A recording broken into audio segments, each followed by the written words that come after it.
Welcome to the Cultaholic Wrestling Podcast.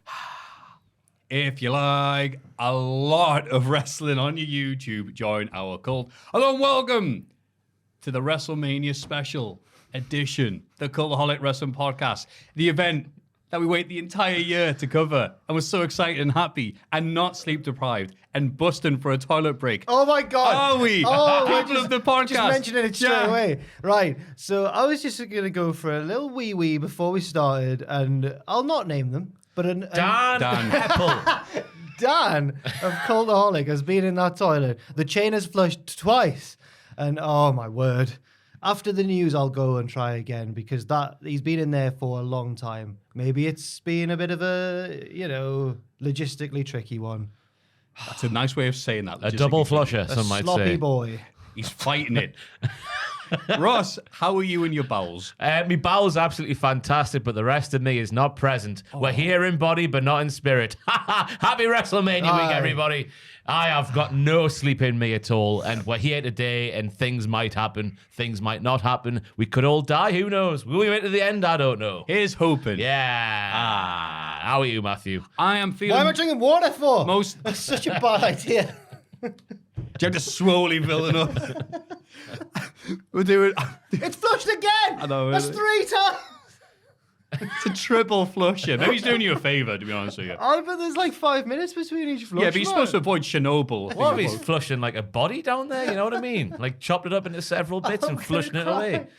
Oh, no. Dan does... I could see Dan doing that, you know? Yeah. Oh, he's a shady man. Yeah, especially now. And Well, we can he's hear out, the he's other out. room yelling. Is that you? That was you. It's not you. It's not Dan. Someone else has gone in after you. You can't hear it, but off camera, the entire other room is laughing at Jack now.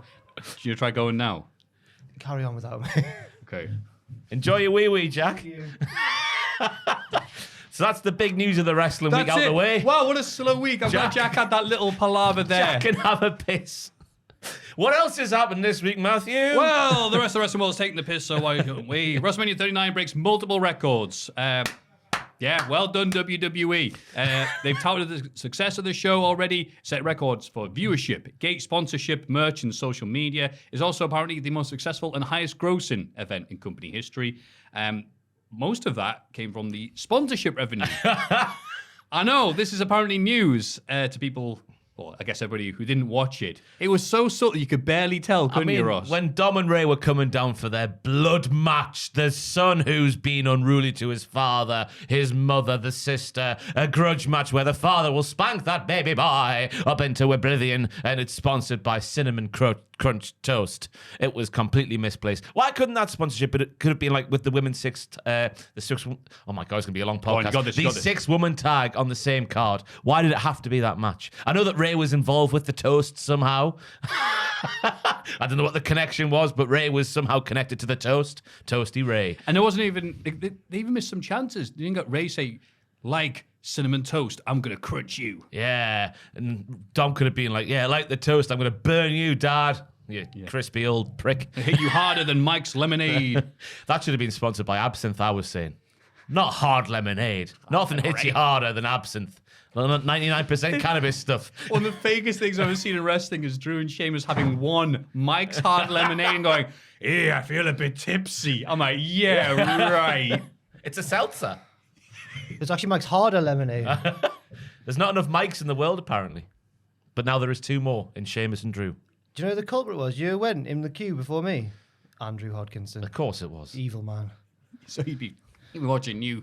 He was checking your legs crossed like Basic Instinct. He was checking his hair in the mirror, wasn't he, for too long? And then... Oh, it's nasty. I know. I laughed too hard at that. It's always going as like one idiot laughing loud and everyone else like, no, it's not that funny. And then Vince McMahon returned.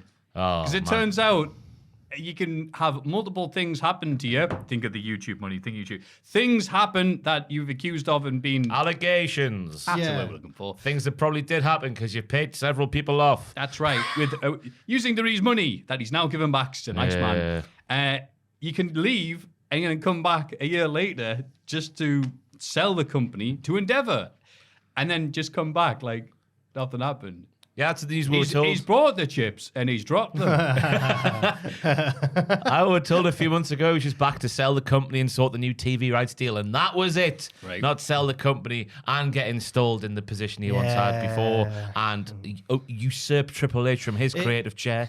It's got to be he's deluded, isn't he? It's got to be a power thing because he can retire and not have to be in charge of Raw every week. But apparently one of the reasons that everyone could, the main tell that Vince was back first that came out was back in a creative capacity. I mean, was the Raw kept changing at the 11th hour. And I saw people on Reddit theorizing that he makes these changes not because he actually thinks they'll benefit the show. He just likes the power of everyone scrambling to catch up with his. He's a power freak. And it's annoying. You see the video of Rollins doing the round on Twitter this week where he was getting ready for having a good time at WrestleMania Night 2 or that one. Him and Becky were arseholes. some nice hard lemonade. Maybe some absinthe, yeah. But no, in the Raw, he's getting ready for his promo and the stage hands there just like barking in his face going like, obviously all the changes that Vince McMahon's making. Oh, really? I haven't seen that one. So it's doing the rounds on Twitter and Rollins is just a bit like, you can see his face is like that. And he just sort of goes... He's got a microphone in his hand, so he was ready to cut a promo, but then we got what we got, didn't we? Which was a bit weird. Him just going and then walking away. Well, that was the big change. I actually thought it was the funny. party's not backstage. The party's out there. You had to go and experience the people. He did, yeah. Oh, thanks for the party. Yeah. Got your money. So, yeah, the biggest news this week and maybe of the year and maybe right now in terms of the week and wrestling and stuff like that is, the big sell. It finally happened after... months and years of them saying, no, we're not, which apparently in WWE means, we are, which is why no one trusts anybody in terms of wrestling news or anything that Bruce Pritchard says. It's happened. So Endeavor now owns UFC and WWE, and they still got Vince McMahon. They had the little brackets, didn't they? Looked like old school Survivor Series about who was doing what. The power structure. Yeah, power structure. It's what's his face is the top guy. Yeah. I've forgotten his name now. Yeah. UFC man. You got Dana and Vince. Yeah. And then Nick Khan's level below that. Yeah. Well, I thought Vince was... Area Emanuel's. I don't know. Yeah. That's the one. I thought Vince was like the chairman of this new... He's chairman of the board of this new merged company, whereas Dana's level with Nick Khan. I thought Dana White and Nick Khan were the two. I thought that Vince was like the not the CEO, because that fella I've just forgotten the name of again. He's the CEO, and then Vince and Dana are like, Dana's the UFC wing, Vince is the wrestling wing, and then you got the level. Oh, I thought it was. I might be wrong. I assumed it'd be that because they're not going to combine. Dana I White's might be wrong, but I wrestling, thought so. Dana was still the UFC wing. Yeah. Nick Khan was the WWE wing, and then Vince is kind of the new position, which is the chairman of this new company. Which at the minute I think they're just referring to as Newco because it hasn't got a name yet, but the new parent company of the two. It doesn't matter anyway because Nick Khan will be taking out all of these people very soon. And so this is good news for WWE, the shareholders, McMahon's, and really bad news for El Hawani. Oh, it is. Yeah. What a shame, eh? No, Cut down on his prime. I was saying, my favorite UFC is UFC 4. Now, Ariel Helwani, right? I know I don't like how smug he is when he talks about wrestling, but as an MMA journalist, I'm on his side in the him and Dana thing.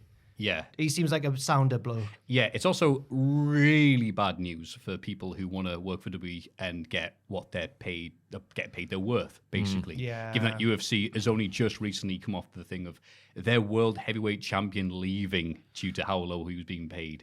So sad for you, but good news for the grizzled young veterans. Yeah.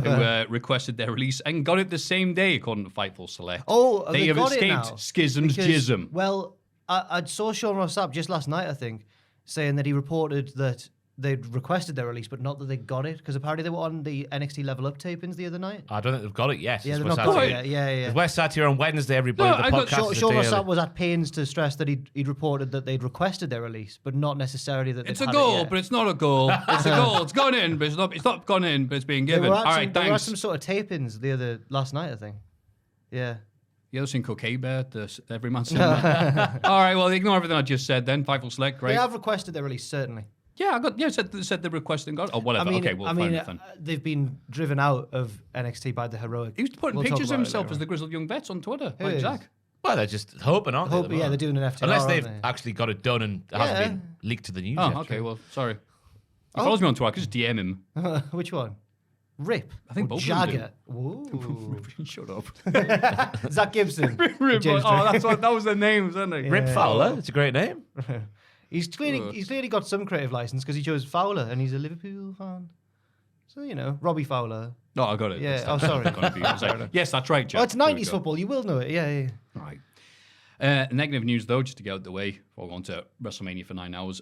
Bushwhacker Butch passed away at the age of 78, which just goes to show how late in their career it was when they joined WWF and became the Bushwhackers. Yeah. They'd really earned their keep, their vacation period of being the wacky lads after years and years of barbed wire and bleeding and brawling.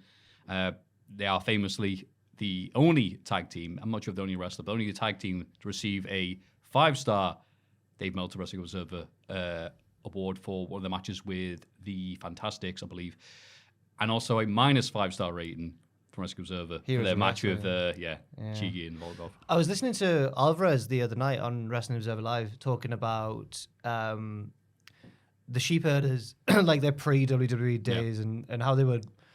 Like everyone says, like, oh, you've seen the Bushwhackers, but you haven't. You need to watch the Sheepherders. And I've never actually really watched much Sheepherders, so I do need to watch it because apparently it's leagues different, way better, way more. Yeah. Or not as silly and funny, but way more. Yeah, I saw a promo when they rocked up in the NWA. So I think it's like the debut promo in the NWA, and it is like chalk and cheese. Really? But also pretty much the same in a weird way of what they were doing when they were the Bushwhackers, when they were the Sheepherders in the NWA. Cutting a promo, they were here to take down all the tag teams and whatnot. Yeah, but it is, that's a sad one. Yeah. Apparently, I don't remember the exact bit, but it was something like, well, we're like being the Sheepherders. Well, no, it sounds a bit weird. And he goes, you want to stay heel? That's a shame because we have this opening for this babyface tag team. We don't take many bumps and they'll, we'll pay them just to go and do appearances and we'll get action figure money. And, little things like that, just skits. And, not a lot of in-ring hard action, has to be said. You know what, mate? I've always wanted to be a babyface. I think Tom was on about a story when they got pitched that gimmick as well. Apparently, Butch leapt on the table and was like, if you can make this face lovable. Yeah.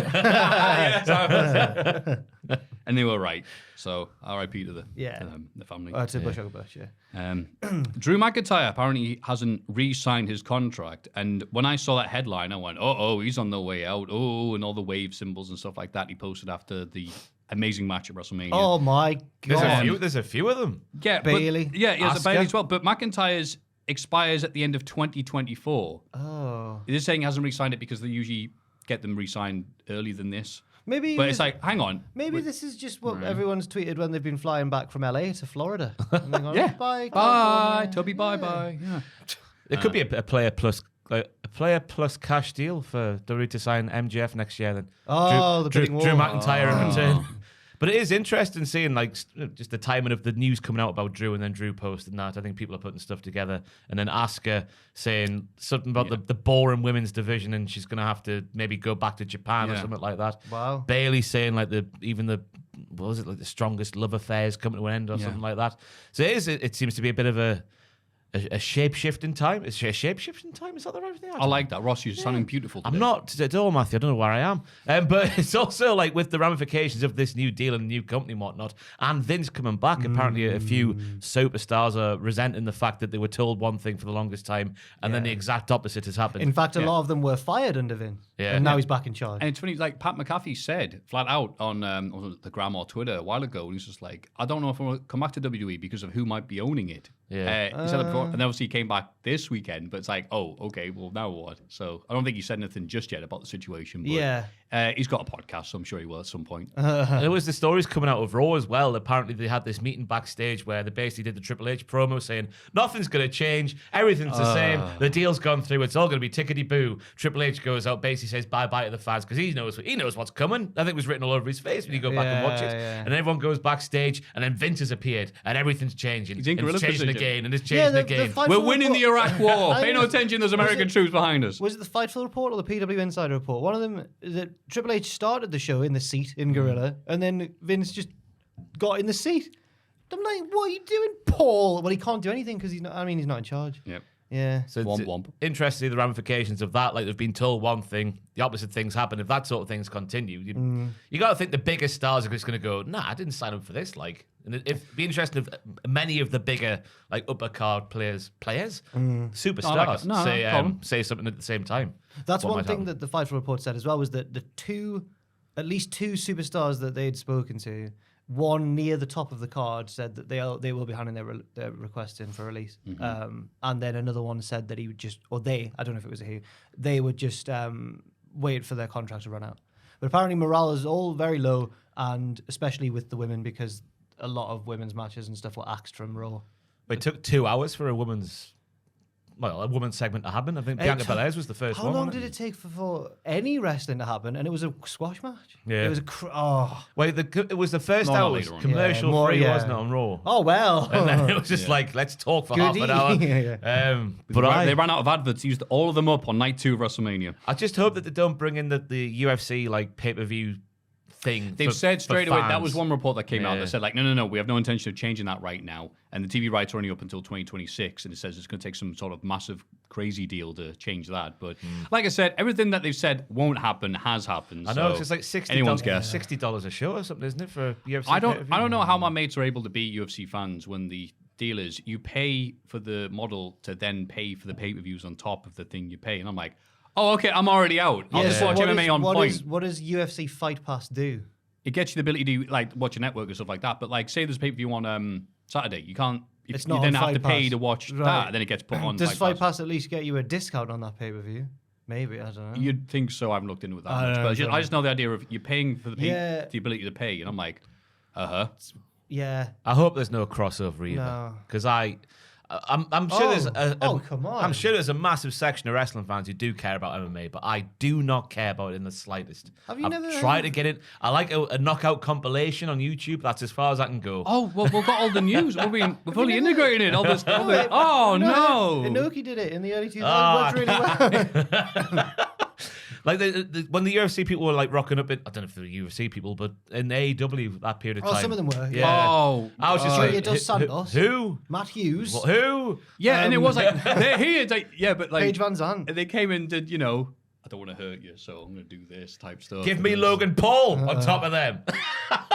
Can You they say do that, but can he- they do a moonsault by leaping up the top rope? I don't think so. I hate to say this, but yeah, I'd take Logan Paul over those. I mean, because at least he gets it. We'll talk about Anyway, Drew. more on that. Yeah. MLW releases real one, aka Enzo Amore. Oh, he's I'm coming sure. back. I'm sure people. Oh, are, yeah. Hey, Vince. So it was just interesting that the statement read, Enzo will no longer be using MLW as the company decided to sever ties with him. It's also funny the situation again that Enzo declined much of the upcoming creative and wasn't interested in working with some top talent in the company. Enzo, man. He also said there was issues with him putting over talent in upcoming shows. So the cloud before the big title shot he was supposed to be getting, is like, nah, we're done with them. It's a pain in the arse. Where's he gonna go though? Surely MLW's the height of what he can achieve now. mean, I know As does Hiron. a certain yellow, black and gold brand that could do with Enzo. No, I'm joking. No. Black and gold brand. NXT. Oh, NXT. No. Oh. You were saying before about Drew and MJF and a swap deal, but Ross was joking about Drew and MJF. And a Oh, swap yeah, deal. yeah. But the biggest Thank you transfer, for clarifying. the wrestling landscape's biggest transfer has already happened. Supernova 11 is back. He is. Back with his little his chalice. His Heritage Oh, Cup. yeah. We'll talk about Yeah, that. But I was just saying. Who? but that- Oh, that's yeah, what he yeah, said. yeah. He went, it's the biggest transfer in. I can't remember what he said, but Wrestling history. Wrestling history. That's right. Wrestling history could be made soon. Big E revealed his dream WrestleMania entrance. There's probably a better answer, but right now I'm going to give you. We have this silly idea of much like a Trojan horse, but a unicorn. So on this giant wooden unicorn, it'll probably cost, $500,000 to make, if not more. Then being drawn by rope, it'd have a flap for the butt, and then we would be pooped out the butt. And that'll be my number one dream entrance for WrestleMania. Wasn't there a story a while ago, like years ago, I mean, of a New Day dream entrance where they fly around on a unicorn or something? That rings a bell. Yeah. like- Could have been on a unicorns. pictures video as well. Like for Ah, true. Yeah, that's true. And I think all the other news we'll get into, it's related to the thing we're talking about. This is already a long thing, but the news is everything's great. Apart from Rick Steiner, who sucks. Yeah. Yeah, he's an arsehole, Yeah, isn't it he? is, yeah. Oh, wait, it's not news. More to come.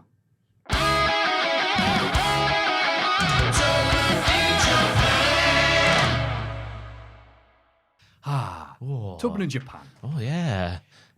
Richard is on his bike, cycling the length of Japan from south to north. He left Osaka 5 days ago, but his current whereabouts are unknown. Oh, no. Why? No, that's horrible. Wait, what? We all hope he's okay. The city might have claimed him now. No. Yeah, there's a chance. What? There's a chance. Richard? Not heard from him, not seen on Instagram, nothing. Oh, well, he's For days. on the road. He's The on the city open road. could have claimed him. Joe, you heard from him? Oh, good. He's all He's right. got, Hey! he's He's eating. exploring Kagoshima tomorrow, but Nice. tonight we be eating. Oh, good. Look at that spread. He's gone all that good. way for a KFC. 3 different types of gravy, though. Look at that. Look. Oh, Northern boys love gravy. Yeah. They heard his accent and gave him. Nice bit of soup. He's got one of those bowls on the top right there where you mash something up. I've got to say, Oh, yeah. Hammer and pellet. it's a big task that he's undertaken. Is it about What, eating? That's not bad. no cycling the length of Japan? Joe, could you Google Oh, the length of going Japan in miles? I don't know if he's doing. Go is he from doing- one side of the country to the other. what he No, said. no. Oh, That's what he let's said. see. From south to north. he's I know what going. Ross is doing. I mean, I know what Matthew's doing here. What am I doing? No, he's going lengthways. 2,361 miles. He's not doing that then. Is he? In about 2 months, he is. Yeah, I think so. He's got a bike, not a motorbike. He's only a man. Yeah, he is. Yeah. He's not a Trojan horse. He's not a man. He's a tub man. And he is in Japan.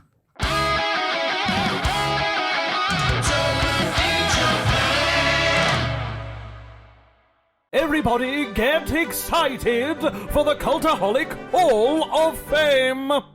Time for the most prestigious part of the Hall of Fame podcast. The Hall of Fame. We'll carry on, shall we? In condescending order from last week, Hacksaw Jim Duggan on a bus in Aberdeen, 21%. Sounds like a weird joke, doesn't it? But Ross's Fantastic Poo during the afternoon of March 29th, 2023, 35%. It's the only I one. love the date and everything. Like, oh, that one. Yeah, that one. 35%. It's close, but I'm very happy for this to win. I'm gutted. Jack's confident moment, 44%. I feel like when Olivia Colman won the Oscar, she wasn't expecting. She's just shocked. Wow. How you feeling, mate? Confident. You are confident. No, I had an inkling that it would. I thought it would come second because the comments were actually quite, against all odds, receptive to my nanosecond moment of confidence. They seem to find it quite funny. You know that people It's like actually you, won. right? Aye, but Ross nominated a poo. That's comedy That gold. poo should have shattered Jack's confidence, Yes, it should. but it didn't. I can't believe It this. uplifted him.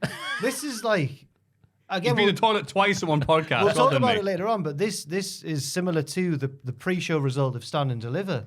All hope seems to be lost, and That then against weekend, all odds, It peaked way too early that it really weekend. did. yeah. Oh, well, I'm very happy for you and your confidence. Thank you. Jack, what have you got for us this Should I week? start sitting Is taller it and stuff? Jack's pride? this week? No, it's Duke Hudson. I'll take it. He saved the day. He did what was promised. He wasn't a false prophet, as many of us feared. And I'll be honest, right? I've always been fighting Duke's corner in the Chase U saga. But I was starting to think, this isn't looking good. It looks like he's probably going to betray the team, especially when he was the one to put the school on the line as the stipulation of the match. And to rise above hate and to not let distractions such as being moved on to the pre-show at the last second distract him, and to come through with a performance like that and to save the school, I couldn't nominate anyone else this week. It's Duke Hudson. And out of kayfabe, what a turnaround. Because we called him Dull Hudson. And now he's the biggest hero in NXT. He's not been that for a while. He's been delightful. He is Hudson, for delightful quite Hudson. some time. Why would you take a man who looks and is like Duke Hudson and make him a sleazy riverboat poker player when just make him just make Because him a Shawn hero? Michaels played poker one time. I would like to publicly apologise to Delightful Hudson because I've been doubting him for the longest time. And when he was getting a bit sassy on the apron when Tyler Bate wouldn't tag him, I was like, here we go. The T-shirt goes on. I was like, here we go. To be fair, Ross actually said, rip it off like Hulk Hogan, which he then did. Were you just hoping, or did you know that was going to happen? As the match was going on, the more I realised he is the perfect package of Hulk Hogan and Dusty Rhodes. He is those two superstars in one Australian bundle. We're saying all this when it's just like, yeah, he's getting that trophy next week. Summer bad's going to happen. He's turning next week. Summertime. Yeah. Like, for 1 week. This is going to age badly as soon as we put this out. But I hope it's not him turning heel. So Delightful Hudson, the nice guy, just to confuse people. For all the 3 people that watch NXT that listen to this podcast. If it's him that I've turns, met 3 of them. if it's him that turns heel, then he's like Kurt Angle. He helped WWF win the war, but then was a heel for some reason after that. Anyway. Yeah, that was great because he went, why am I not getting all the praise I deserve for That helping seems this? to be what they're doing with You know Duke, what's really. happening to Andre next week? They're going to have an LCD television screen in the ring, aren't they? And he's going to get put through face first. Oh, the trophy will be over his back. Just like the sexy boy did by Chris Jericho all those years ago. The Geritron thingy. Or will it be Andre turning heel? We'll discuss all that. Oh. So many things to talk about, but right now the most important thing is, what is your Hall of Fame pick? My Hall of Fame pick is the second best match of the weekend, and that is the Triple Threat IC title match.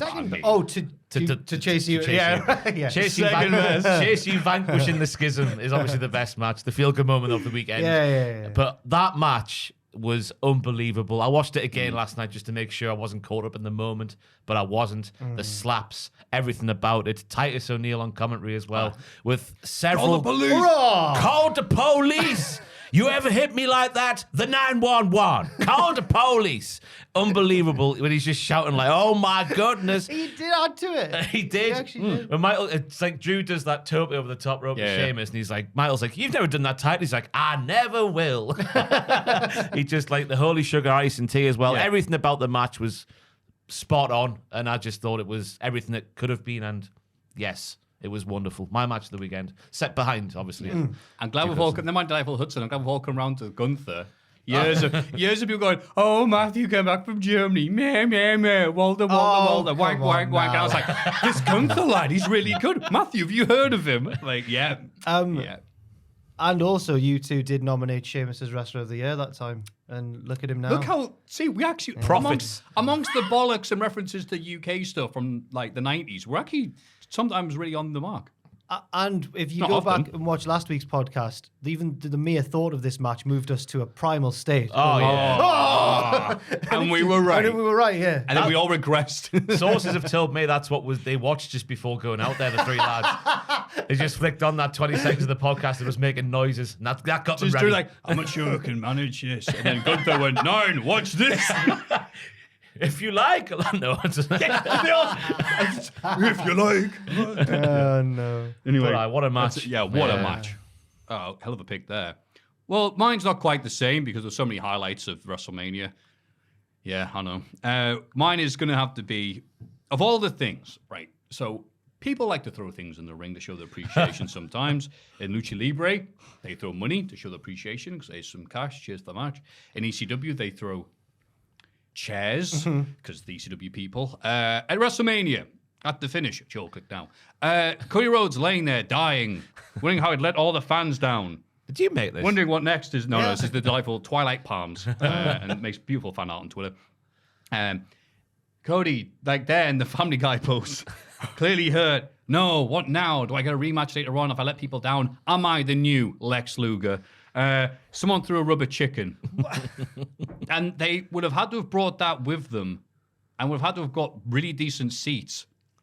At least it's, some tight end or whatever. Then they could put some pennies in and then sit on the top row and just go and the weight of the pennies would take it further. You never know. Yeah. And it appeared on camera as they were leaving the ring as well. And I'm just really impressed with that. Why? It was on the 3 count, wasn't it? The 3 What count was goes it? down and the chicken flies in the ring, I think. Yeah. I saw someone had the if he handheld. beats him, I'm throwing this chicken in the Because these other people going filming, people going, what was that decision? I hate that. Look, rubber chicken. Oh, there was the bloke punching his seat as well and shouting at the pyro.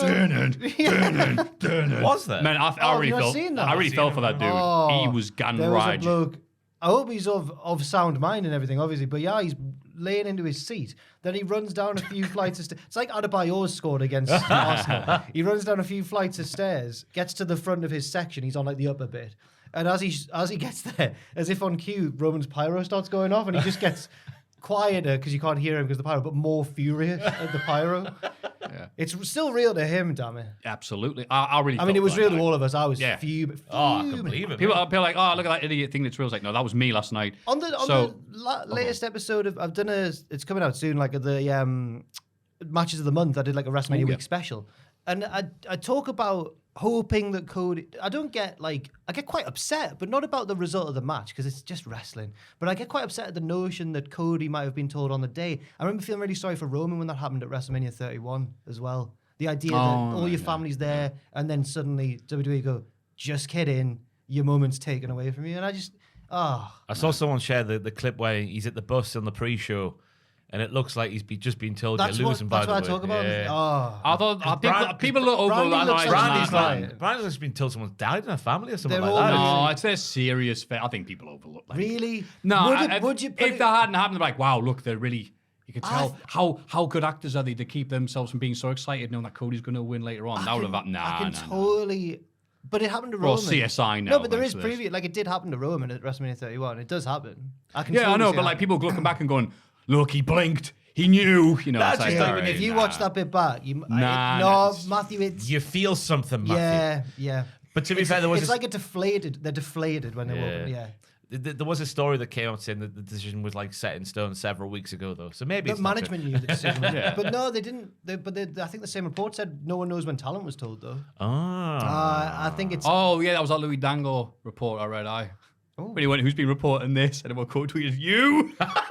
I've not seen that. Wow. What was his greatest moment? was the report? That was his What was the report IC three-way match. It was so was great. it? People have been saying this. I went, you have! What was You the, just did what exact was the tweet. report on? I'm like, did he sell that offline in a minute? Right. I've seen a lot of people finding his old, there is no way Vince will be back. Wow, it's almost as if wrestling is bollocks. So yeah, this is my Cody Rhodes. Where's that referee? He was trying to cluck on me. Oh. Thank you. Moment. From the main event of WrestleMania. The lasting image. Wow. Wow, what 3 amazing picks there for Hall of Fame. You might forget it at the end of this podcast. It's going to be a long one, but we'll go through them again. Jack has picked. Duke Hudson. The hero of the world. I don't know, just Duke Hudson. Ross has picked the 3-way IC title match. Called the Police. Meet. And I picked Rubber Chicken getting thrown at Cody Rhodes. It's a strong 3 equally valid picks for the Hall of Fame segment this week. And you can, of course, vote for that by going to cultaholic.com/. Oh, Patreon.com. Patreon.com/cultaholic. Look, leave me alone. Okay, none of us have had any sleep. Our bodies are still expecting to be watching wrestling at 5 a.m. Just be lucky I can say words, all right? Love you. This is This Week in the Wrestling. It's this bloody week in the wrestling. This long week in wrestling. SmackDown. Not. It's just funny you say SmackDown. Yeah. That's the start Is of there the any point of wrestling. talking about SmackDown? And it says, not LA's night. Oh, it wasn't his weekend. Remember Apparently, him? Yeah. his segment with Bobby got cut, apparently. Sounds That's all well. the There news. just wasn't enough room for that in the adverts. But in the words of pop punk band All Time Low, maybe it's not my weekend, but it's going to be my year. Is it going to be his year, though? I don't know if it is. Not Yeah. now. He'll Not be now. Max Dupree again. Yeah. The Usos opened the show, interrupted by Owens and Zayn. Owens says he used to be friends with the Usos, but then they started doing Roman's bidding. I don't believe that.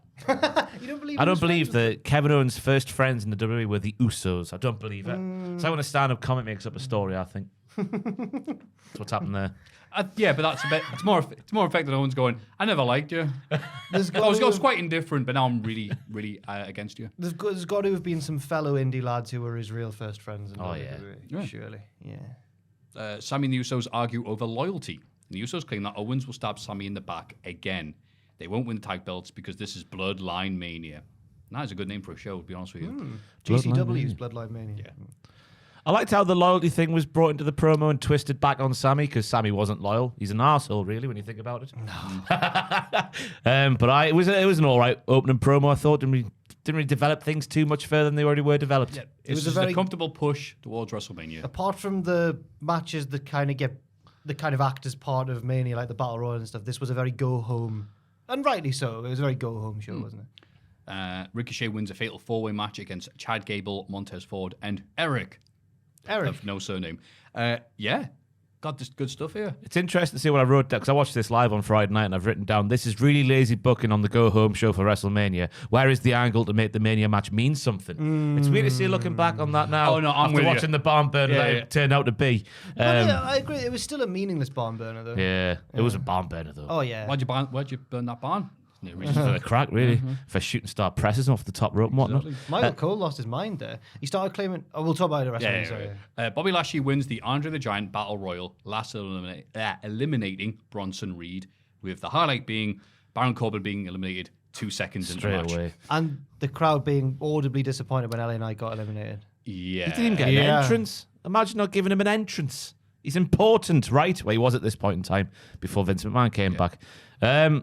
Michael didn't take the piss out of Top Dollar when he got eliminated over the top rope, which I thought was the most shocking moment of the entire weekend. Didn't he say... If you can change, he can change. Did someone just joke about this? I saw a quote from... I didn't hear it myself, but I saw a quote from Michael Cole from this match, but did someone make it up? He said, like, who do you think's going to win the match, Michael? And he went, not Top Dollar, because he can't go over the top rope. I don't remember hearing it on this match. Maybe I would have heard it. Maybe it was someone on Twitter being I'd have silly immediately made a goose. video clip of it. Right, fair enough. But I think he's at the point now, so that you're not even worth me insulting you. No, he's killed him, man. I think it's even more insulting for him to go, nah, you're all right. There's been WrestleMania and you're not on it. There's been a murder. Ziggler was still doing Ziggler Battle Royal things, even though this was just an armbar and he's Dolph Ziggler like in 2023. He did his elimination. He's Dolph Ziggler. And it's his elimination was probably the best one of the entire match. He sort of did he went over the top rope without really touching it, did like a handspring off the apron to the floor. I was like, wow. He's a great wrestler. He is good, yeah. It was nice to see Boogs doing lots of big power moves after the 24 documentary last week. He was doing stuff to Otis, and then he did a gorilla press to Humberto. Do you remember him, the sexy boy? The lethal lover? Los Lotharios. I had forgotten about him. Those dimples. You can pour soup in them. And I also liked Lashley and Cross doing the Hogan Warrior stare off, and the crowd going, nah, you're all right, mate. Lashley wins, makes sense. I thought they're doing WrestleMania. Bronson looked like a bit of a penis the way the finish went down. I don't know why I said penis there. He looked a bit of a silly Billy the way the finish went down. He's Silly Willy, if you combine the two. Silly Willy, yeah. Because has he not watched the Royal Rumble in '95, for example? You know what I mean? What's he doing? Has he not seen wrestling before? But then again, this weekend, John Cena did something like that. So maybe oh my god, even the best, more on him later on. Even the best can fall in that way. Raquel Rodriguez wins the women's four-way match against Natalya, Sonya Deville, and Shayna Baszler. More lazy booking on the go-home show. Oh, you're right this time. Yeah. A massive bomb for the finish by Raquel. She really slams them down. That's analysis. That's what I've written down there. At this point, I started to notice Ronda hasn't really done much in this match, and then the Mania Just match happened. you wait. Broken arm, hasn't she? Still. Well, yes. But also, I was paying close attention to her Selly after the Mania match, and she was both arms in the air, and I was like, she's doing really well. All right. Celebration, sorry, just Selly. A mobile phone? Yeah. I knew what you meant. I like that. I called my Selly I called my from laptop Ronda. my Lappy T the other day, and Dan Hebel found it really funny. For barricading himself in the toilet for 5 hours. Where was that at? Was that Luigi's or was it at? Oh no. Backstage, Legado del Fantasma tell Rey Mysterio that they have his back at WrestleMania. Even when Matthew tries to think of any Italian name, the video games are so deep in his soul. He gives them all LWO shirts. And on commentary, Michael Cole actually remembers that Ray didn't want to join the original incarnation of the group. Thank you for putting that out. I was like, well, and this time, he actually wants to. It's amazing that people still remember the LWO gimmick. It was only around for about 6 weeks, and they went, hang on, we've got Black and White, Wolfpack, and Japan as well, and I've got the There's enough NWO things on TV, and it really didn't do much. Other than Eddie Guerrero had one bit where he was like at the club and being crazy, and all the Blue going, wow, Eddie's success has gone to his head. And then Ray not joining, and then that was it. And people go, yeah, but what a cool looking T-shirt design. It was a good T-shirt, and that's what people remember. This segment was fantastic though, because like Santos is trying to be a babyface. He's like, as a father, it breaks my heart to see what you've been going through with your son, but smash his face in, beat up your own son, kill him. Yeah, really good. The whole world wanted Ray to beat up his own son. I almost felt sorry for Dominic by the end of it all. He didn't get that Mercedes. No, He just got got BMW. Aye. Not even Sport. I got Rhea. Oh, I see. Oh. So the other thing is, it's like, yeah, so they've all joined the LWO, woohoo, and crowd went, yay, yeah. Joaquin Wilde, born in Chicago, born in Chicago from the Philippines, Oh, Latino. oh yeah. So Doesn't matter. So he's the Owen Hart of the Nation of Domination. I've never even thought that throughout the whole time he's been in Legado del Fantasma. Yeah. Oh. Just saying. Maybe It was like the AEW All Atlantic title, where it's like, yeah, you know, whatever. Maybe. Kind of flexible. Maybe he's got a relative. Oh, I don't know. Maybe he's just got that Latino spirit pulsating through his veins. Look, if the Latinos are saying he's okay, it's all right. But it's just funny. It's like, okay, yeah. Drew McIntyre and Sheamus, who are also Latin, beat Imperium in a tag match, but they don't seem very happy about teaming together. Ooh. Drew was noticeably heelish during this match, I know. Drew's an arsehole. walking straight past Sheamus in his entrance. Yeah. Aye. Like I the like nicest, this because he's like the nicest wrestler I've ever met. Lovely What a guy. dick. But I like it though, because he wasn't being. He's not being a dick for the sake of being a dick. He's like, Sheamus is like, can I win the IC title? Drew's like, yeah, but I want it as well. No, I disagree. He knew What? that Sheamus had his heart set on that IC title, and he went, So "Oh, Drew you're should- crap, you've lost." Drew should just go, all right, I'll let you win then. But why I was won't he doing this compete when for a Sheamus title. was challenging Gunter, eh? I know he was busy with other things Why at does that he Yeah, care time. he's now? too busy losing to Yeah. Roman. Aye. It's only now, out of his own insecurity, that from losing to Roman, that Drew's taking it out on his pal. See, Drew's not a flat out dick. I get Shades it. of I get it. CKY, because his insecurities have got the best of him. Wow. Is that? I don't even know. An all-time low, and now a CKY song that isn't 99 Bit of Beings. I I'm was very gonna say, impressed, I don't mate. know any of the CKY songs apart from 99 Bit of Being. It's like CKY said in Trolley Song. Cody Rhodes tells us that he's the most prepared. Oh, God, his speech bad now, doesn't it? He's the most prepared he's ever been for a match, and that he's going to finish the story. But Cody admits that he feels underprepared on the inside. He says he couldn't even be the guy in his own company. Which company? And calls himself an 11-year investment that only started paying off in year 8. No, he called Roman Reigns that. Oh, sorry. Oh, okay. Aye, sweet. whatever. Yeah, I like sorry. that. Sometimes Jack does that. Make sure we actually pay attention to it. No, it was just Roman 'cause I arrives. had no sleep. Bless you. Roman arrives with Heyman for a big stare down and tells Cody to acknowledge him. It was interesting because there wasn't a single boo in the house when Cody outright said he's the successor and he's going to be the next champion. So everybody was on side. Yeah. And it was nice. It was because what Cody said about not paying off till year 8 was largely true in from a fan's perspective. I know Like from, year 8 when he's. To us, when he year was 8 sounds 13, like yeah. But it's a good line, and it's not something that people have used on Roman as much as you'd think, considering it's his main arc in his career. Aye. And I was convinced that Vince McMahon wrote this segment because Roman's promo was for a go home last segment before WrestleMania, just when he was just like, acknowledge me. And that be it. I was like, come on, we're being lazy now. What do you make of the theory that I don't believe it, but that Cody losing was a Vince decision? I reckon it's a Triple H decision. They've flat out said no. That was their idea they've all said along. that, but I mean, I know, right? It's after, I But don't think I think so. it's Triple H. Yeah. Triple H loves these long ass title reigns. He loves the NWA and heels. He loves heels. Yeah. Vince He's loves, always been a Flair Vince loves- NWA Vince dude, loves- not a WF dude. Vince loves faces. He's Hulk Hogan. Because he's a Vince McMahon is a WF dude.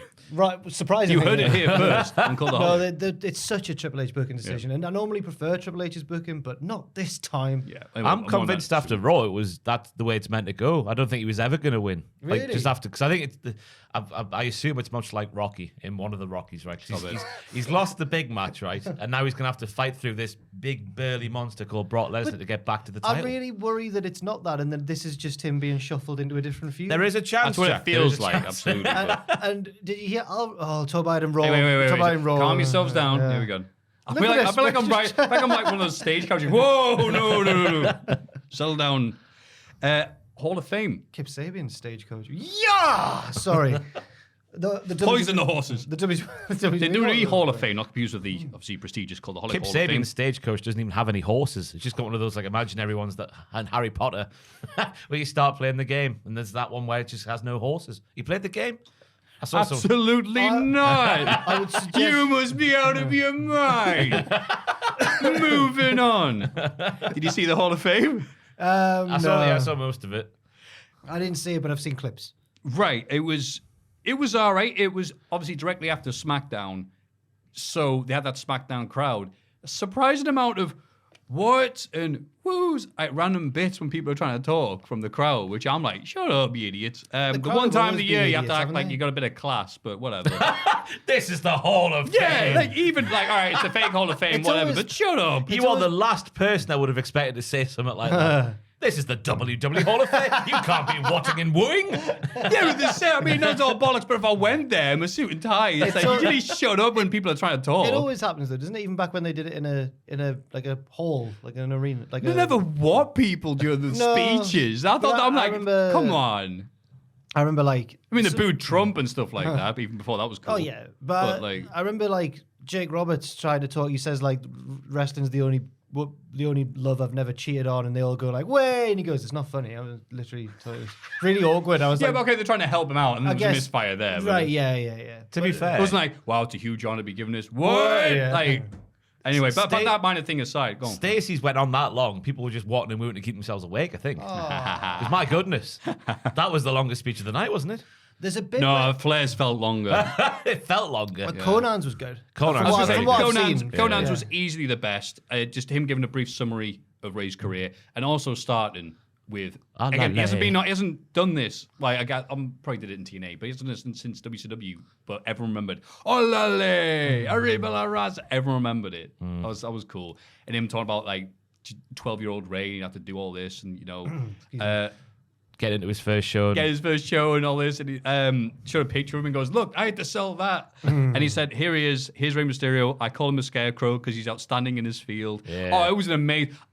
What a speech. Yeah. You can really turn it on. And he didn't mention his podcast once, so well done. Jimmy Hart's lovely one about Andy Kaufman. That was nice. A little bit there when he said, we're going to the local diner and people asking Andy Kaufman for autographs. He went, no. And he went, you better. And he goes, why is that, Jimmy? He goes, well, you don't know what they put in the food if you don't. That was nice. Flair went on for ages about listening to Japanese wrestlers. He seemed old. But they had Flair doing it. People were like, oh, because you couldn't get Sting. It's like, yeah, well, these things happen. But he did all this and tried to pick up the impact of Muta and how great he is. And then Muta came out and goes, I don't speak much English. Thank you very much. And then left. There's a nice moment with Flair was like, look after his son, like in Japan. And that was it. Yeah, I forgot about that whole thing. So, yeah, it was... That was bit Tim White getting inducted by the his NBA. brother. And it'd be right. And they had to say his brother, who looks just like him. So I'm glad they prepared me because he came out and goes, no, that's Tim White. That's actually him, right? It was uncanny how much he looked like him. So he seemed like a right laugh, him. Because he didn't do any of the talking. Like the more sensible brother did the talking. And he was just there with the trophy going, wow! Yeah, he got it. Yeah. I can't remember who it was, but someone I watched Night 2 with, I really can't remember who it was, but I wouldn't say anyway because it's quite a merciless opinion. They were of the opinion that at WrestleMania Night 2, when they bring the Hall of Famers out, if there's someone who's not with us anymore, they just shouldn't bring their family out because it's not them. I was like, no, come on now. It was a really brutal opinion. What are you meant to do? Rey Mysterio, Muta. No one for Tim White because he's dead. Yeah, that'd be horrible. That was the point. They were like, oh, I don't care about these. I care about the person. I was like, yeah, but they're representing the person. Your friends are horrible. I've got a name in my mind of who it was, but I don't want to say it in case. What does it rhyme with? Do you know who it was? Yeah. We'll say Try off and guess camera. with a clue that wouldn't be obvious to people watching at home, but Jack that's would know. hard. That's difficult. That's really I'll just say his name. We can't hear you. No. I think it was someone else. I don't know how to... No, we think it's him. So, yeah, Hall of Fame. AEW Rampage. Maybe it's one of two. It's either him or the one I'm thinking of. It says here, Anna Jay has a fat ass and a bad attitude. That's not a quote from Rampage. It's the real life opinion of me, Maffew Botchamania. My surname is Botchamania. You're always going on about Anna Jay and her fat ass, aren't you? Or an opinion's even Oh, it's worse like, than her Maffew, you chauvinist. What about her as a person? ass. Exactly. What about her I as a thought person? this would be a funny subtitle for the No, Rampage. it's good. You're doing good, Jack. We've got such good chemistry. That's why we do an God. award-winning podcast, and Reddit loves us. Sammy Guevara beats Do the- they? They love you. That's not true at all. Hey, Cultaholic, we're the scourge of Wait, Reddit. we won like podcast of the year. Well, actually, we're like third place. From Oh, like, yeah, we were third. No, they do like us. Oh, fair enough. It's been a while since we've checked in, but that was a few years ago, and just you don't look at it, it's all right. So Guevara beats Takeshi after interference from Tay Mello. Darby Allin, Jungle Boy both watched from backstage. Lovely blend of twink/strong style. The lariats were so strong. Takeshita's catching Blue Thunder Bomb was a highlight of this match for me, as was an avalanche German suplex into a massive lariat, and Sammy still kicks out. I just find it quite weird talking about AEW now. It's been a hard shift there. But I think you and the other viewers on the planet thought this as well. The lowest rated AEW Rampage so far. oh, really? Really? It took place during WrestleMania. In terms of ratings, by the way, not like. Lower than the Saturday one when it was going up against the basketballs or something. I think it Oh, moved maybe- time I'm slot not to sure about avoid going up against the basketballs. But yeah, wow. Well, it's certainly I mean, it makes sense, I suppose. Yeah. Right. I mean, it's WrestleMania weekend. Yeah. I was shocked to see Sammy win, but then I remembered we are building towards a 4-way of the pillars, aren't we? It's Yeah. double or nothing. We certainly are. Double. And it's time for another exciting. We don't need to talk about QTV. Just move on. Yep. I Made Matthew feel sick. don't know what to say about it. It's pointless garbage. I'm trying to figure out who the audience is because We are. constantly online nerds don't want to be reminded they're constantly online nerds, though. What happened in the segment, sorry? QT talks about how the Marks, obviously Carl, Oh, reading the his Japan communist thing. books, love his new finisher, the Dirt Sheet Driver, because he stole it from Japan. He mocks Wardlow by saying he could hit it several times in a row and call it the Dirt Sheet Symphony. And there's some of the in-jokes It's and just stuff not that like funny, this. is it? I'm like, okay, we're supposed to dislike you. That's fine. Do your own thing. Why do you have to bring Hobbs down to this level? I don't Yeah, know. don't know. That's the thing. Yeah, you have Aaron Solo, whatever the hell the other people are doing right Even now. if Yeah, the- they're not going nowhere. Even Fine. if the but argument is like Hobbs isn't great on the mic in a live setting, because his vignettes were great, I enjoyed them. But even if the argument is he can't do it live, just have him not talk much. yeah. He doesn't need Is to. the Book of Hobbs a dirt sheet? The Book of Hobbs Elite, you've got to subscribe. It's actually, yeah, he's opening. It's actually star ratings for his own matches. All of them are 5. I would rather have a Powerhouse Hobbs squash match that lasts as long as a QTV segment where you just flatten somebody. Yeah. It'd be a lot more effective than this crap. I think it'd be more effective as well if they focus more on the content of this than QT Marshall just feud with people on Twitter. But the annoying thing like is, the apps will be gone in a month or so. There's no point. the annoying thing is though that certain people would watch us talk about QTV like this and go, "It's working." You just don't like it. And it's like, oh. It's working. The lowest rated Rampage of all time. And I just said we should not talk about it on the podcast, which is what they would want, wouldn't they? Was to actually But they talk. started talking about it, and I didn't know. Right, damn it. sorry. But I think we Cut that should, bit out. we should probably talk Could have about been it. out and prove that was smarter than QT Marshall. No, we should probably talk about it, but I don't want to talk about it. Yeah. Yeah. Do any of us want to talk about it? No. No. But we have to talk about it. Because No, we don't. We wrestling- decided. We're podcasters, we're reviewers, we're journalists. It's anonymous. Even Joel went, yeah, shut up. Matt Hardy gives Ethan Page a contract for his match on next week's Dynamite against Hook. Page signs it without reading. Idiot. Oh, Yeah. spaghetti. Oh. Tony Khan loves a storyline involving a contract. This happened with Matt Hardy and Hangman We talked about Page. this, didn't we? Yeah, 'cause it's what he knows. Oh, yeah, it is what he knows. Yeah. Wonder what Matt Hardy's done to diddle with the contract. What's he done? It could be like it's for a match with Hook, isn't it? Yeah. It'd be like you're going to get battered stipulation. He's going to lose anyway. Hook started to bring an AK-47 to the ring with him. A tag match between the Best Friends and House of Black ends in a DQ as they all start using weapons. Why wasn't this a trios match? Because they have the trios, don't they? Buddy Matthews turned up towards the end, so it could have been a trios match. He was in the I building. would set up the suggest to trios you match. that they're setting up a big trios match. Yeah. That's right. Malachi and Brody beat the good guys down afterwards, so OC tries to make the save, but then, Buddy Matthews comes out. It was a fantastic bit of commentary at the start of this match where they were all talking about how they think Chuck looks a bit disheveled for some reason, and then we learned that both Paul White and Jim Ross have sleep apnea. And that was a good bit of commentary at the start of the match there.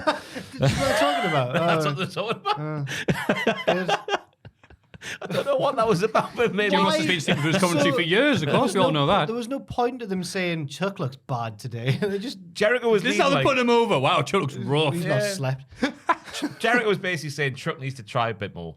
And then it turned into Jim Ross going, yeah, I've got sleep apnea. And then Jericho was like, yeah, Paul White's got it too. It's like Jericho having to go, no, Chuck always looks like that. Like, it's like the commentary that Excalibur and Taz do on Doc, but not. It's not. No. Jim Ross saying this without irony. Yeah, they're just having a chat. Or sleep. Just forgetting where they are. Kicks and strikes for the most part. Trent did a lovely comeback straight from the 1980s. And I thought it was a bit of an odd DQ finish. Because in AEW, it's normally referees' They didn't discretion. make it clear, did they? It just sort of happened. People are going, you can get a DQ? AEW, yeah. Oh. Because they made a big point, didn't they? Because of all the ones that happened on WWE back in the day, that they weren't going to do that at the There's start. really still not been that many. No. Yeah. So it was odd to see one. Yeah, special occasion, I guess. Ty Valkyrie beats Marina Shafir with the Road to Valhalla. She's not allowed to use that. That's right, they said. Sorry. You are right, Really yeah. serious there. Smart Mark Sterling and Jack the Jobber, QVC, sends legal processor Tootie. Oh, I'm glad Tootie was on the show, lads. Tootie to the ring to sue Taya. But she just hits Tootie with the move as well. Jade Cargill is fuming. Who's Tootie? The processor? I know, but why Tootie the processor. I love that band. Tootie and the Blowfish. Why are we meant to care about Tootie? I don't know. Okay. But it was very much on The Office where Michael Scott declares bankruptcy. This was Taya throwing away the contract for the cease and desist and then doing the finisher anyway. Is that like the cease and desist rejection version of that? I don't know, but I do know that when when he got hit with the move, she went, wam, bam, bam, bam, bam, bam. I'll tell you what's interesting. Grease. Tutti Frutti. Oh, Tutti Tutti Frutti. Frutti. Oh, sorry, I was thinking one of the T-Birds is called Duty, and I thought you were doing a Grease thing. Sorry. Oh, duty. Duty.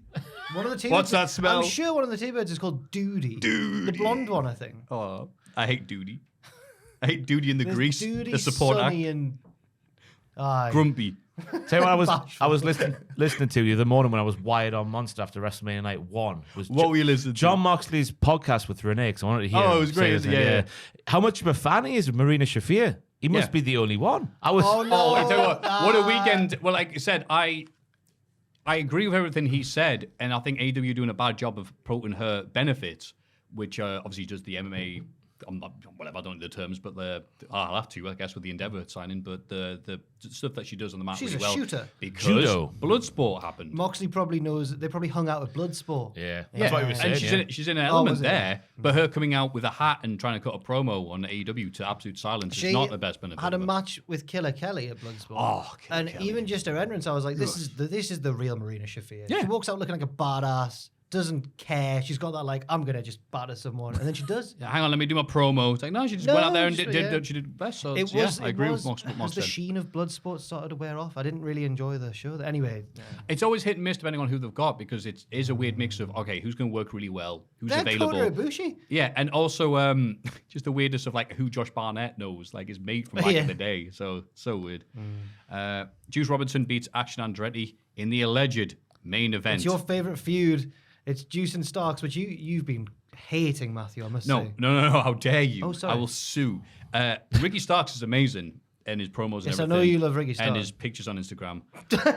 But then Juice Robinson, who again was supposed to appreciate because of Pretenders 2017, everyone cares about New Japan. Oh, And we're at like the D level of New Japan Bullet Club stuff. And he's like, it's me, Juice Robinson. Yeah. I'm like, what the hell is this? that's class. Bullet that. Club. I'll tell you what it was. It was like an episode of EastEnders. The amount he was shouting, Ricky! Ricky! all the way through the match. That's a New Japan thing. Shout out the name of your opponent before you hit a move. Simultaneous sighs there. Action did all of his pretty moves really well. He's got a case of the Takeshita's because of it. He does all of his moves really well. Juice is I like loose. that. The case of the Takeshita's. Yeah, Juice's finisher looks odd. The way he goes one way and the adversary goes the other way. It looks odd. You'll have to see the finisher for that to make sense. Okay. But it Do looks you know what odd. it's called, Jack? No, The Lucy Juicy. no, I don't know. Oh, fair enough. Tutti Frutti. It's probably some. I'll have a look because I'm assuming there's some sort of pun at play. Yeah, The Lucy Josie. The Anna J segment happened just before that. The Where guilty smoothie. Sorry. where she talks about a fat ass and a bad Oh ass. God, sorry, I missed that. Sorry, I don't want to say it four times. But yes, thank you for saying that. She wants to absolutely batter Julia Hart for mocking her injured ribs. It was a very Jericho promo at the end with the screeching, where she's just like, I'm going to batter you. I'm going to batter you. Rock out. I can't just we can't just say I'm going to do this. It's like I'm going to do it. She's got she had dislocated ribs and nearly died. We learned in this promo Yeah, she says, yeah. from the power bomb. Yeah, it was so weird because it was like a few days afterwards. Oh, Oh, she's fine. man. And then like 2 weeks or a week later, it was like, oh yeah, she dislocated her ribs. It's like no, that's bad. That's not fine. Juice has 5 finishes listed. Oh, of course he does. The Juice is loose, which is the implant DDT.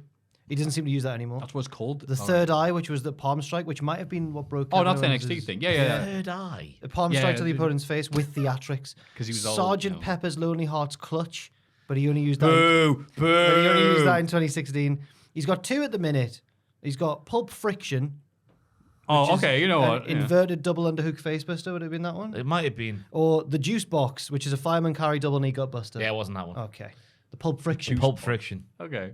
Pulp Friction's all right. Okay, you know what? You're What's it not got that to bad. do with Juice. juice?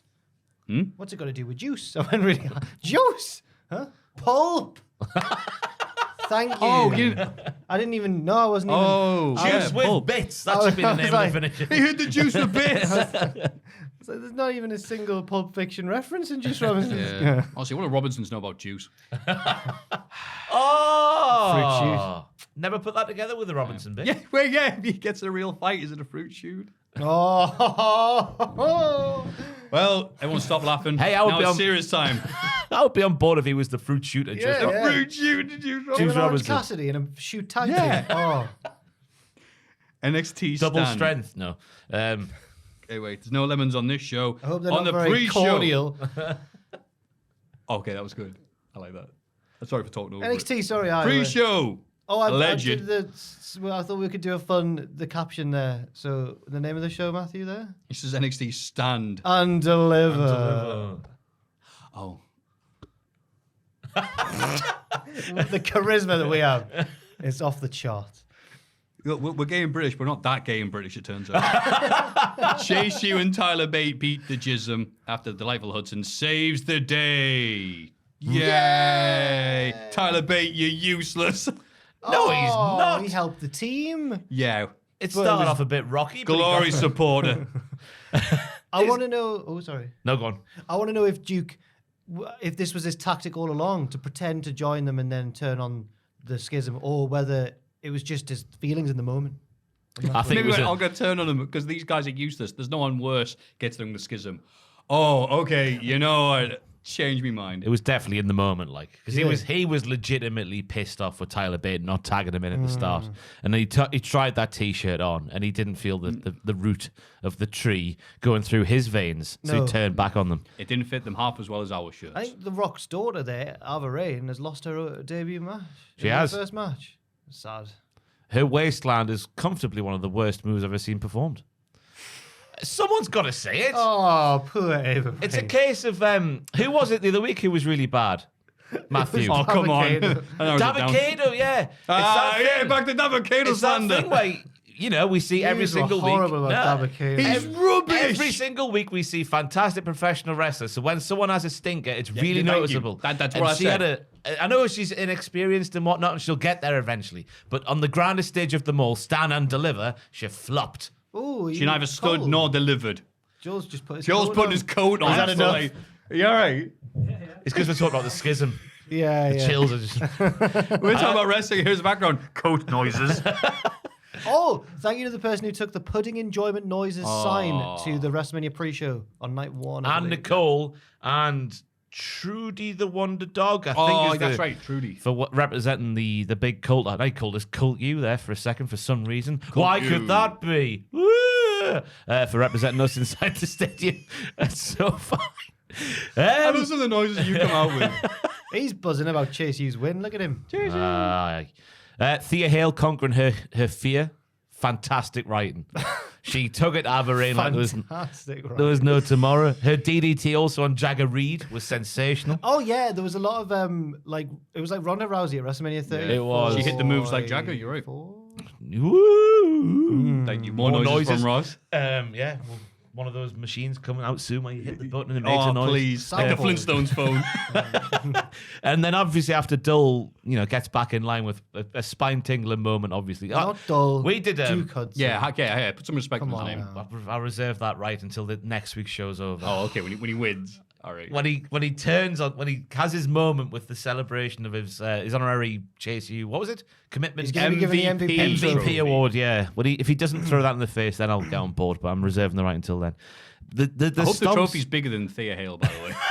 It probably will be. I will be shocked. Imagine if the segment's just there you go. Oh, thank you. Go ahead to the back. Sean's never won a trophy and has never written a segment like that, so has no idea how they work. Here you go. Thanks.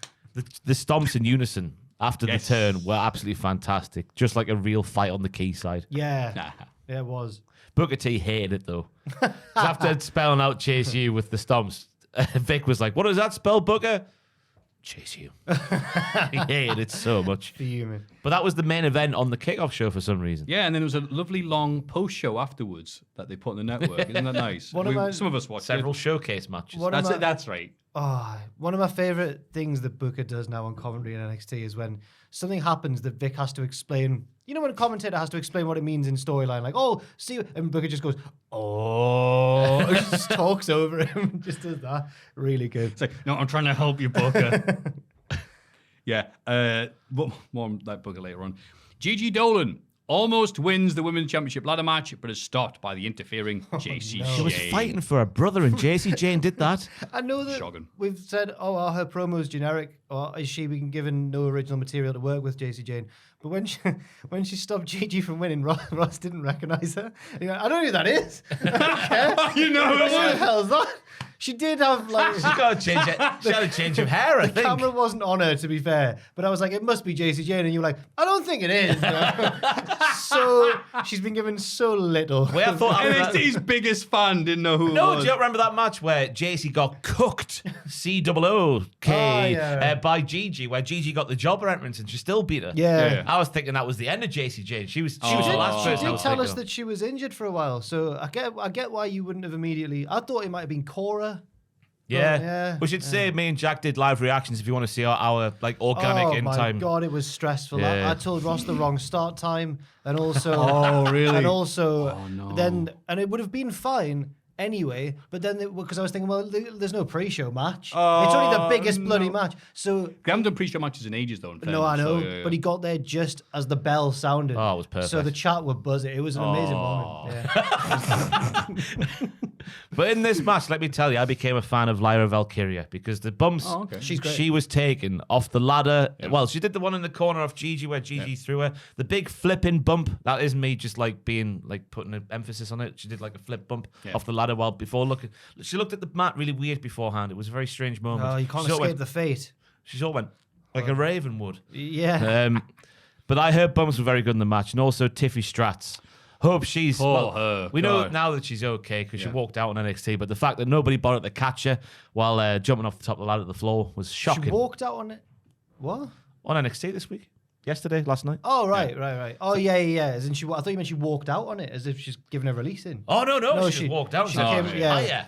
That was a She horrible. quit and then came back. It was a horrible catch or lack thereof. Yeah. I remember for the rest of the show, whenever there was a dive, we were like paying extra attention to see if people got caught. Everyone got caught perfectly from there on out. Apart from Tiffy. Everyone. Yeah, bless her. No, she was trying really hard, though, Indy, so it's good that happened to her because it was really impressing. No, Tiffy. Tiffy Stratz. Yeah. Tiffy Stratz. Oh, it's Future. going to be the next thing that said it out loud. Sorry, Sorry, right. beg your pardon. But sorry, Tiffy obviously doing well. And then Indy Hartwell tries to climb, but she's fallen and she can't get up. Dexter Loomis, the sexy serial killer, he's back, helps her up the ladder to win the title, which was a nice moment in the overall story of Indy Hartwell's career and Dexter Loomis. The crowd loved it. Yeah. If you've been watching NXT the past few weeks, you're like, wait, what? Yeah, we were saying this in the stream, like when did she become like prime 2014 Daniel Bryan of NXT, like the heart and soul? I think she. She's been She losing might matches. have been She's my been- last guest Yeah. in this match. Yeah. I cage matched it, including the women's rumble, which doesn't count as a defeat, but for the purpose of the. Yeah. She's lost 7 of her last 13 matches in the build up to this. Oh, indeed. But I've just not got that bit where she's like the one that everyone loves because obviously the plants in the arena can be told to say certain things, including Fire Vince last night apparently as well. Yeah. What was Oh, I didn't hear that. Yeah. Apparently there was a Fire Vince chant. Yeah. Aye, but they've been told to make Indy like the baby It face. might not all be planned. But Yeah, but she wasn't winning though. It was weird. Yeah, and especially bizarre, given that the build-up for this match was a lot of matches, and the only person who got any build was Roxanne Perez going, it's okay, I've overcome the last boss anxiety, and I'm ready for this match. But there was no. And then she win. There was no moment. There was nothing. She was just part of, I want to, okay. I thought it was going to be a moment with like she'll be alone in the ring and Right. just the ladder separates her from retaining her title. And she starts to climb, and then the anxiety gets her. But there was none Like of when that. Chucky can't go down the slide on the Rugrats. Right. Good reference. Wow. I used to love that. Yeah. Bloody love that. And then people are like, oh, come on, we really support you. Come on, we believe in you. Don't have anxiety, stuff like that. Nah, she just part of the numbers, and then she got one very brief appearance on NXT. Storytelling, NXT. Odd. I mean, that's one misstep. The storytelling's been fantastic elsewhere. Oh, ha, ha, ha. You're so funny, Ross. Gallus retained... Oh, you've been serious? Yeah, I was. Oh, okay. Gallus retained the tag titles against the Creed brothers and Tony D and Stacks after interference from the returning Joe Coffey. We went. Oh, dear. Yeah, so do we. But like, another bigger question: who's supposed to be the good guys in this match? Gallus. Gallus have now turned Gallus heel. and the- This yeah, was a heel but- turn. Gallus were the turn. good guys in the match I think until they everyone- weren't. I think it was. I Right. think everyone was a face in the match until the turn. Yeah, no one was popping for the Italians because, again, aren't they mafioso No, bad they're people? good guys. They're good no. guys. Crowd Yeah. is still like, yeah, They're but lovable funny, mafia so- bosses. They're Eh? not lovable. They are lovable. They're It's loyal a to rubbish each other. thing he grabs him and Also does loyal that. to each other as well. They're good friends. Oh, that's nice. They killed 2 times. They killed a dude. Yeah, They're but loyal he to friends. deserved it. Yeah. Let's not. The joke other him. friends apart from that one dude they killed. Some of this looked good and some of it was a bit pish. That was a good match. The I thought. Creeds were the stuff that looked good. Yeah. They- Up apart from that one bloody bit where, hey, God bless him for putting 2 people on your shoulders. Julius. Yes, and then Brute. Oh. Who would have thought Brute would screw Julius, huh? And I'll never get sick of doing that. And completely missed the bloody body bounce to the outside. But But they apart from that, looked it was generally really good. the yeah. Creeds. That one bit aside, everything else was good when they were doing it, and all right when the others. And it was just the crowd general like, all right, Hey, bunch of moves. Stacks did his best Cesaro hot tag. Remember that Raw where Cesaro took How everyone good to out? get it gets reposted on Twitter every week. Well, he did that exact sequence where people were getting stomped on the floor and everything. And someone over like 2017 WWE hits different. Like, did it? Picture the 2008 roster and goes, wow, yeah, that roster was banging every week. But yeah, this was like, okay, am I supposed to be cheering Gallus? And then Joe Coffey arrived and he goes, I'm definitely not supposed to be cheering Gallus. Not now. Now he. Oh well, he talks more about it on NXT. Yeah. He Oh, got the God, we have all badge that in to look though. forward to more. Real Men Wear Ah, Stone Island. oh. Sturdy, get the badge in. He Hey. just came from Celtic Park, not Ibrox. I had to make sure I said the right one. Well He's done. Celtic boy, I believe. Yes. Like, because that gear was like a Celtic away kit from many years ago. Yes. Yes. Yes. Good for them. I thought the match was a bit underwhelming, but that was because of the huge return that happened at the end there. Yeah. Huge. Right. Massive. I'm so happy. Hey, he it was, blocked out the sun. he was excited. Joe Coffey. He was the only person in the world. God, Gallus proved they don't need him in the build-up of this match. It just needs a waste of space. They've been having fun. It was attacked when he wasn't there. They've not lost a wrestling match or game of pool or drinking contest for months. I imagine, right, Coffey's the guy, like when you just, Wolfie and Mark are just having lovely games of pool, a few pints, having a great time. And Mark's the one who's there trying to cause a stir with everybody in the pub. And they're just like, oh, Mark, just Joe, sit down, will you? But Joe won't sit down, will he? He won't sit I down. know that. Yeah. I know that. Leave it out. I know that, like, in not real worth it. life, Mark Coffey and Wolfgang are the tag team, are a more regular tag team than the Coffeys were. Joe Coffey was more of a single star. But I feel like that should be explained in story in NXT land, because why is he brothers? He's mate. Why is what's Because his the, brother hates him. why did he You leave? go, oh, yeah, we've heard him speak. Yeah, Where that did makes he sense. go for like 4 months in storyline? I want more story. Where's he been? Like, what is the I'm reason? assuming there was. Oh, was it visa issues? Is he getting a work visa, maybe, or an injury? One of the two. Can't remember. Anyway, He's been someplace and no one's cared. Wesley retains the North American Championship in the Fatal 5-Way with Dragunov, Dragon Lee. Lots of dragons this match, like Game of Thrones. lots of Lees as well. Or two. JD, Wes and don't Dragon? Google me. JD McDonough. Wes and Action. I liked it. It was a good match. It was Oh. a mixture of stuff that worked really well and made me go, God, this is good. Look at all these guys hitting high spots.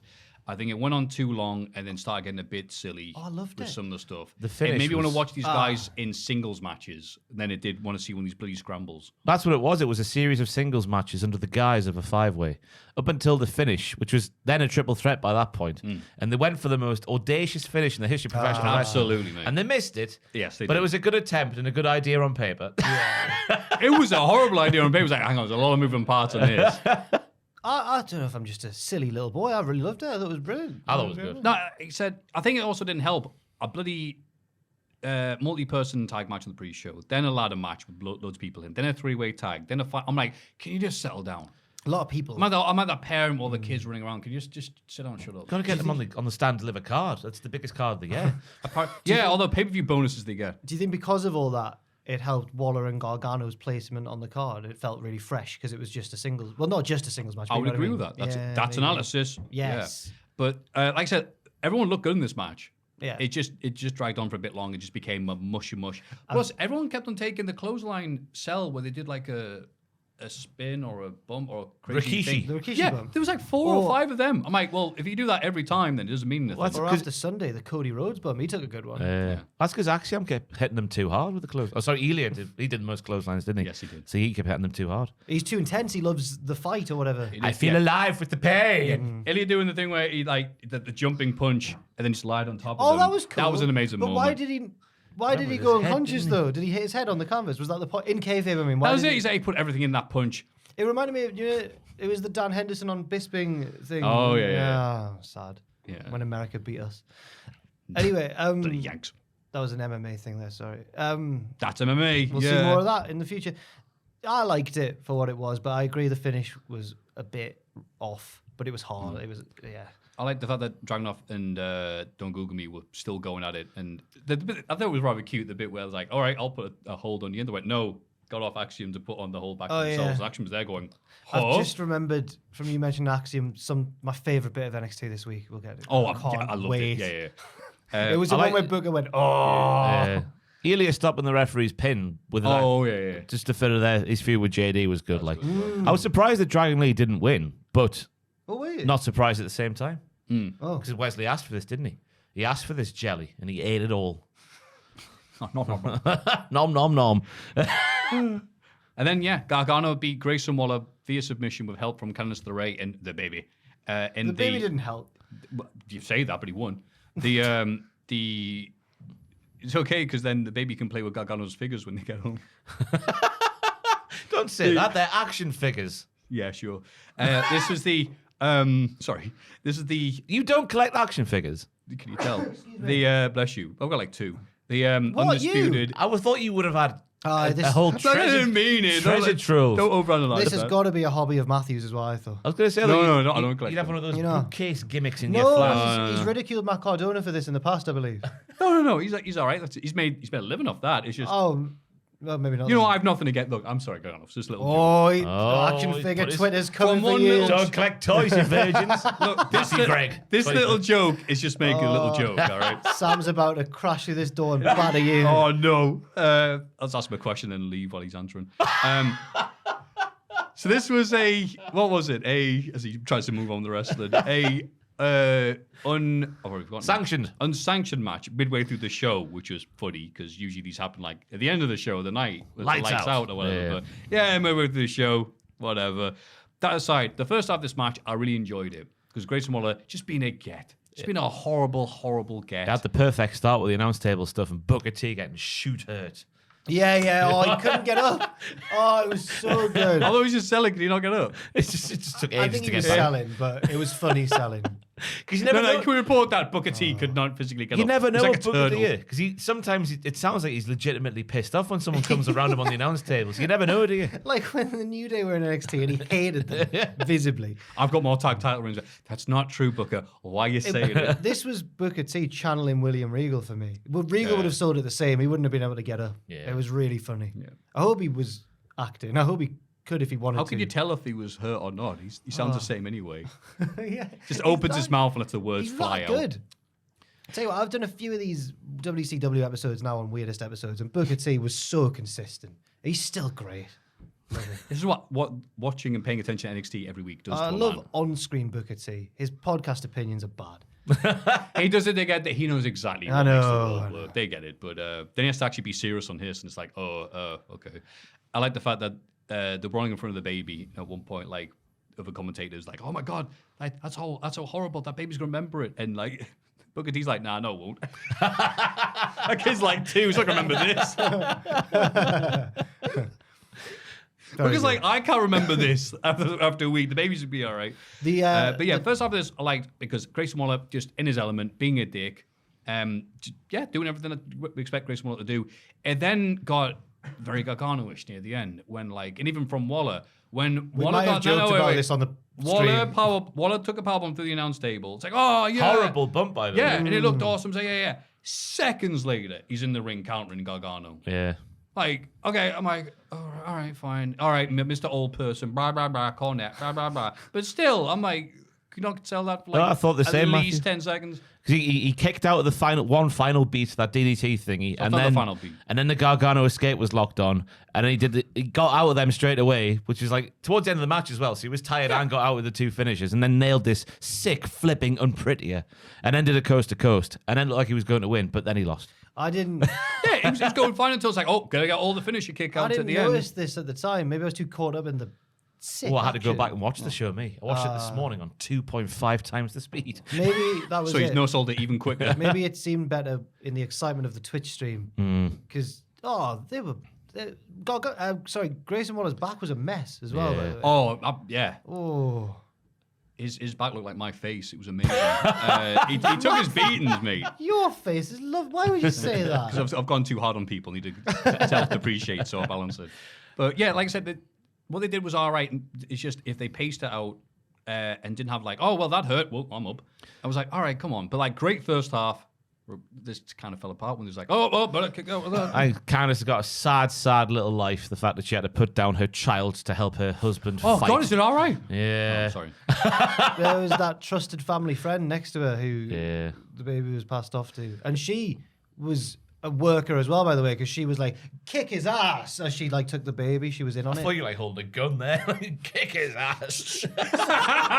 Well, he beat up a man in front of his kid. He deserves it. There was a couple of horrible spots as well with the chair structure on the floor where they took the suplex off the apron. Oh, that went a bit. And the one in the ring they did where Waller took it, it's supposed to be obviously the little chair pyramid, whatever, and Waller took it on the vertical bit. Yeah. As if he didn't take enough shots on those kendo sticks, he had to land on that. Like, Yeah. poor get. I thought it was good after the chair on the floor bit as well. They did a sick twist in Canadian Destroyer, which I've never seen done that way before. They did like a little twist, little pirouette in the middle of it while it was going through.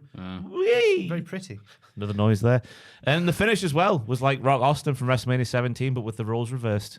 Wonderful. Well, you know that the win's gonna. You know it's gonna happen. No, the Gargano was the face, but doing the Austin chair shots. Oh yeah, loads of chairs. Yeah. Yeah, they're coming. I feel quite bad, I guess, for Grayson Waller because he is like, you're in this feud with HBK. Oh my god, I'm in a feud with Shawn Michaels. Yeah, but it's going to end with you wrestling Gargano, and he absolutely batters you. Well, you know. I just hope that Gargano buys some Miracle Grow for his lawn now, because it was disgustingly patchy. That's the most important thing. Oh, yeah. I'm Have some pride in your front garden, for goodness sake, Johnny. Oh. Albert Fire and Isla Dawn win the women's tag titles, beating Fallon Henley and Kiana James after BJ refuses to help Kiana cheat. Stupid boy. No, honourable boy. Stupid boy. Honourable, though. He didn't want to cheat, and then he wanted to cheat, and his partner stopped him from cheating the second time when he could have cheated the first time. Oh, yeah, he tried to get in the ring, didn't he? Yeah, stupid boy. He gets everything that's coming to him. He deserves to get everything that's coming to him. We got there. We did get there. I was surprised that the Witches did very little in terms of offense in this match. Yeah, I thought think the it was just- Witches were going to be badass. They went for the finishes straight away, and that was it, basically. All I remember is that our Twitch chat were really horny for Isla Dawn. Yeah. And with good reason, Jack. Oh, no. And with very good reason. Oh, no. Oh, is this how we get away with saying stuff now? Like, Oh! the chat really likes No, they were. Jade It was like, it's Cargill. honestly my prevailing memory. Which chat, Matthew? You weren't streaming. The chat really likes Jade. No. My main memory of this match is that the chat were really horny. It for was Isla Dawn. endless, like. Yeah, it was. Yeah. This isn't me projecting. I got what you were trying to insinuate there, man. Kiana James was really impressive in this match. Her Asai moonsault was better than Ultimo Dragon's. Her power, Wow. Bloody hell. Oh, okay. her power to get Alba up in the power pump position for the power pump, the power Kiana bomb James. position. I like the power pump. Yeah, Kiana James is really she good. did really good. Yeah. Her and Tiffy Strats, future. But it's all about the finish, and obviously JB deserves all that's coming to him. DJ. BJ. BJ, yeah, not JB. Well, no, JB's an idiot as well. So No, JB's a good actor. Yeah, he's got that. He is the Big best future. actor. he's of been the acting group. as a wrestler for A ages. big future on stage and screen is JB. He's going to be one of those people called who've won a Tony, an Oscar, and an EGLOT. A twat. Yeah, that's the one. Oh, the golden 20 goes to BJ.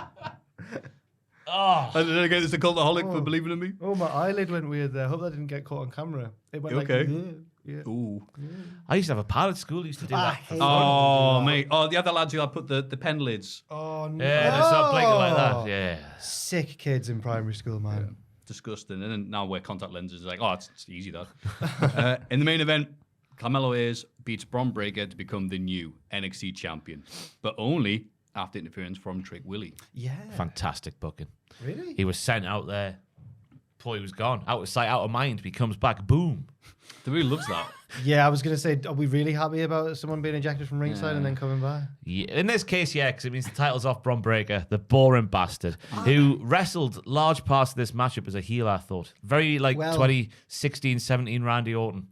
Rest holds. He was doing that gator roll thing for ages. Oh, he's an amateur boy. Even on 2.5 times the speed. He was doing that thing for ages. But then it picked up. Carmelo was picking up the pace with his fancy moves, and then Bron was picking up the pace with his toe pick on Hello and the bulldog and stuff like that. So it turned into a good match at the end, but it took a while. Yeah, I think it was an unfortunate botch from Carmelo early on as well. Oh, yeah. Melo don't miss, though. He meant to do it. Okay. Just you idiots don't get it. But I think it was by design. Like, Bron's going to only do his impressive stuff later on, so Carmelo gets to shine because he is the new champ and he is mint. I think it was bad booking. How so? I think that the fact that he relied on interference from Trick, if they're going to turn Bron heel anyway on NXT, which they did, just have him beat him clean. No, they've had the Trick thing going on, simmering in the background. That's slow cooking. The fact that Carmelo said, like, can you not? He's like, okay, does it anyway. I get that's it, just in that the makes background. sense. But I just he's would the, have he's the Usos or whatever, his Roman. I would have or whatever, liked to have seen Carmelo win clean, especially if they're just going to turn Bron. But I get. You're right. The Trick thing has been bubbling away. I was all right with it. Like I said, it's fine because, NXT happens anyway. Like that. Yeah, Carmelo's the champ. Well deserved. Bron had a hell of a run. Okay, yeah, some Joe Gacy matches here and there, but overall, the fact that he's able to have these matches, and they had to turn him. They've done so in a way with the crowd being in there and stuff like that. It's interesting. Made a mess of his character, I think, over the course of his reign. Yeah. We know why. You know, when he came out and it wasn't his boo-boo face, it was he's got the dog in him. You're like, oh. But he doesn't know. That was rubbish. He needs to go fishing to get away from the bright lights and the loud noises of the arena. He's got the fish in him. I can't believe the fisherman thing's really stuck for so long. But imagine if Scott Steiner, at his height as Big Papa Pump, there was a promo. He's like, "Oh, I'd love to do knitting." Now, but Rick isn't a character like Scott Steiner was with his freaks and all that sort of stuff. He started off back in the very early days of 2.0. He was very Steinerish. I thought he was Goldbergish. He's just an emotionless. He's a wrecking machine. Yeah, that's fine. On a show like NXT with all the other goblins, with multiple witch characters that the chat's on for, I thought like Bron Breakker's being, I'm a wrestler. I wear tie-dye stuff, represents the 90s and I fish. I'm like, yeah, all right. Yeah, he fishes. That's all right. He can fish if he wants to. He can leave his friends behind. If you don't dance. His friends don't fish. And WrestleMania 39, Night 1. Wrestling is fun. It is fun. First of all, it was really nice and cool to see just the impact you see, like, wow, that giant stadium. Oh, yeah. It's a ridiculous thing, isn't it? Yeah. Its roof is twice as big as the stadium. Roof. It's roof. I don't know why you yelled at as well. This is on the roof. I've got that dog in me. I'm Bron Breakker. Roof. But no, Roof. It was, yeah, you're right. It It's was incredible. massive. What a How lovely did you roof. watch? This sounds weird, but how did you watch this? On the network. On the network. Yeah, but like how, like Live. I'll say again, but like what format was on a PC? PC. Right. On the 'cause- smart TV in there. on a smart TV, right? Because we used the PS4, and WrestleMania was not showing up. It would just you go to watch, nothing would happen. Panic sets in. So like, was so we this had to during use the pre-show or was this out? No, it was on the thing. We don't watch the pre-show, so we then had to get the laptop and get it via HDMI. Again, first world problems, I know, but. And then apparently, like, my mate went on and said, apparently it's affecting all of Europe, and they're trying to fix it. I went, all right. So I obviously went and goes, apparently it's affecting Europe. And all I had were people going, nah, I'm in Italy, no issues, no, Spain, go F yourself, Maffew. No, mate, all right. I think my mate's just trying to, like, It's like try and Eurovision. shift the blame. Matthew's getting calls from all countries going, no, it's all good here. Do support. It's like Eurovision, yeah. It's like, everyone's like, hang on. And the Philippines, which is the nearby Latino country, says, no, we haven't got any. Definitely not in Europe as well. No, definitely not. Starts off Austin Theory beating John Cena, despite submitting the STF with referee down. A-Town down. Yeah. Boring, basic, boring match. It was maybe the worst match of the night. Early on, I suppose. Worst match of the weekend. I think, definitely the worst match of the weekend. Pale, bald John. Oh. He didn't Why didn't he at even least have a try. spray tan Yeah. in it? He hates Austin Theory. That's what we'll He learn hates here. wrestling now. He's It's past just it. it's just a thing for him to do. He hates Austin Theory because he got the visual win. He didn't try. He didn't try to put it. He didn't make Austin Theory look good in this match. The report from Fightful Select as well was that this match went way Shorter. under, Yeah. which you never hear about. No. John's like, right, I've got a taxi. Yeah, it sounds like, how bad a match can I have before they stop asking me to come back? Because we've always known with John Cena, he's always a team player. Like he'll always like do in terms of like sheer minutes of matches, he'll always have the least possible on all the cards throughout his career. Like when remember watching was it WrestleMania? What was the one with the Rey Mysterio's triple threat match? Where it went like 9 minutes. 22, and it had like a 22-minute John Cena versus Triple H main event. Oh yeah. Same thing there. They couldn't have done any less for that match to make the triple threat match longer. Yeah. Always been a team player, is John. Really basic though in the structure. It was, wasn't It's it? just like the ref. Cena is his vintage. Should never be going like, oh yeah, the fake tap out. Woo, I'll celebrate. No. I had a £5 accumulator on WrestleMania, which got dashed by Roman Reigns at the very end. Yeah, well, it's fine. But my first match on the accumulator was Austin Theory to win. So when Cena came out with the Make-A-Wish kids, I was like, well, it's done. My accumulator's done. He came out with the Make-A-Wish kids, went, I hope you guys have a great time, and went out and lost. I was like, no, what? I couldn't believe it. Not that I disagree with the result, but it felt really soulless. Like, it felt really nasty. Yeah, it just felt like a match that happened. Yeah. And it was like, okay, and that's it. I don't think Austin Theory gained anything from the win with John No. Cena. I think they're banking on people not going back and watching the show and just seeing the Wikipedia beat John page. Cena, Yeah, yeah. Theory beats John Cena. Wow, what a match. He sucked his ear. That's the most exciting bit of the match. That's Oh, I think all it- he did. We've all been there. The exciting bit was waiting to see if the ref could see the submission and Cena celebrating. No, John, you've not Irish won. whip. All right, cool. It's in for a long Cena, night. I've noticed, he's always been like this, I guess, but it feels Yes. like he is. No, sorry, what I'm about to say. sorry. Yes, he has always been like this. But he's always been a bit arm flaily as a wrestler. But I feel like the arm flailing's really, the more ring rust he has, the more his arms flail. He went to get an Irish whip and went like, I couldn't believe how flaily. Sorry, that's just an observation there.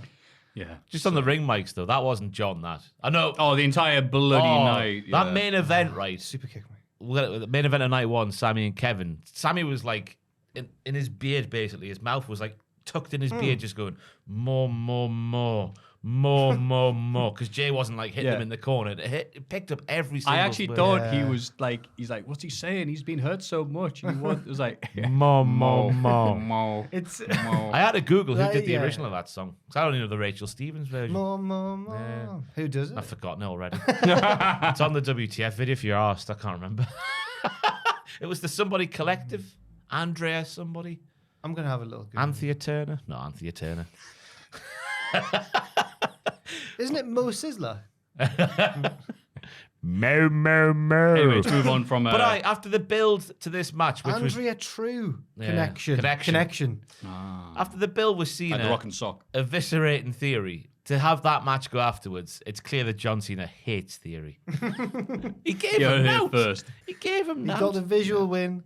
Yeah. Yeah, we'll move on like everyone else for the match that looked like it was going to be the main event, given the publicity posters. Yeah. Oh, God, yeah. Don't worry.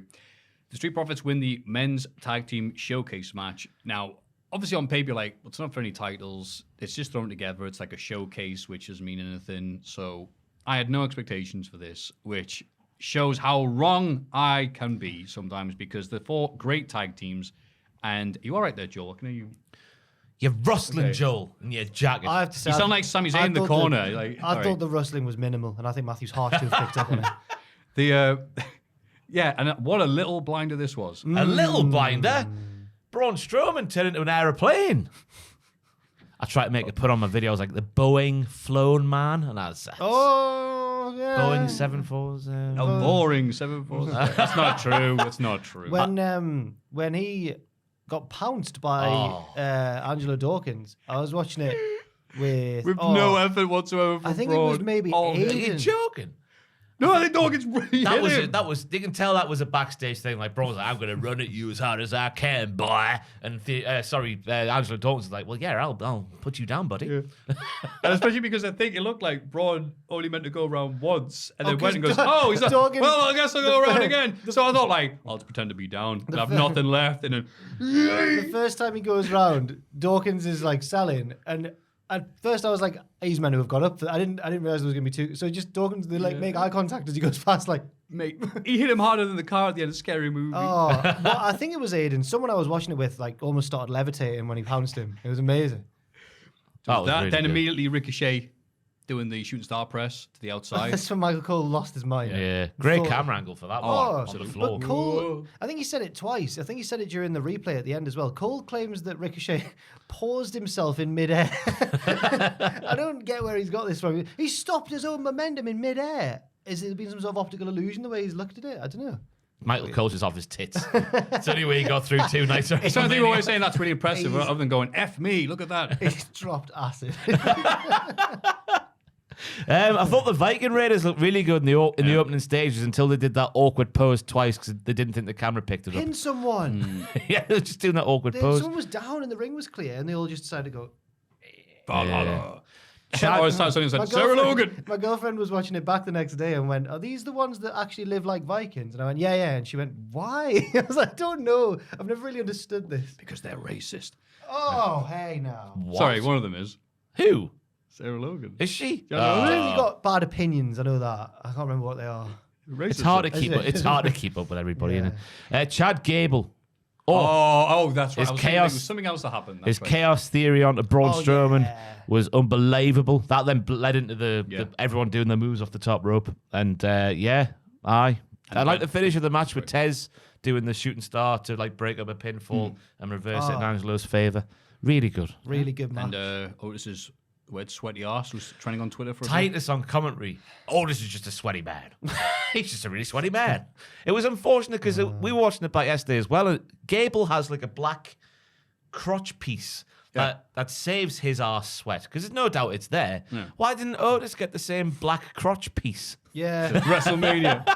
Maybe it's a creative decision. Maybe it's to emphasize his sweatiness. But why would you want to do? I don't know. It works for him. Yeah. Titus is like, I can't do the dive the outside. I can do that sweating bit. He was wearing leather pants on that night. You could Titus? tell, yeah.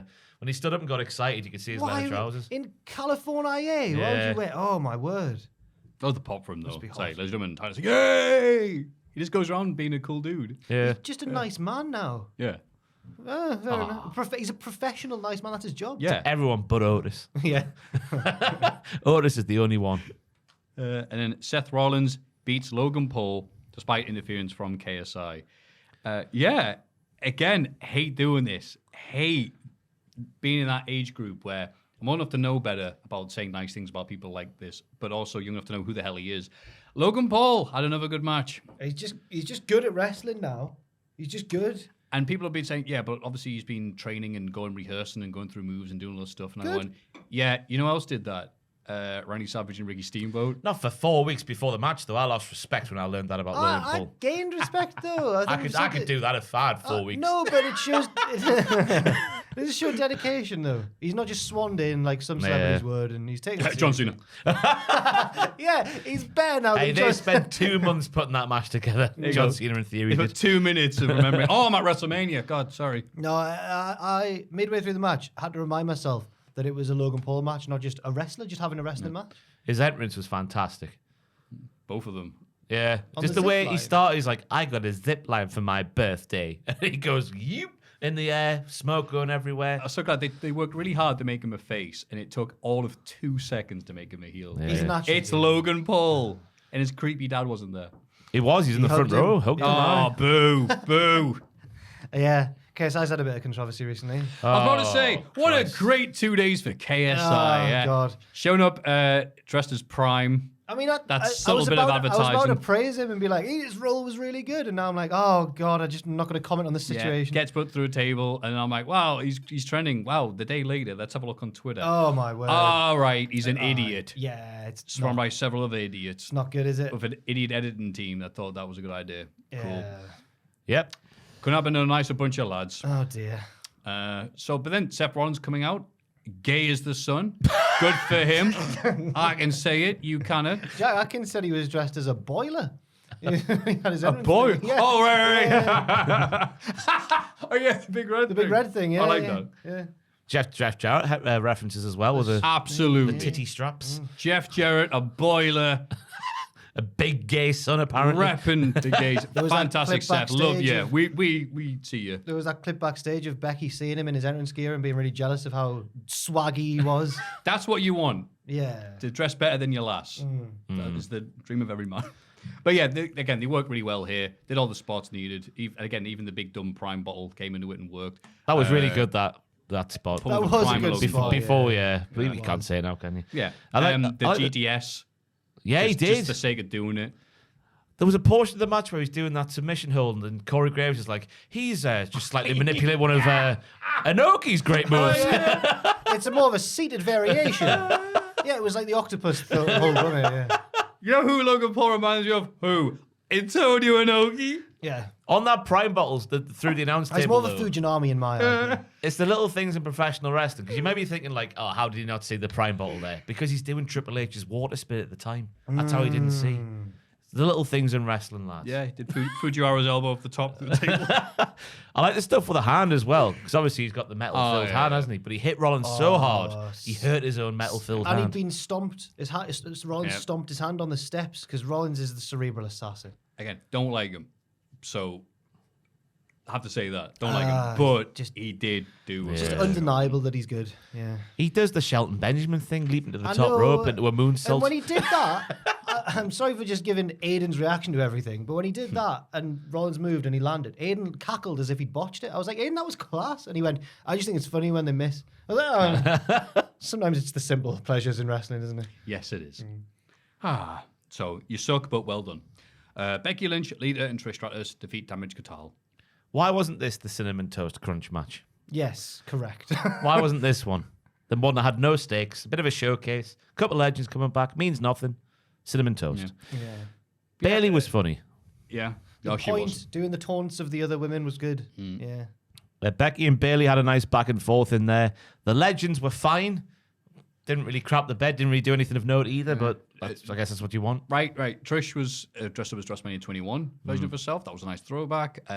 Lita had all the pace of the ice polar caps melting. But it wasn't bad. It was just like, you could tell everyone had to slow. That's a woman's tag team Beloved champion you're Hall talking of about there. Fame Lita. Yeah, I know, right? Wow. But it was like, look, it's a feel-good moment. Have all these legends come together, blah, blah, blah. Damage Katal are dead anyway. And even before the Vince thing, Now else they- happened to yeah. wrestling, Yeah. but like now they're really, really dead. So it was just like, okay, cool. Maybe a bit too long, but again, it wasn't bad. It was just kind of a match. Yeah. It picked up at the end when Io started doing her stuff, the massive moonsault She was off the top great. of the floor. Then obviously the avalanche manhandle slam for the win. Yeah. It was what it needed to be. Didn't really, yeah. Yep. Yeah. A Ron Sill match. I got the sense watching it, and obviously Becky's really good and everything, but I just got a sense of Bailey's just class. And whatever they ask her to do, Bailey just does it, and Yeah. she's just brilliant. And if they're not careful, then they'll lose her, won't they? She'll Yeah. see what Mercedes is doing, and she'll go off and have a bit of that. Yeah. Now, I'm interested in talking about the next match because I had a quick talk with the other people upstairs while I was waiting for you, and they didn't like this. I turned up on time. So, no, that wasn't a Don't jab. That wasn't you- a jab. don't you. That wasn't a jab. Well, I That was was waiting I for got you. here early. Sorry, carry on. Sorry. Finn Balor and Damian Priest interfere in Rey Mysterio's match against Dominic, but Legado del Fantasma fight them off. Dominic tries to use a chain behind the referee's back, but Bad Bunny stops him, and Rey gets the win and beats his son. Yeah, I thought this was tremendous. So did I. Oh, The only bad thing about it was the cinnamon toast. Yes. That was just the only misplaced bit. I thought the rest of it built to a lovely crowd popper moment really well. I hate the fact that I saw that and go, I hate that advertising. And I also want to try some cinnamon toast. I'm guessing they're just like cinnamon grahams. I It's love cereal, that. isn't it? Big ups You're to right. NXT 2.0 superstar Sol Ruger, who was Mr. Yep. Cinnamon Toast Crunch. Yeah. In the That's, entrance. that's his name. She should have done the move in the thing on Dom. Who's going to save? That would have really made the Who's match. going to save right now? It's the cinnamon toast. The perfect thing about that is there'll be a large portion of that crowd watching WrestleMania who don't watch NXT and will never have seen that move before. And the first time they see it, Mr. Cinnamon Toast Crunch. Sign him, Vince. Cinnamon. Yeah, apart from, well, you know, that I was actually welcome from distraction about the little snippet of footage that accidentally got in the promo for Dom.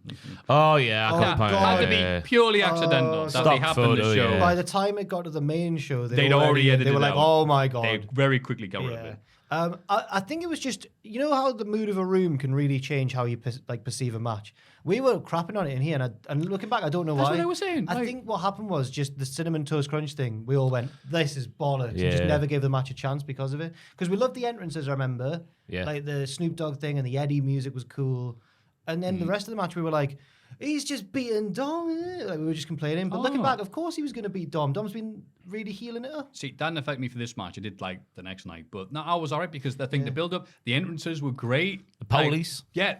Call the police. Dom's They heard entrance, Titus Dom's yelling entrance. and called the police, and he had the mask on and looked cool as hell. I was like, yeah, he's like the crowd really into it. Dom's best loving match. Hall of Fame. Oh, absolutely. Remember how bad this guy was? No, I was sick He to had, death of he had him. that match with Rollins, didn't he, for his debut, and he was good. He went through a bit of a No, lull. it was all right. Then had some rematches that were like 20 minutes long, and you just like, Dom, He go was away. fine. It's just a bit Yeah. boring, wasn't he? He's just like, it's me. I'm like, yeah, we know. He's a great heel. But now he's great. What a career resurgence for the young lad. And Ray just being Ray. Yeah. And yeah, everything at this worked fine. You know, there's his mom and sister getting involved. And That should have been a DQ when the mom hit him. It should have been a DQ when he whipped him with the belt. Oh, no, you've seen a Hollywood Hogan Nah, match. I think- Yeah, happens all the time. But Angie going too far. That should have been reprimanded. She's got Also, lucky there. Aaliyah was ready to go when he threw the drink in her face, Yeah. and she was halfway over the barricade. yeah. I like to think that was real. Surely, I don't know, it wasn't. But I also felt bad for Dom at the end because all his family are in the ring going, "Yay!" and he's on the ramp going, I just Good. thought, "Oh, He hates his family. poor little You're the lamb." only person I hate more than you, my family, is Bad Bunny. They only don't like him because he got a goth girlfriend. No, there's more reasons than that. He's been really nasty. Yes. Well, it's Ray's fault anyway for calling on Edge instead of Dom at Clash at the Castle. That's right. Yeah. Yeah. So, All Ray's fault. should have been a family affair, Ray. Look what you've done.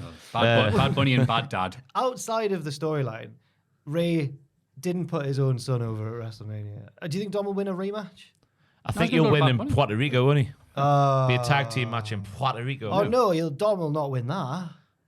Yeah, that'll be Bad Bunny and Ray against This is Dom Vince and- McMahon's story we're talking about here. The hometown heroes gonna lose. If Drew can't win his hometown of Cardiff. But Bad Bunny, Vigilante of Justice, I've got written down there. That just he stands for what's right all the time. It just, I really enjoyed it, mate. It's what it had to be. One of his co-commentators goes for a high five, and he does give him it, but there was a horrible moment where his guy was like, "Yes, Bad Bunny," and he goes, "All right then." I thought he was going to leave him hanging. It was awful. But no, I liked it. It was Fair interesting enough. seeing people like not care that much again. I think it was just the room, you know. I think if I watched it Yeah. back in a vacuum, Why I'd would you get do in that? there, That sounds horrible. but I think I'd enjoy it more probably. I tell you what helped with the match as well was watching the Hall of Fame and the kickoff show on night one. Because the crowd had like a Mexican representation in there. And you don't realize what like a thing, Yeah. like what's the word I'm looking for? Like a pillar of Mexico. I don't know what I'm trying to say here. Not pillar of Mexico, What Rey Mysterio is for like their culture He's and the whatnot. most famous Mexican wrestler of all time Yeah. in America. Yeah, it's just got really hammered home during the Hall of Fame, especially like what importance he has, like culturally. That's what I'm trying to say. Yeah. And it helped with the match. I thought that reception from the crowd. Yeah. Yeah. It's Rey Mysterio. Oh, lale. I'm glad he got the headline Hall of Fame class, I suppose. It Yeah. felt a bit thin this year, but I'm glad I'm Ray all right was with the him, like, headliner. rather than have these huge bloated things. Yeah. Good. Make it short and sweet. Like Ray himself. Like cinnamon toast crunch. Oh, I'll let him down. And then Rhea Ripley defeated Charlotte Flair to become the new SmackDown Women's Champion. And then Charlotte does their, hey, you got me, kid. Got me, kid. But I went back and checked, 'cause I thought she does this every time someone beats her for a title. She doesn't actually. It's non-title matches she does that. Title matches, she's usually just there like, can't believe how long. I went back, so I thought I was going to do like a funny, you know, on Twitter, like oh, Charlotte bringing back the classics. But no, every other time she's lost the title, the last few years has been her just like, no, and really selling the fact she lost it. So it's like, oh, okay, I'm wrong then. I wonder why they got her to do this then. But it came out after the show, didn't it? That she's taking a break. No, is she wanting to do though? Because I read the report and says she wants to, but she says that she wouldn't be able to. She wants to do bodybuilding or the muscle pub, whatever. I'm using the will live here, sorry. And she's not going to be able to do that and be on the road at the same time. She didn't say, yeah, I'm taking time off. It was weird how that's been, the headlines not really match the I forget who content. said it. Like there was, yesterday, there was like apparently she asked for time off or something after WrestleMania. Was that being reported? And she told them on the Saturday that she wanted the time off after the. Actually, That was not I think true. I heard Fair Alvarez enough talk about this because he says his point was she's just come back from a break and now it's weird because she's having another one through. Okay, I'm going to wait and see.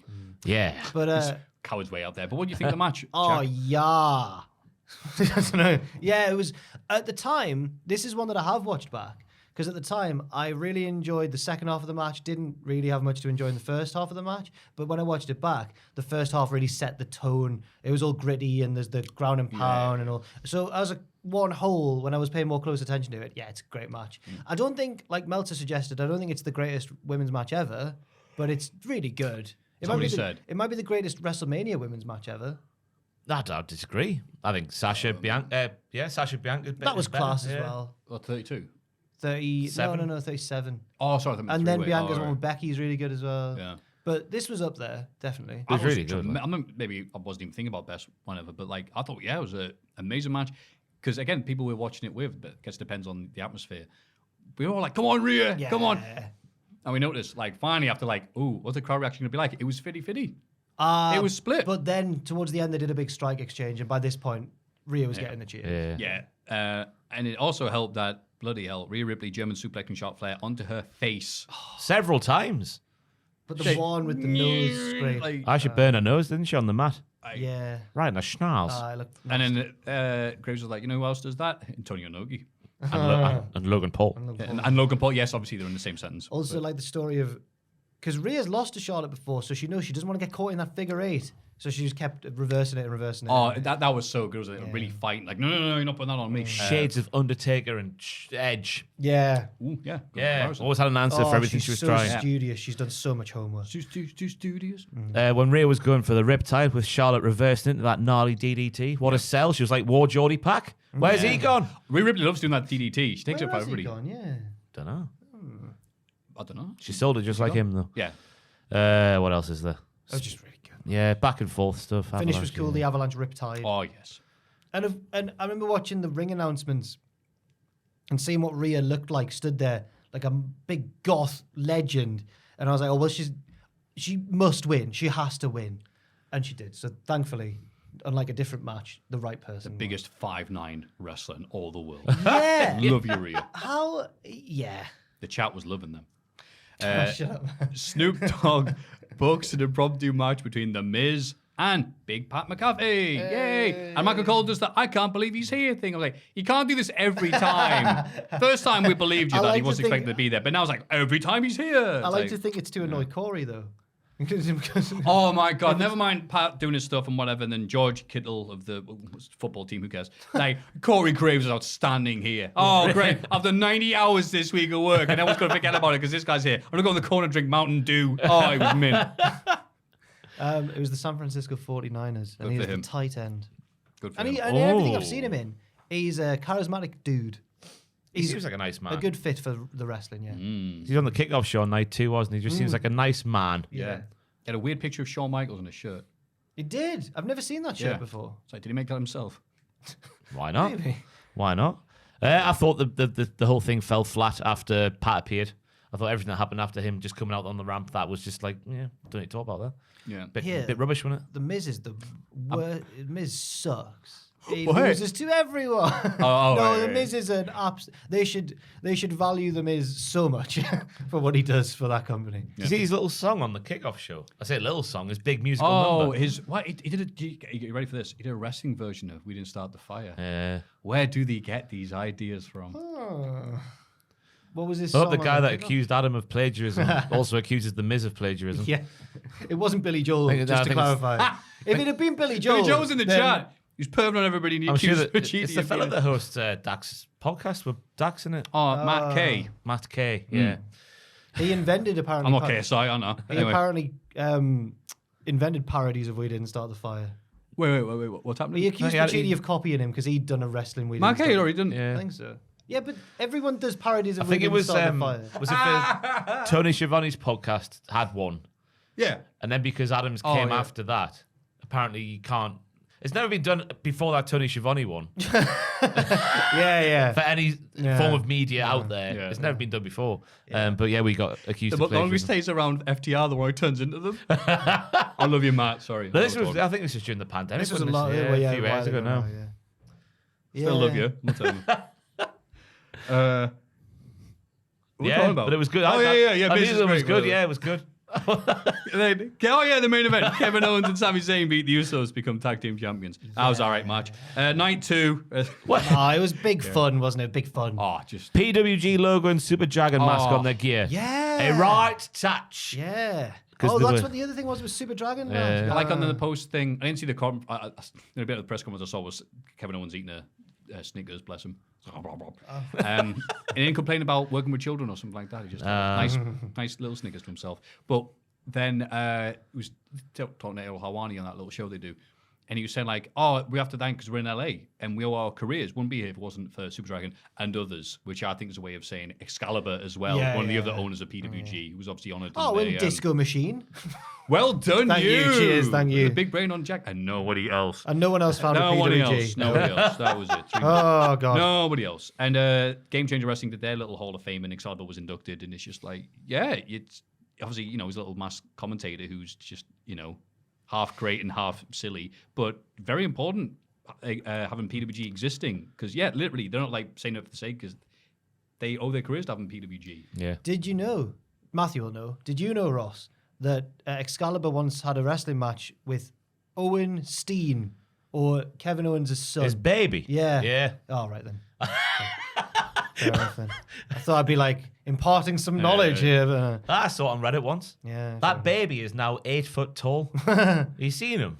No? Owen Steen is legitimately I don't know if massive. that's his real name, by the way. It's called Owen, isn't it? He's called Owen, yeah. Okay, No, but yeah, in kayfabe, his name's Owen Owen.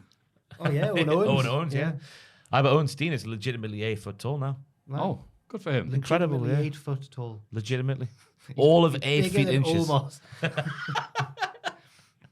You should see him stood next to Kevin Owens. Is he He taller looks than good. Kev? Yeah. Oh, wow.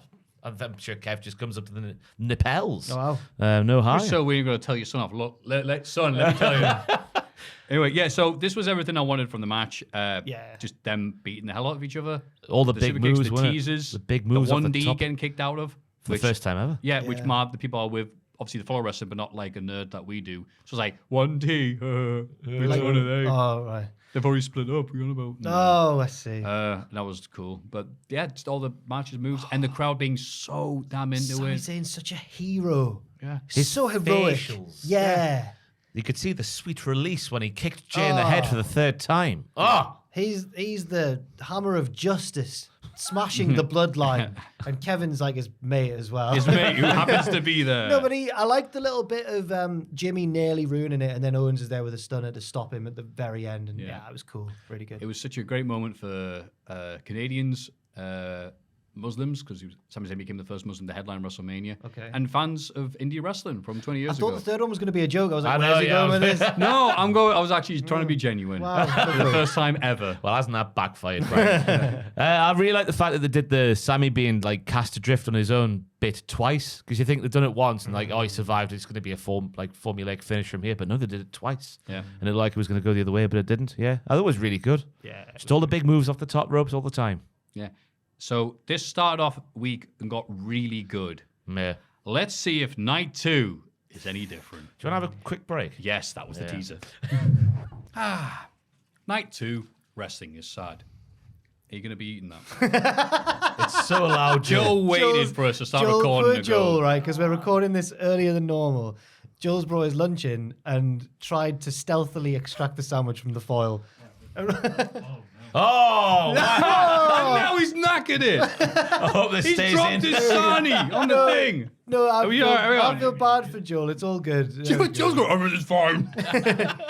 What kind of... Oh, it doesn't matter. What you got in the sandwich, Joel? Ham Ham and cheese. What kind of cheese? Mozzarella? Cheddar. Started off strong, Night like 2. WrestleMania 39, night 2. Yes. Brock Lesnar beats I call Omos. this one Wrestling is Sad. Wrestling is sad. Oh.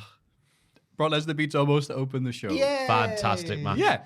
Yeah, it was Just what say- it wanted to be. Nice, simple, Omos has got 18 Triple E feet.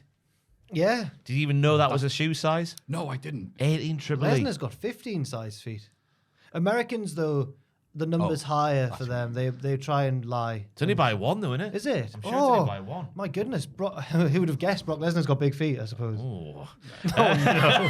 Brock sold his arse off for Omos in those early stages where Omos was just throwing him around. His facials were excruciating.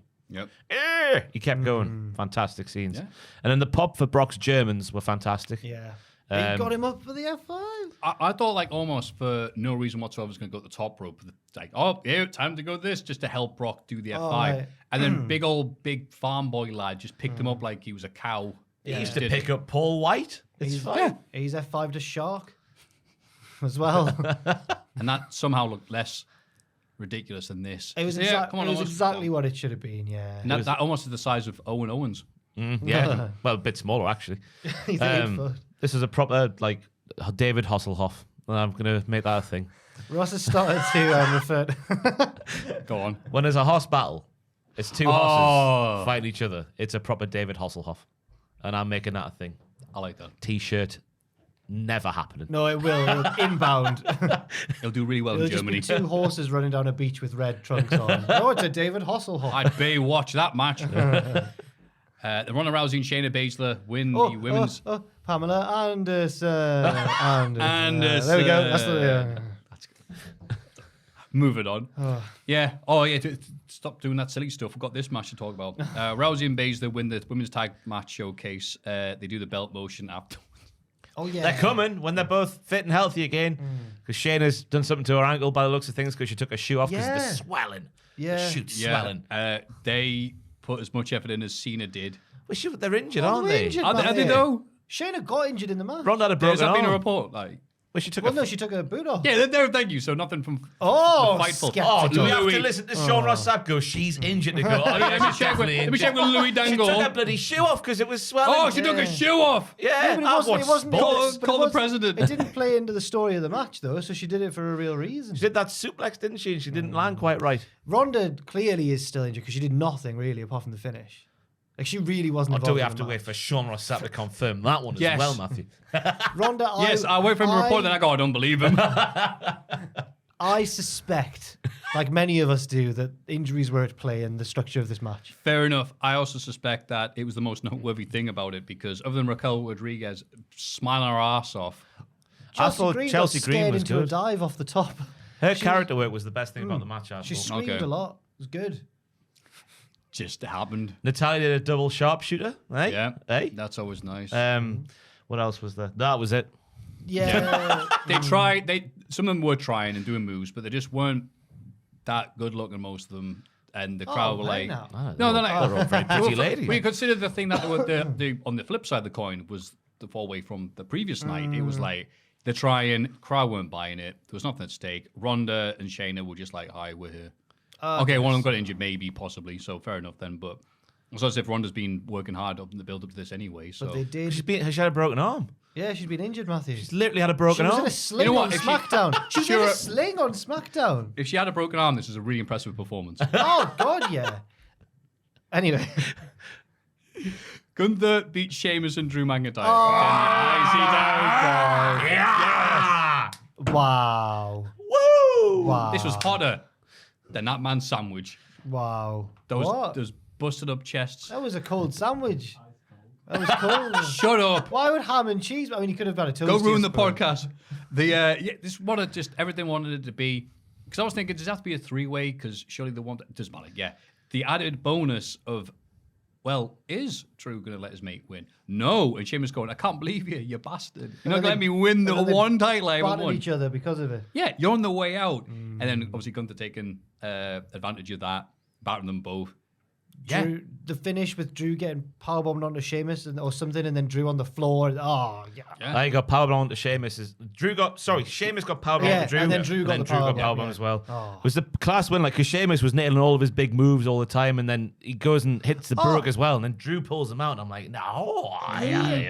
He hit an avalanche white noise on Gunther. It was amazing. Sheamus is 45. I googled this. Not in it. I know he's not an old man, but wrestlers are past their their peak by 45, surely. Oh no, It you used to be. watch Cultaholic Warrior Well, yeah. workouts and you get a new respect for him But- because he cannot keep up with anybody doing their workouts because of the toll the wrestling's taking on his body. But when the bell rings, my Oh. God, whoa, whoa. He is better now than he was when he was 30. Yeah. And it's Oh, God, it's just, insane. for people who weren't around when Sheamus had his first run, first of all, he was terrible in ECW and Sci-Fi. Inexplicably got brought up the main roster. He was Triple H's workout buddy, wasn't he? Really quickly. Yeah, because Triple H was mate. And he had to evolve to get better. Beat Triple H. He was a got multiple-time world champion, massive and he push. was still rubbish. And then after that, when he shuffled down the card and wrestled with like John Morrison and stuff like that, he got better. He's been mint for ever He's since. so good now. And also the bit I liked was when Drew's going for the Claymore and Sheamus just bro kicks him. I was like, yeah! Oh, mate, we were just popping out of our Oh, seats. what a match. 3, 2, 1. It's like, well, come on. You're asking for it if you're counting down. And then obviously, like, Gunter was really good as well. Yeah. I'll really enjoyed the 29.5 beats of the Barden. They said it right this time on Did. WrestleMania. Well done. Because I always thought it was Ballroom, but it's not. They said it right this time. Ballroom beats. I don't know what it was. Ballroom, Rocky 20 Horror. beats of the Ballroom. It's just the way it's saying Ballroom it. beats. But I could watch Drew and Gunter's chop off at the start of the match before things even really kicked off. I could watch that on repeat all day long. Yeah. And I'm going to see what happens now. Obviously, it's in the air with whatever's happening with the world of wrestling. That'll sure to change as soon as we put this bloody podcast out. But yeah, it's exciting if we are going to get Sheamus and Drew again. Just to you could have let me win. I Be a hope that, selfish dick all your life. I know the wheels were in motion before Triple H took over for Gunter, but I hope it doesn't like all unravel because what they've done has been. God. Yeah, he was already going like to where he's getting to now when Vince was in charge, like before Triple H took over. But hopefully he doesn't undo it all because it's been really good. Gunther, the dancing, smiling I know. German, next week. Please no. Bianca Belair beats Asuka to successfully defend the Raw Women's title.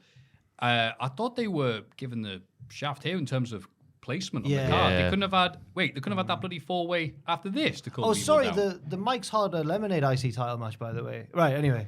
That's right. Yeah, Was this match sponsored by anything? don't know. Don't think so. Good.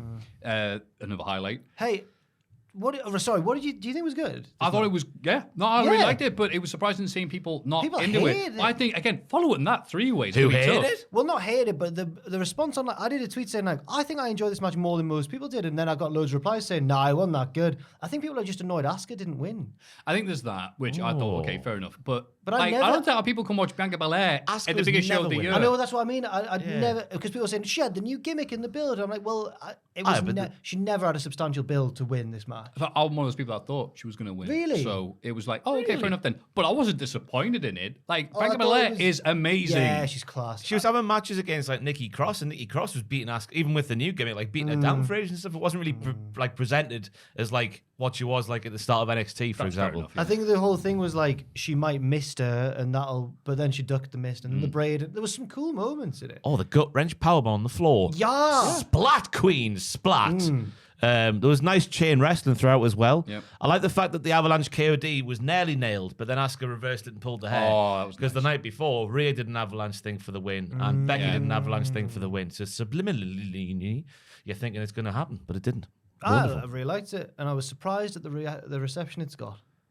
I think, just because Asuka didn't win. I oh, I mean, enjoyed- Asuka's really popular and good, so I Yeah. understand. it's almost like people getting emotionally invested in a storyline. And, anyway. I did enjoy the way the ref went down. You're thinking, oh, then the mist's coming, but she ducked the miss. Yep. And then the KOD reversed into an armbar. The crowd were going wild for that The bit. slow reversal of the armbar. Oh, that yeah. was oh. It's just sports entertainment. Really good match. And again, you just forget, like, Bianca Belair could do anything because she's so strong. She's like, can I just reverse this? Oh, I can.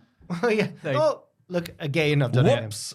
Yeah, there we go. I think they're going to make a story out of her winning at Mania all the time. I think she's now 3-0, and they've all been bangers. Certainly have. But she didn't win that Battle Royal the first year or whatever. Oh, that doesn't Which will always count against her. You watch. was it on the pre-show? I think so. Then she's fine. The streak lives. Was it the year when Carmella won that one? I think. Oh, Don't quote me. What a great year. Oh, she's all right, by the way. I don't know where she is. She was on the programs, wasn't she? Oh, Carmella. Okay. Got replaced by Sonya late in the day for some reason. Yeah, that was That's it. right. Oh, yeah. No, right. She is the OG Karen. Snoop Dogg, but No, it's in the exact moment where it's like, okay, things get a bit weird now. Snoop Dogg books another impromptu match for The Miz. I was very surprised they did the exact same thing they did the previous night, but it doesn't really matter after this. No, this time, my bad. My bad. He sat down, Ross. He sat down. This time against Shane McMahon. Oh, yeah. Fresh off killing the Rumble a year and a bit ago. Oh, yeah. He's back, looking rougher than ever. It was all the hits, this one. He Yeah. comes down the ramp. He's been dancing for 30 seconds. Yeah, try stalking the mic. I want to It's thank you rubbish. all. And then the match gets going. The scrappy do punches. None of them connect. It's looking fantastic. The Miz is going wild. The promo where he sincerely thanked everyone. I felt bad for him. Right, I kill Rumble. I'm ready to kill WrestleMania. Does a leapfrog. Tears his quad off the bone, apparently. And we'd like to say here, It's Look. really funny. make You think of everything he's jumped off over the past 25 years or whatever, and you never hear too much about anything. I think the worst thing he got is when Roman Reigns speared him midair Oh, he got knocked out. and knocked out. That's the worst it's been for He Shane. jumped off the cell under the announce He's table. been murdered in a limo by Kane. That went fine. Everything's His gone balls. fine. His His balls balls got got zapped. He electrocuted. walked away. fighting Mrs. Dad. Like I said, look, injuries. Yeah, what's his beef with the Miz? He's already beaten up his dad. Injuries in wrestling, deplorable. Should not be laughed at. It's really shocking. Shut up, Maffew. It says something about yourself that you should be laughing at it. Because it's very serious business. Yeah. Injuries, they're nasty careers things. ended in an instant. Oh, yeah. However, It's really when you funny. remember that he's a McMahon, suddenly it's okay. Yeah, and all the things he's jumped off, but it's a leapfrog. And that it's wipes the- him out. If you're above, it's- if you're in your 30 age demographic, you need to stretch before you do your workout. All right. And it's the similar. And then, you know what? That bit would be grim by itself. However, it's made even better. Snoop Dogg is there and reacts. Everyone goes, what do we do now? Snoop Dogg just goes and just punches Miz right in his first face. he looks down at Shane and goes, "Are you all right?" And then the referee, I forget her name. Jessica but, Carr. yeah, Jessica Carr, thank you, was like, giving credit, like, oh, do this, do this, do this. And Snoop Dogg just goes, all right. Miz gets up again and goes, yeah, how dare you do that, my friend? Punches him again. People's elbow. And I think lots of other people are saying, that needs, his running animation off the ropes needs to be the new game. Yeah. And then people's elbow, 1, 2, 3. The day is saved by Snoop Dogg during General. Snoop Dogg again is the hero that the world needed. He retained his title on the grandest stage of them all. The Hall of Wonderful. Famer himself, Snoop He Dogg. was probably high as a kite. Yeah, why are you so calm under pressure? I'm high as balls. Oh, okay. I was thinking when he was driving Ray to the ring, I was thinking, surely he can't be allowed. Because I'll never forget, it comes from when me and Jack walked. my God. We were going towards where the Hall of Fame was This is being in Dallas, hosted in right? Dallas. Oh, yeah. And there was this limo parked near where the Hall of Fame was, and it was just bellowing out the It was ceiling. the strongest smell of weed I've ever smelled, and it was in a closed car. You were at Raw at the Now, WrestleMania? Then we got back to the hotel, and Michael Hayes is still singing Bad Street USA, and it is clear that he's filling time. And I think honestly, Snoop Dogg was late because he was hotboxing outside. It would have all made sense. I wish we could have just knocked. We should on have the tried limo to get in the just- car, shouldn't we? No, we would have been really. What, knock on the harmed. police. Police, open up. There would have been some probably bodyguards who would have really harmed us if we tried to get in the car. Also, what were the reports? That Vince McMahon vowed that Shane McMahon would never come back as long as he was in charge of WWE. Oh. That turned out to be true. It's the thematic similarities to the 2005 Rumble as well. It's just it's, Like father, it's so, like son. It's so like written. I can't believe It's it. similar- Tell the grandkids Anybody about. else in wrestling turned the quad? It's disgusting. You shouldn't laugh at that. How dare you? It's horrible. Darius Martin, God, I hope he's all right. Oh, that was awful. Shane McMahon doing it though. It was wasn't it Dante Martin? Dante, yeah. Oh, It was whatever. Dante. But yeah, it's a Sorry. horrible injury. But this one was. Really good. I mean, I remember it. I'm only happening. doing this because the turmoil of the last 7 years. That's the other thing. He's when been we were rubbish. when we were a kid, Shane McMahon would come in. He would like try and call it the big show. He'd do Yeah. a big move, but he'd lose. You know, Yeah. he He was good to watch. Yeah, and I also miss when he back in the day, he'd be like, "Oh, I'm not a wrestler. I'm scared of these proper wrestlers because I'm not a wrestler. Be scared of shit. I'm just a- X-Pac or whatever." posh He's like, kid who thinks he can fight, yeah. but he can't really. And That was now perfect. that's now at the age of I don't know, 45. 85, whatever the bloody he looks, comes out and goes, "No, I'm a badass. He's done 3 Muay Thai classes. I'm dying coming to the ring. I think I need some prime in the me." turning point was the feud with Orton when he beat him up for some reason because he was fueled by the power He of kicked anger. his sister. Yeah, so Shane beat up Randy Orton, who was The biggest heel in the He company. was getting a massive push. In front of everybody. Everybody came out and was like, everyone, watching part the around. ways. Like Tiffy Stratton doing a dive. And that's part the ways for Shane McMahon to come back. And that's when people ridiculed him because he was going like, beep, beep, beep, beep, beep. So then he thought, well, I'm going to learn how to do real shoot punches, which don't work in wrestling. Yeah, so good, you can't do them either. Oh, Calm down, Shane. Chris calm Jericho. down. Yeah. Survivor Series. I remember, I can't remember who it was. Maybe it was Jericho in that same thing. Someone said that in ring, Shane is the opposite of Jerry Lawler, who's the most relaxed in the ring ever and can still have a match with The Miz at the age of however old he was because he's so loose in the ring that he can just get through it. Shane's so wound up. And maybe that contributed to, I don't know. It was... Apparently they were filming this for some sort of documentary. So we're going to see all the... What, 24 maybe? Something like that. Oh, yeah, we will. Yeah. Surely they'll I cut doubt that out. they'll not include Shane McMahon. No, they'll include everyone laughing at him. Rick Boogs getting injured is fine for a Oh, documentary. yeah. The Shane McMahon getting injured is not going to make the cut, surely. Speaking of cuts, Edge wins the Hell in a Cell match against Demon Finn Balor. Now, on paper, you go, come on, lads. Edge likes his long matches like Ben-Hur, but this is going to be all right. First of all, Edge comes out, and the graphics say, Brood Edge. Yeah. And you're like, right. Is this when you play the games, you have to select a certain version, like Rey Mysterio 2011? Exactly. Brood Edge. Oh, he was in the Brood with Gangrel and, well, we can't use Christian, fair enough. How do we know it was Brood Edge? Well, he didn't wear the outfits he used to wear in the Brood. He came out to Slayer rather than the Brood's amazing theme. He had a diamond skull outfit on. Daft Punk. That's not very nice I thought to he say. looked like Deontay Wilder in one of his entrances that time. I was like, yeah, he did look like that. He did the little fire entrance, I guess, so that was it. They called him Brood Edge, so that's how you know he was Brood Edge. It's like, right. It was an old-time WrestleMania entrance. And then Finn Balor came the out. wings, the little wings. I had the wings. And his wings. He had the People's Exorcist play before and Russell Crowe. Oh, yeah. I was about to get to no, that. that was the Introduce- cells. That was for the cell. Not I thought for he was talking about Yeah, Edge. Cell was spelled he? S-E-L-L. Finn Balor came out, and God does not really work as much when it's daylight. He had his demon. purple fuming things. No pyro, no which party. they try to If do he were in Stone Island, it would have been amazing. That'll be a Joe Coffey takeover entrance, but they'll be green. They'll be green instead. Yeah. So they did that, and they tried to do the slow-mo thing, and just like, okay, that doesn't look very good. Well, he was purple this time. Ooh. So one was red, one was purple. Then the People's Exorcist, what was it called? Oh, The Pope's Exorcist. No, the People's Exorcist, The Rock, sorry. Then it became the Corporate Exorcist. Imagine just Sorry. in the bed. If you smell.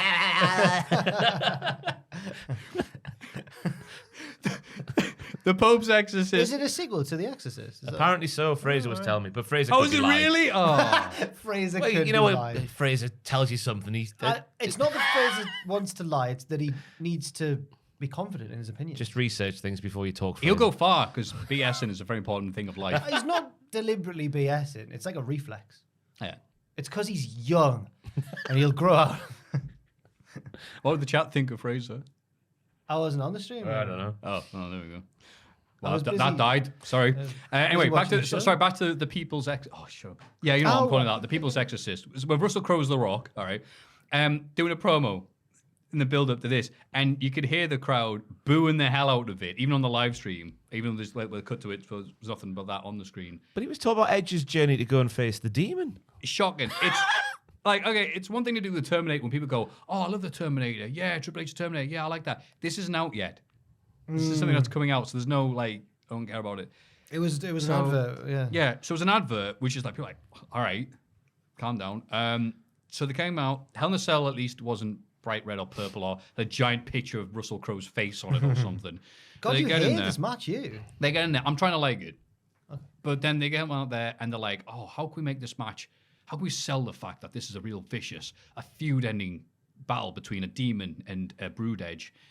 I know, we'll colour in the canes and the tables so they're purple and red, and it looks like gladiators to really sell the viciousness of this feud. No, so you know when they say like a wrestler must have planted this special personalized weapon before the show, did they both bump into each other before the show with their special? Oh, you're right, mate. And just put my candlestick on. They did it at the exact same time on the other side of the ring, and then they were like, oh, hello.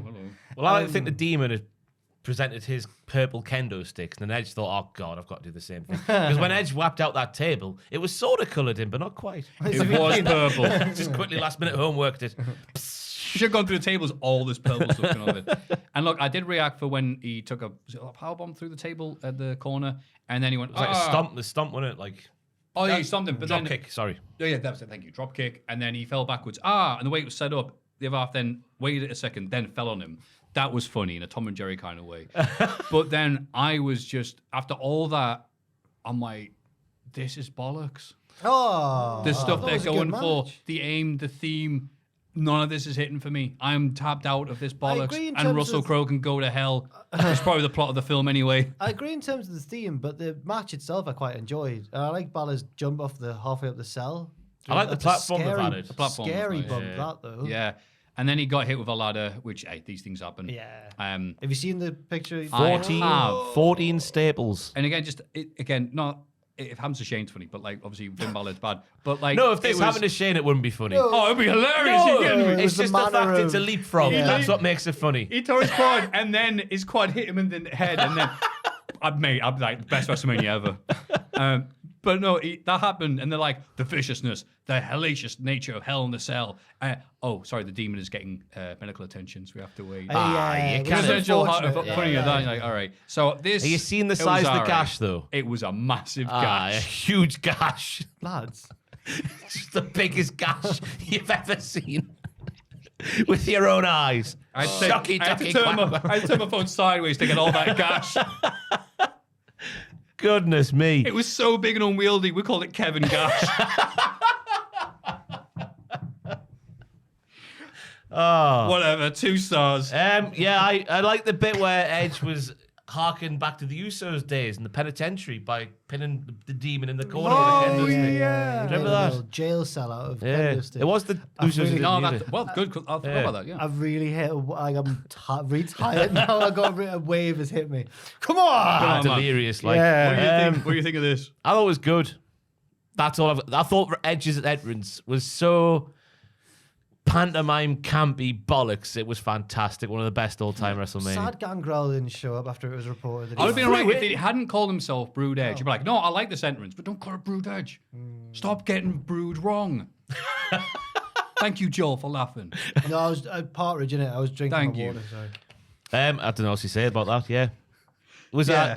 the Finn getting hit in the head with a thing was whoa. Yeah, obviously that took things out of it. But Yeah. even before that, though, I'll say this. Apparently that took some time off the match. Again, Good. not sounding like a negative person. I'm all right. Yeah. Don't need these overlong matches. Because by the time it got to the start of that match, there was so long left, like potentially of the like they got through the early stages of the card like quite quickly. Well observed, Ross. And I was- So, what do you think they did to fill? Do you think they just skip ahead? I'll Maybe tell you what they cut did. to the chase. Do you remember that old 24/7 WWE channel that was on like Freeview or whatever, or Sky back in the day, like mid-noughties, like the 24/7 network channel? Yeah, right. They played that for like half an hour in Oh. between the Cell Yeah, match yeah, yeah. and the Oh main my event starting. God. It was Could have had- nearly 30 minutes of Apparently, nothing. So now Lashley came out with his trophy. Yeah. Apparently, that was originally maybe going to be a little confrontation between, or maybe even a match between him and LA Knight. And that was. There was That would make the most there was sense, so right? much- there was so much time. There was so much time for that to happen. So we got 30 minutes of, if you, for whatever reason, you just, be interesting actually, if there are any people who didn't watch WrestleMania but are listening to this, so getting this Yeah. amazing content. But yeah, when we say nothing happened, we mean they played some commercials. Well, we got the Hall they of played Fame some more people, stuff. yeah. Hall of Yeah, Fame Hall of Fame recap. people, yeah. The replay of Seth Rollins' entrance from the night before, and then some more adverts. No more Russell They Crowe, thank replayed you. Rollins' entrance. I'm going to go on Letterboxd and get a profile just to give that film no stars. They replayed Rollins' entrance. That's weird. Yeah, nothing. Like, everyone out went for a tab and they came back and went, what have we missed? Oh, nothing. That's really And then, weird. and then they went to this. So it was really jarring. Like, we could have saved ourselves a lot of effort by watching it the day after, and you could have a good hour. It'd be interesting to see Like, what just skipping the adverts. because it's all based on Peacock, isn't it? At the minute, so it's like Yeah, of course. what the right tier of Peacock would have seen that was actually Yeah. Because I don't know what we see on the network over here, like what tier of Peacock we get. Yeah. The tier of Peacock. Yeah. But I weird. was a long time. From tears of peacocks to tears of wrestling fans the Oh, world over. man. Because in the main event, Roman Reigns defeated Cody Rhodes with help from Solo Sikoa, who had been ejected early in the match because NXT and WWE loved that finish, to retain the Undisputed WWE. Lovely moment with Come on. with -1, -1 on the belt, and Cody's kid in the front row. You're thinking, oh, they're setting up a wonderful victory here. Oh my god. The kid and the families at ringside. It was a bad day to be a kid, Yeah. This WrestleMania. Oh god, yeah. A Solo nicked the belt off Mark -1. Briscoe lost his match in Ring of Honor, and his kid was there crying. Oh. Oh god, I didn't see it because I'm like I had enough bloody wrestling that Yeah. weekend. But like Yeah. I saw the gifs of people go like went up the corner like for a tag.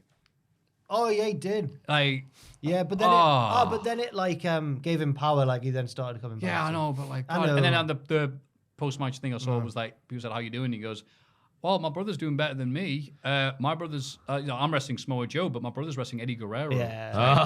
Oh mate. Yeah. But anyway, sorry, but yeah, Anyway, yeah, the go back Cody to and yeah. Yeah, let's have So- our heart wrenched another way.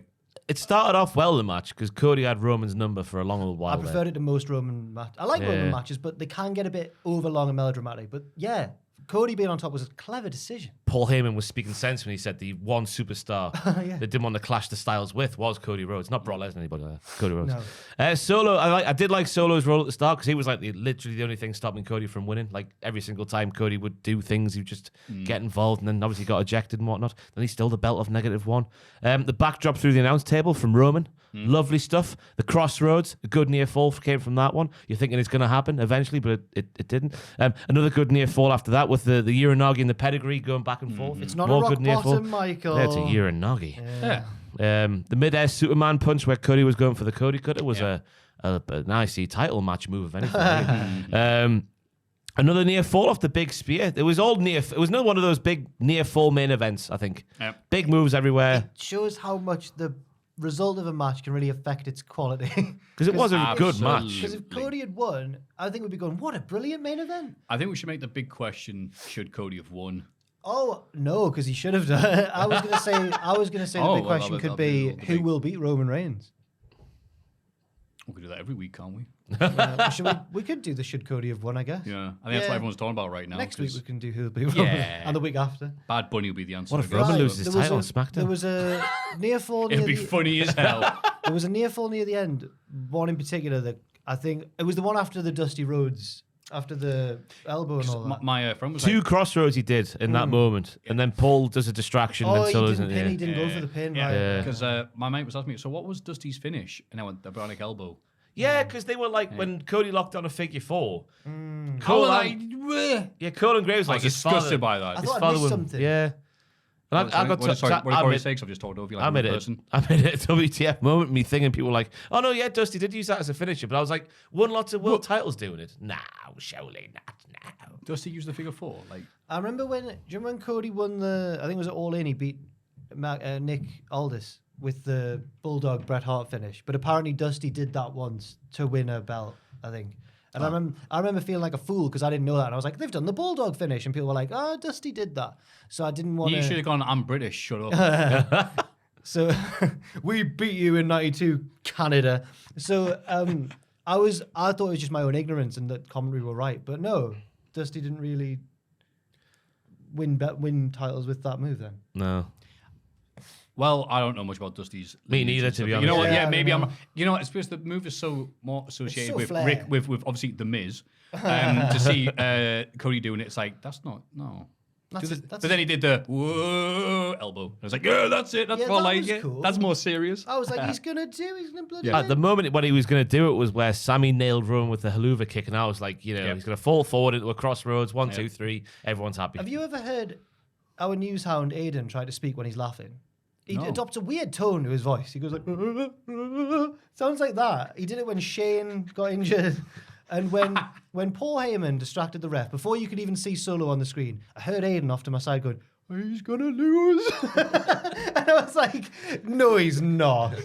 And he bloody lost.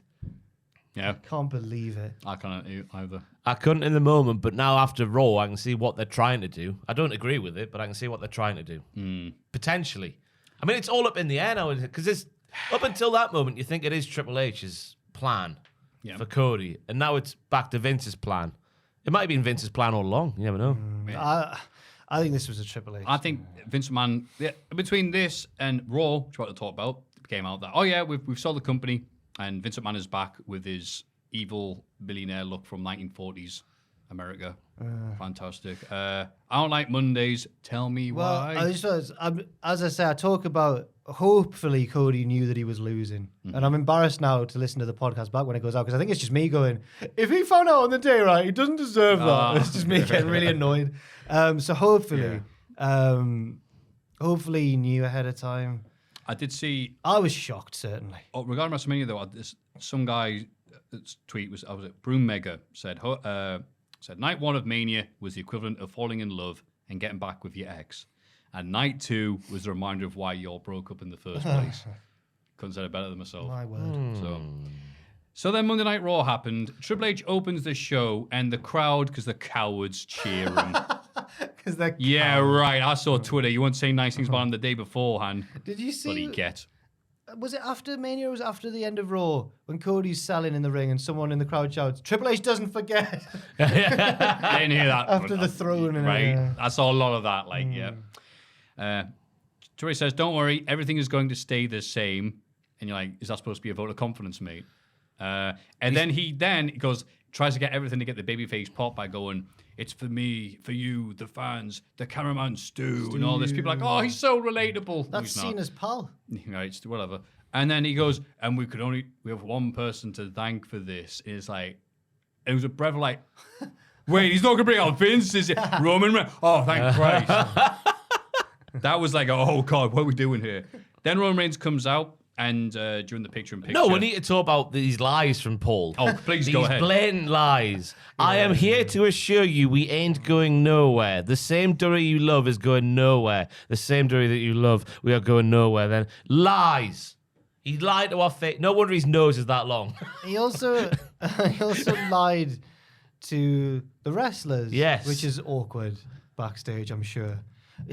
Where do you think he went when Vince started sitting in his chair? And do you think the wrestlers were like, Paul, you said in the meeting before that this one gonna happen? Do you hear that thing where you're like before smartphones and you're in the club waiting for your mates to show up and you're by yourself? I wasn't in the club before phones, Maffew. But you didn't think you were... You weren't in the club what am I before talking phones. about? Before phones? Before phones? When were you clubbing Before in the smartphones. 1970s, Matthew. Before smartphones, you guess. All right, okay, yeah. So, before phones. Me and Caveman Og ran around and had a good old time. Where you just have your Nokia 3310 just be like typing absolute nothing. And Right, like, oh, well, okay. this has died a death, hasn't it? Remember- Doesn't No, matter. I know what you're saying, Remember though. when you went clubbing with the Cray twins, Matthew, and the swinging 60s? We're having a laugh. I tell you what, though, but that entire thing did feel like Triple H was going, bye. Yeah, it Being felt- good. Cheers to the aye. fans, the wrestlers, the staff, bye. Remember me wrong. Remember me as a good guy. Alvarez compared it as something from the sitcom Dallas, which was an odd choice. He said that apparently there's a bit in Dallas where a dead character comes back. Oh, and yeah. then it's revealed that it's all been a dream. Yeah, it was an infamous part of Dallas history. One of the most watched shows in America. the And they go, whole- oh, that season was a dream. The whole previous season was a dream. That's how Alvarez characterized Triple H's run as the head of booking. That's how we'll get rid of this plot hole. It was a dream. Like, right. Yeah, she literally wakes up, goes in a shower, and there's this dead dude. He's like, what? Like, oh no, it's all right. Everything's bollocks. Roman comes out with him and Solo, smells weed, and points to the fan and goes, "Is it you?"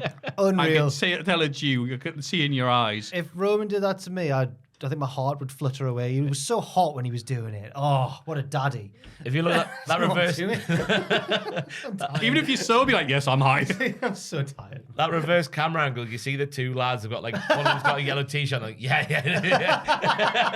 And even funnier, the advert that was playing was the Street Profits talking about that little show they're doing. He goes, "We to win this contest, you gotta have the smoke."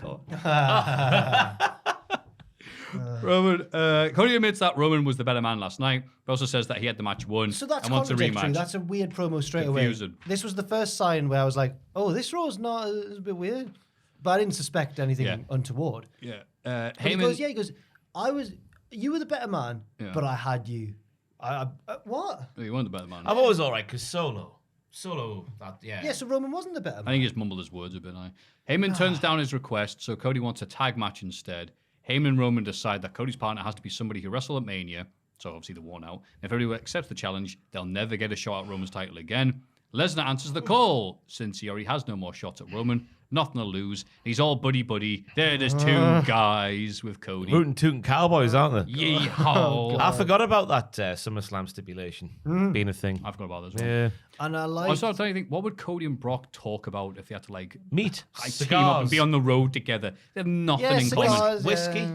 All right, yeah. He likes whiskey. Cowboy boots. I was about to say wrestling, but only Stetsons. Cody likes wrestling out of the two of them. Yeah, I was gonna Brock say- doesn't care about wrestling. Wasn't that thing about like Cornette when he was teaching Brock? He was just like, all right, so like at OVW, he's just like, you do the bit of Bugs Bunny thing, you distract him and do this. He goes, the what thing? The Bugs Bunny thing. He goes, what are you talking about? He goes, do you not watch cartoons as a kid? He goes, no, I looked after the pigs and the sheep. They could. I'll go Have you better. got a Red Bull on you? I've got no. Tom. Give him Mike's hard lemonade. I was gonna say they could talk about amateur wrestling. Yeah, Cody was Cody a had shooter in high school. Yeah. I can see Cody trying to bring up amateur wrestling and Brock going, yeah, I know you won, lol, every single time. And then, so that was like, oh, okay, tag match. All right, let's see where that goes. Almost squashes Elias, and that was it. Elias got exactly no pop on the Raw after WrestleMania, and everyone gets a pop on the Raw after WrestleMania. Oh, it's Elias, not good enough for WrestleMania. Cool.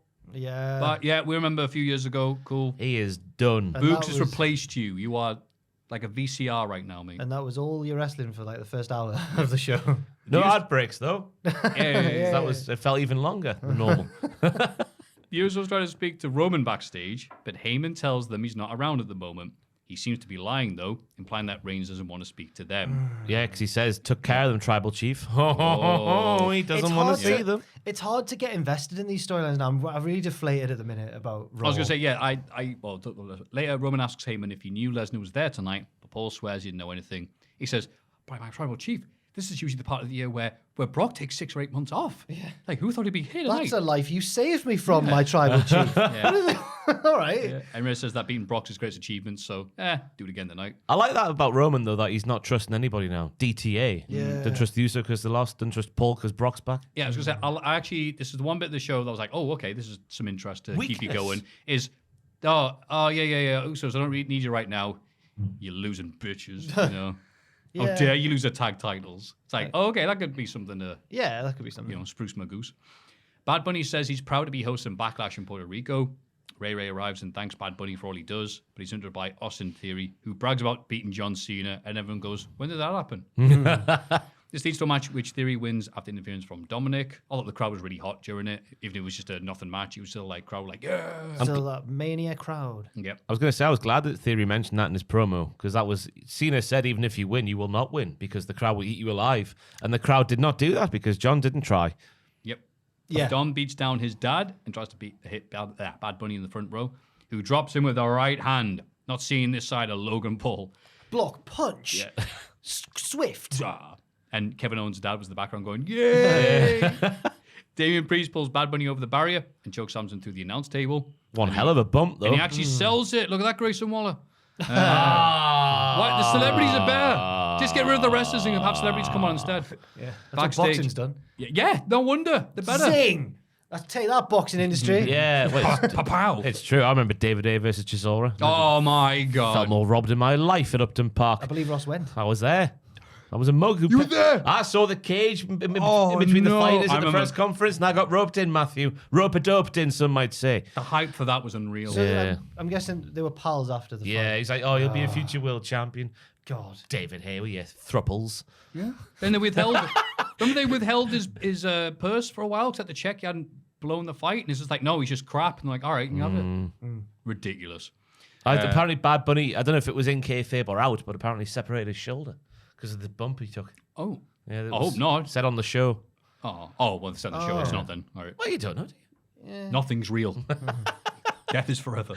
So this. Any other thoughts on this? Pierce backstage later on. I don't know if I mentioned. Did you, You did did. you say Pierce, that? Pierce Bray's Right. priest, who doesn't seem particularly remorseful. He didn't care. He went. Mwahaha. I liked his line of like, "Oh, that's my mate. Imagine if I didn't like him, what I would have done." I like that. That was a Matthew Gregg line. Never Killed have him. heard one. Killed him. Yeah. I like that Dom got his heat back. On night 2 of WrestleMania, he was there dressed in a Stacy Keibler t-shirt, which I thought was a very nice touch. Yeah, Because Stacy went in the same hole as his dad, but he wore a Stacy Keibler t-shirt. there's a bit of there was a bit of the pre-show, or maybe the bump, I can't remember now. No, the pre-show where, before an F1 race when Martin Brundle does the pit walk. Oh, yeah. It was Rosenberg going around the arena backstage and stuff. He blanked Stacey. The lift opens and a giant walks out, and it was Stacey Keebler. I was like, oh my God, she's so tall. Bloody hell. Is Rosenberg just a small man anyway? Aye, but Stacey's tall. With She's got legs. 200-inch legs or whatever they used to say they were. 49 inches. Was that Lola? Probably. My God. Oh. Kevin Owens and Sami Zayn cut their first promo as champions. They thanked the fans. Blah, blah, Just- blah, blah, blah. Oh, right. Cute little moment. What are you talking about? Oh. The only bit that was nice when the crowd's going, you deserve it. And Kevin Owens was like, yeah, we do. Yeah, you're right, actually, yeah. Yeah, they're right. Do you remember when they nearly walked out of WWE on the overseas tour or whatever? There was some rumour. No, they were punished. Oh, aye. Because I was there for that taping. They were, who was it they were in the ring with? There was some miscommunication with the New Day, Can't remember. thing. Something Some of the tag happened. team. Yes, 2017. So they were supposed to, there was some, I'm really boring people now, but there was something they were supposed to do outside the ring, and then they didn't, and they just kind of left. And they got told off, and they were gonna sacked sell off. more. Yeah, sell more for them. So they got sacked off the next few days. So I just sent a message to one of them saying, sorry about that. You sent a message to one of the heroes of the WWE. You know these boys. Well, one of them. Which one of them is a It's friend Sami of Zayn, Maffew's? innit? No, Sami, no, I think Kevin Owens is a nerdy boy. Ah. They're both lovely lads. Is it Sami Zayn? It's not Sami Zayn, no. Oh, well, there we go then. Oh, wow, who could it be? Is it Kevin Owens? It may be Kevin Owens. Oh my God. Get him in.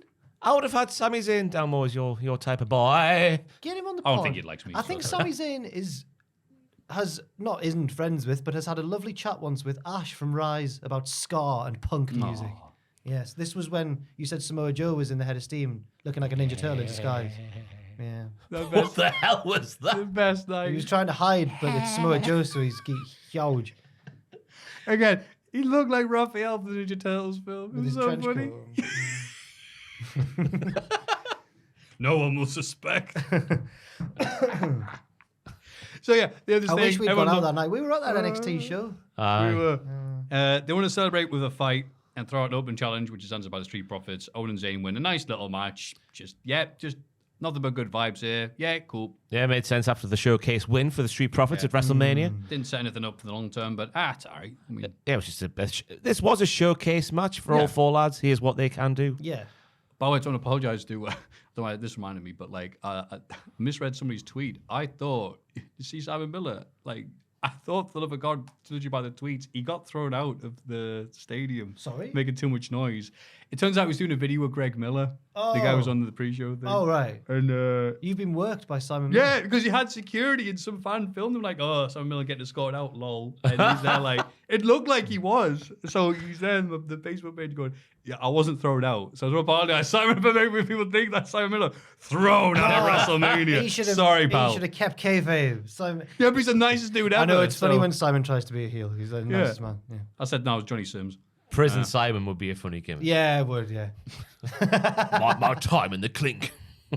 Spent 3 minutes backstage. I'm ready. Served us gruel sandwiches. I'm ready for a good feeling in my tummy tum. Seth Rollins is interviewed backstage, is in a good mood after beating Logan Paul at WrestleMania. Good lad, Seth.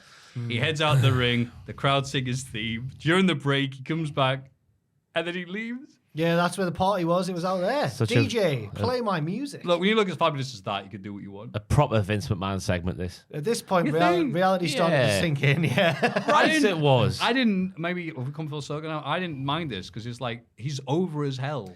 I remember once. Look how over I am. Why wrestle? I remember once in Orlando when we went to the SmackDown after WrestleMania, and it was Nakamura's. He'd just been drafted to SmackDown or whatever, and it's here comes Nakamura. And or was it in Dallas? No, it was in Orlando. No, it was and he in came Orlando, out and did an out, and that was it. And it was the same as this segment. And at that point, I was like, "This is a Vince show." Yeah. Then again, there is that rewrite apparently from the fan footage. But I didn't mind. Yeah, I know, Vince is the devil and all this stuff. But I didn't mind this. Okay, I felt shortchanged. big fan What of did you Vince want? McMahon's booking. I don't know, a promo to introduce his next feud, maybe, or just a it gloat. was lazy writing, wasn't it? Yeah. Yeah, it's asking too much. And there was the women's matches that were cut from the show, and it's just bleh. Backstage, Bobby Lashley of no WrestleMania match fame get to a confrontation with the new look Bronson Reed. This was when I knew it was a Vince bit, because Bronson Reed, who up until now has been silent but violent mostly, apart from a few Mercenary little man, lines, yeah. was just like, whoa, oh, what do you say? Can I call you Uncle Bobby? What? Which? It was such I a didn't understand. rotten, badly written bunch of stuff. Can I be your? Can you train me, Uncle? Because you've trained me to be a loser, which you didn't. But even though you win at WrestleMania, just kidding, lol. Whoa, easy, Tiger. Wait, what the hell is this? It's like when you're like a teenager and you try to talk to a girl you fancy and it just comes out with bollocks. It's like that. Hi, Uncle Bobby. Yeah, but she's like, what do you want, Bronson Reed? I love you. What was that? Then Mustafa Ali arrives and tells Bobby he's faced a lot of rejection recently. First in the WrestleMania match, now no match with Bronson. Lashley decides he wants a match with Ali instead and beats him down to the ring. Where he wins a squash. Yeah, because Ali says to him, like, you should never take no for an answer anymore. You shouldn't accept no for an answer anymore. And he's like, do you want a match then? And Ali's like, nah, of course not. And he's like, well, you've just told me I can't accept no for an answer. Yeah, it made The sense. most Vince McMahon segment in the history of segments. I was watching it like a hawk when he went through Gorilla because I was like, where is he? Where's Vince? But no, we couldn't see anyone. It's under a cloak in the corner. But Ali can't get much higher on the totem pole currently. Yes. There's only Elias above him on the totem pole. Squinting into the sun. Yeah. Where is he? Just in case you aren't aware at home, being at the bottom of the totem pole is a good thing. We learned this on the podcast years We ago. did, didn't we? I'm glad you remember that. We're the only people who've ever got that right in history, including That's right. including people who actually use totem pole. Yeah, we're really big with the Native Americans. Yeah, we are. Well, one of them's a DJ on NXT right now. That's right, he loves us. The Alpha Wolf. Big Chief Redundant. Carl Fredericks, but I can't remember his NXT name. Something Thorpe. Eddie Thorpe? Thorpe Park. Bianca Belair cuts a promo thanking Asuka for pushing her to the limit. Rhea Ripley interrupts and says Belair is lucky she decided to face Charlotte. Belair says one day we'll find out which of them is the best. But I guess it's not today. But I like the tease. WrestleMania 40 match there, yeah. A year in advance of looking at this. Well, yeah, they've done it before, they can do it again. Yeah. It was interesting that Asuka got a mention from Bianca here, which just because Bayley didn't get a mention in her segment coming up later. So I thought it was interesting Asuka did. Because she tweeted out, I got the tweet here. What was it? I might as well go back to Japan. I'm going to sneeze in a second. I'm trying to hold it in. But I bet a lot of you guys, my friends, will miss me when I leave WWE. Now I need the power of your anger. Let's bring chaos to the boring women's division with me. Poo emoji. Let's bring chaos to the women's division. Let's bring chaos to the WWE. Is she going? Is she staying? Who knows? Then she also tweeted, WrestleMania ended successfully.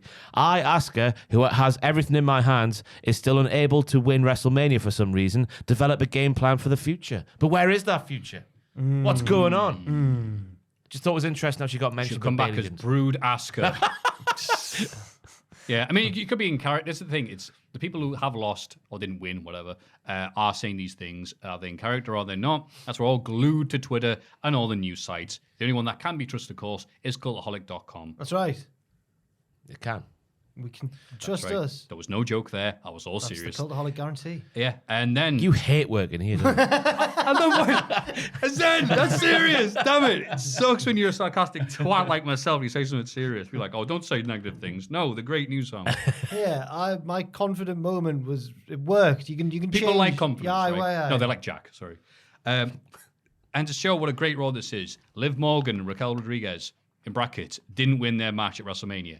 Beat Damage Katal, in brackets, also did not win their match at WrestleMania to become the new number one contenders to the women's tag team titles for some reason. Yeah. Later backstage, Becky Lynch says she can't wait to raise the prestige of the belts by beating Liv and Raquel.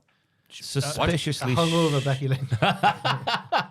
A suspiciously short match, this one. Suspiciously Yeah. short. 'Cause- All the matches were short. So I've got the SRS thing, Matthew's favourite journalist, saying that Bayley was supposed to be involved in something with Damage Control, but was then hooked from the show. Hooked. Is that the expression they use? One of those giant hooks they use at Yoink. vaudeville clubs. It is Vince with that stash.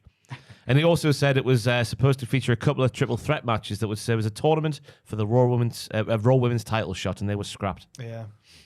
This doesn't sound like the Raw that we... Oh, wait, hang on. Yeah, it's exactly what it sounds like. Vince. The Miz cuts a promo about all the surprises he had to face over WrestleMania weekend. You're telling me. Pat McAfee, George Kittel, Snoop Dogg, and also wrestling Shane McMahon. So George fiercely- Kittel. Whatever. To Shane McMahon, who couldn't even finish his match because Miz did so much damage to him. Yeah. Thank you, Miz. Now there'll be no surprise. Sorry, now there'll be surprises. He's going to buy Riddle. Oh, he says there'll be no more surprises All right. now. No. And then Riddle, Okay, right. I'm done with surprises. And then Brr shows up. Riddle, wow, something that looks like momentum on the Raw after WrestleMania. Just like Brood Edge, this is Giraffe Riddle. What's gone on there? He's got giraffes now instead of birds. It's giraffes. It's the new look Riddle. He's got tights on and giraffes instead of birds. It's like he's a different character. I'm surprised he could do anything coherently because under Vince, Riddle is an idiot. So I'm really surprised. Riddle should have knocked himself out getting in the ring. But also Corey Graves, who was had an otherwise great few days on commentary, was just like, we haven't seen Riddle in months. Almost a year. It was December. It was December. Then he had his 6-week suspension. Mm-hmm. It's good to see. Quietest suspension you ever heard of. It's good to see he's looking Sorry, well. Vince. Though. Sorry, It second. is good to see he's looking well. He had his There were troubles. some real life implications there, weren't there? Yeah, I want people to get better. Yeah. He's able to beat Miz somehow. Oh, who could beat the Miz? That was another Vince McMahon return segment though, because it was just like finisher, pose, over. I don't think they need to do anything more, to be honest with you. But But we defending Vince, bloody hell. that was it for the returns on the Raw after WrestleMania. That was it. Look, well, we'll get that in a second. But before the main event tag match can begin, Lesnar blindsides Cody and absolutely destroys him while Roman and Solo leave. Yes. Which still means No, that not is yes, no is the correct which still answer. means that Brock Lesnar's last match on Monday Night Raw was versus Tommy Dreamer in 02. Brock F5s Cody through the announce table and onto the ring steps before leaving. Then he comes back and batters Cody with a steel chair. Makes check on Cody while Brock flips him off from the ramp. And then post Raw, Cody walks up the ramp and then falls. Yeah, that was the And, digital exclusive. They do exclusive. Cody's dead. Tracy's been written off. Cody, No, because, well, he's still alive because no one threw a rubber chicken at him. have you heard? This was last night when I was listening to Wrestling Observer Live. Go on. Alvarez's recap of this segment. So stupid, man. You know when a joke goes on so long that it stops being funny, but then gets funny again. Alvarez just keeps going, and he beat him, and he beat him, and he beat him. He just does it for like, and then the music plays and the show ends. So that's how it ends. It should have shown up on the show that comes after Raw. What is it? Monday Night Football? Is the Femme Nikita still on TV? I don't know. Neighbours. And there he is. They're like, wow, Stone Dog. Oh no, Brock Lesnar picking up Cody in the background. And occasionally Alvarez throws in like, and he smashed him, and he beat him, and he beat him. He just goes on, and it's true. It was a great extended beatdown. I'll give them that. Oh, Cody takes a beautiful F5. Yeah, he does. His legs are as straight as an arrow. I don't care how well he did. This It's should a be our beautiful our sight. champion as we sit here today. He takes a 5 and he's in the air. He goes, whoa. I tell you what, though, with the cards that were dealt at WrestleMania, that was a fact that happened. It's a thing. With that being the scene at the start of Raw, I thought that was a very good thing to do, turning Lesnar heel on him. Oh, I wholly disagree. Oh, if he's gonna get smashed off Lesnar in a match, and we'll be like, oh my god, Cody's over. Then he'll be like Rocky, and he'll fight back and beat Lesnar, and then get back to Reigns and win the title.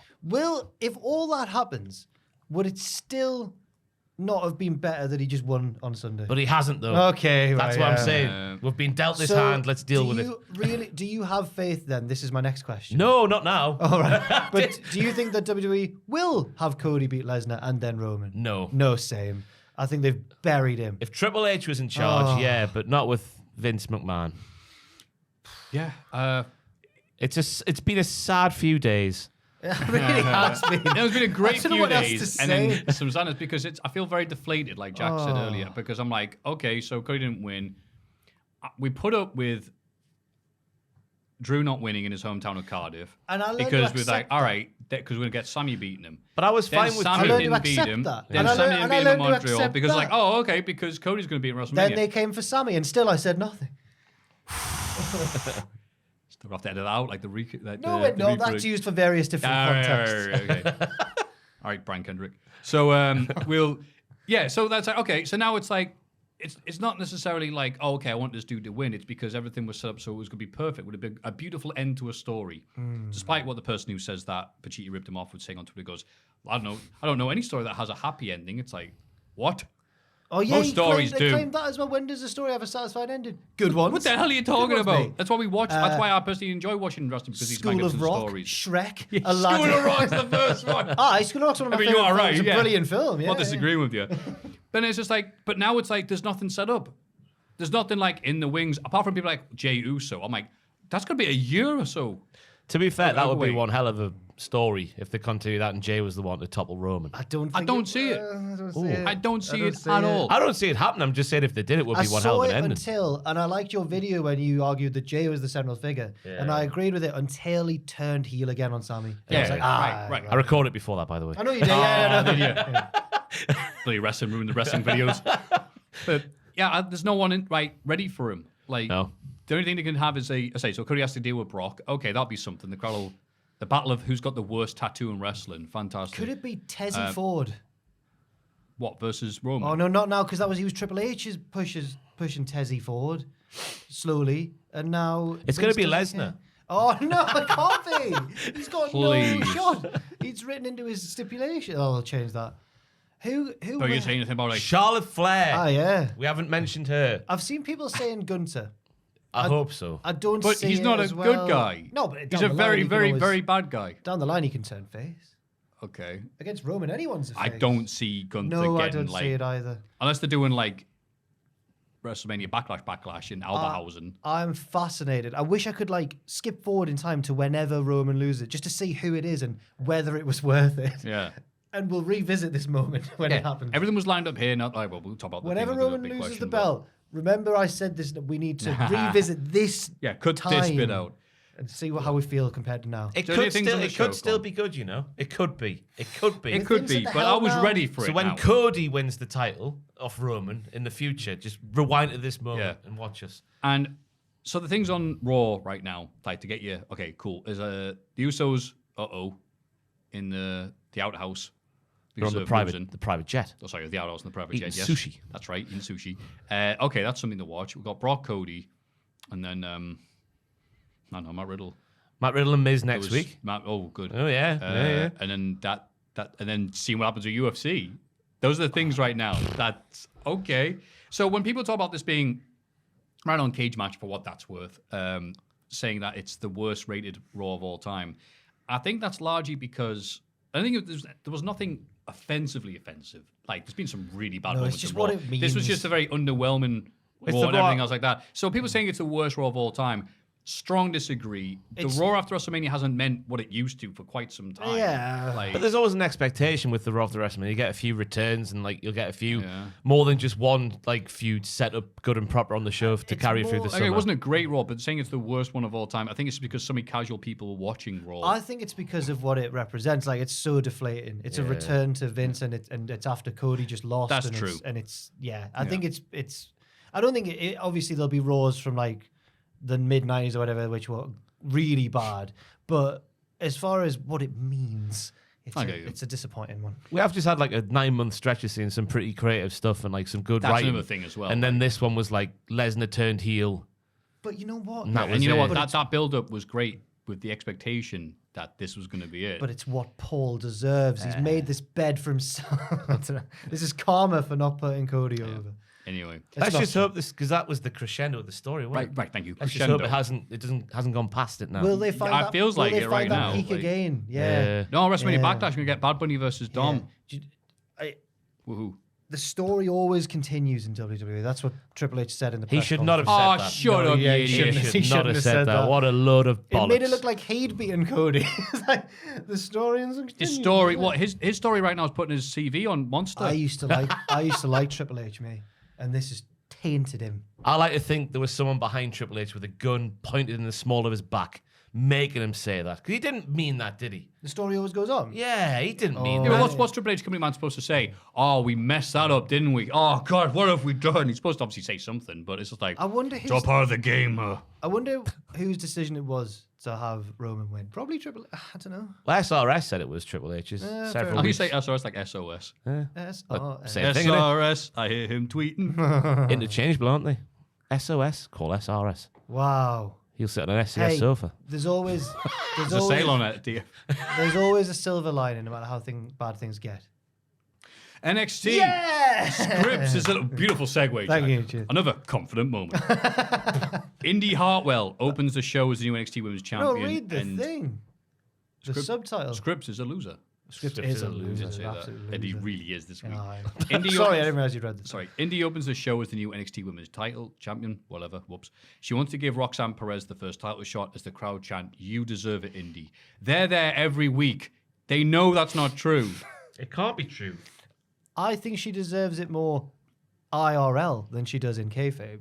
Is that SRS's mate? Yeah, she deserves it more because she's been a consistently entertaining part of NXT for years now. It's like Zack Ryder winning the IC title. Right, but Yeah. her character, it's Yeah. odd. She's lost what made her the way Indy, though. Sorry, Jack just That fallen makes sense. over if you listen to the audio feed. Bowled over. Yeah. She's lost that, like, funny... We were nearly bowled over on the stream when Dexter got down between us. Oh, yeah. We were like, geez. Chat love that. I was trying to make a pun there between cunning and cunnilingus, and I couldn't do it. That's too much mental arithmetic for this time of day. Good try though. Thank you. Cheers. But You're she's all the talking two. bollocks Yes. is what she's doing. That's what Zoe Stark did when she interrupted. She doesn't think Indy's a worthy champion. Get away, Zoe. She's been saying that for. She wants a title shot tonight, and Indy's like, "All right, mate." She was. She also said that Indy's a very beatable champion, which is true when she's lost Yeah. 7 of her last 13 matches before winning the title. So it's like, yes, we got a title shot. So This he's is great. Stark, her gimmick is just honest lady. She just tells the truth. The truth hurts. Hiya! It's a cool catchphrase. Indy's a liar because she said she was going to give the first title shot to Roxanne. And she went, I'll give it to you instead. Yeah. Yesterday at NXT Land Airport, Axiom challenged Wesley to a title match. Good segment. Background noise taking over the scene. I'm glad that NXT Land does have an airport, though, Of course. with direct flights to LA. How did Gallus get there? It In a goes boat? It's got direct flights to Glasgow and LA. Those are the two. Yeah. Pretty Deadly beat Tony D and Stacks in a tag match. Yes, boy. Yes, boy. Obviously, it was the Yes, good boys. tag team there. I thought Tony was fighting like a pro. Because Tony and Stacks got booed on the way, and I thought was interesting. But then they Wow, fought. the assisted crime No, they're people are baby bad. faces. They're baby faces. Why are they though. getting booed then? They Why? fought like baby faces, though, as well. I was going to say, after getting booed into the arena. They're loyal to each other. Yeah. PD with some nice tactics, though. P. Diddy. P. Diddy. That's nice. P. Diddley. No. Diddley. Oh, no. Yeah, we don't talk about the rapper much anymore. Oh, dear. Oh, they were goading Stacks into making an error, getting in their corner, and all that bollocks. I don't care. Yeah. Tony D with a lovely hot tag where he's wrestling like prime John Cena, and then the twin magic with the ring apron was almost genius Yeah, almost. until they ripped it off, and so it was a different man. But fair enough, because I like Pretty Deadly, and I used to want them to go to the main roster, and now I'm scared and I don't want Well, there them were to. stories over the weekend that they were. I don't know why those stories Also, are it now. looks like Braun's sticking around, which we'll get to as well. No one got called up from NXT, which is usually a staple of this time of year. Not yet. I think there's obviously a lot of stuff happening. Braun could be You know, on like when SmackDown. planes about to take But I off, they think- go, nah, the weather's way too Whoever- uncertain. We'll wait. Whoever Vince is going to call up is going to be really different to whoever Triple H is going to call up. Yeah, Well, Von Wagner might get called up now. shut up. He's on NXT next week, so we'll have to wait for that one. Okay. Oh, we'll wait. Oh, all it's a right. big moment for Von. Oh, next yeah. year. Somehow we'll have to wait. Pivotal in his career. It's an ultimatum. The D, the D, the D, the L, the Y. It's Diddley. JCJ gets a video package bragging about costing Gigi Dolan the ladder match at Stand and Deliver. And Ross is like, who's that? All is left is to break your will. I fell Yeah, asleep she's by the end broken of this. her. She's broken her face with the super kick. She's broken her heart when she cost her the title, and now, she's gonna break her will. Oh, break that heart. Pained by the Bloody numbers. Sean. Every bloody like to- segment is I'd going to like be to- about him. Clarify. I don't think we're criticizing JC herself. It's the writing. It's not her fault at all. Yeah, she's just been given nothing original. Yeah. Yeah. We're blaming Shawn They should- Michaels. You should do what he does with the other wrestlers in NXT and ask what their hobbies are and make a cool vignette of them doing their hobby. Oh, I'm a surfer. Well, we know what JC's is. JC's is drinking, isn't it? Or she's the record shop. She likes drinking. Yeah. And Gigi likes music. Yeah. Such broad things. I buy That's CDs. it. That's it. And I Nothing go much. to the rock bar. I'm an alcoholic. She did have a good line where she said, "The delusion is quite the disease," which I thought was something that Vince probably said to Sean in the 90s. I felt like punching someone with these bloody lines that no one says in real life. This is the most I've enjoyed NXT for a while. This is now like my little safe haven. You know when Yoda has to go into hiding in Star Wars because the rest of the Jedi have been wiped out. Because NXT. This is my safe planet to hide on. Not Vince won't touch NXT. This is the one constant, and it might be a wasteland, but it's our wasteland. Oh. Crap wrestling it is. In a short match, Dijak beats Odyssey Jones. Oh, remember you? David Hasselhoff. Yeah, it was. Yay. A really short one, though. Yeah. It was just odd being bigger and more powerful than a big and powerful man in Dijak. You call him odd. Odd, Odd for Big sure. Odd Jones. Everyone knows Big Odd Jones, don't they? The Catch and World's Strongest Slam was a great move by Odd Jones. Odd job. Odd Job. The DVD by He Dijak. lost. That's like that. He got electrocuted. Odd job. Odd Job's death's genius, by the way, in Goldfinger. It really is. It was better than this. Gold conducts electricity. That's how I learned that. Love you trying to talk and do this. Sorry, Ross. No, I just said it was better than that. No, this is Oh, better than that Gold. fight between Sean Connery and Odd Job's amazing. Dijak and Odd Jones is better though. Odd Job no sells a gold bar to the chest. But It did he bounces off. do a DVD like Dijak No. did? No, but Odd Job did do a really cool moonsault, though. I did. No, that was Dijak. He won the match with it. Yeah. So Odd Job's mint. Actually, Odyssey Jones has been around recently because he got eliminated from that battle royal really fast. That's what Yeah. set this up. Oh, Because, yes, of course. because Dijak's a sore loser, like Hogan in 92. So he hit a moonsault like Hogan in 92. Gallus are interviewed. God give us strength. They've got a new catchphrase. They've got an exciting new catchphrase. Are you ready for it? Yes. Joe Coffey wants to win gold as well, but first he's going to have to pick up a couple of fights so people realize that NXT is Gallus's kingdom. Kingdom. No one reacts. Because nobody watched NXT UK where that was their catchphrase. Oh, it turns out wrestling has more than one royal family. It's their kingdom as well. But did you catch welcome to it. did you catch the new catchphrase at the start of the promo? I thought that was it. Thanks. Oh. No. At the start of the promo, go on. for some weird reason, Joe Coffey goes, "Up the ship." And Wolfie in the background goes, "Up the ship, hey!" Shit. What's the ship? That's Up plain the and just, ship. that's just the pub. they Of drink the out championships. Then. No, I it's- thought their pub was called like Big Daddy. No, this will be like Diddly a cool, Daddy. because when No, never diddly. No, because when Joe Coffey's there, they're all cool and shooty on there. So that's probably the real pub they drink in at home. Yeah. It's Up like the ship. Aye. Can they get away with saying stuff that only they know by saying, "Oh, it's a thing Scottish people I say." definitely do. So pretty deadly getting half the stuff they say. I don't even know. It's Joe Coffey! Yeah. Yay! They don't need What if him. he'd show up on Raw after WrestleMania? Joe Coffey! He's the Beats literal the Miz. chain and ball wrapped around the ankles of Mark and Wolfie. They don't need Oh, him. without him, they'd Yeah. be are you saying they'd be Flying with the eagle's nest, okay? they would be. Well, they've got the tag gold, and now Joe Coffey wants to win. He gold didn't as say well. which one he wants, though, which Oh. is crucial. They're going to be the new bloodline. Is it the big No, one? shut All the up. belts. The beer pump. I don't know, I'm trying to make it blood. Oh God. Coffee's the head. The Blood Clyde. That's the river that goes through Glasgow. Oh. Dragon Lee is on to face Nathan Fraser. But before the bell, no, and Oh, the cool Scottish lads are back at least. Dafty's rejoice. Dafty's rejoice. What a line. With his heritage cut from NXT UK, And I he's- guess he just put his mantelpiece. And for he's the- not cut his hair since we last saw him in WCPW. Nothing wrong with it. It looked. Oh, it was a fantastic mane, I must say. Yeah. He talks about being NXT's most anticipated new transfer. I want to see if anybody's worthy. Supernova challenging him. 11's back. That's all right. The match goes ahead as planned and Dragon Lee wins, and Noam Dar has no interference or anything. I thought it was a nice touch, actually. Yeah, I was a huge fan of Dar on the UK Indies. I thought he was cool as balls. I did not think he was cool as balls when he turned into a phoning simp for Alicia Fox. Oh, that was Oh, he good. made that. Like, Oh, he did. But that's one of those gimmicks that's rotten on paper, but he just went full force. I into it. preferred Noam Dar when he used to wear like zip-up tracky jackets and that. That was cool, Noam Dar. Remember for Cruiserweight Classic, that everyone do those moving graphics. Everyone's doing like the MMA pose like this, like I'm going to get you, woo. And Noam Dar's was Like being silly on purpose? Yeah, or- yeah. Okay. He knew. It's better than his cocaine friends pose with his little pinky. God. Remember that? He's no pinky, no party. Aye. Oh, that's right. Yeah. Loves the toot, doesn't he? He also... That's not what no pinky, no party means. Although I mean, that's probably what it although means, but probably it's is. not to say that. Also kisses his wrist like a footballer. when Where he he's keeps the celebrating. baggy. No, tape on. no. That's his version of the straps coming down. I would like to just clarify, as far as I'm aware, Yeah. Noam Dar does not like cocaine, but there is a chance. What does it mean, though, no pinky, no party? Certainly rub it on the gums, isn't it? Dafties rejoice.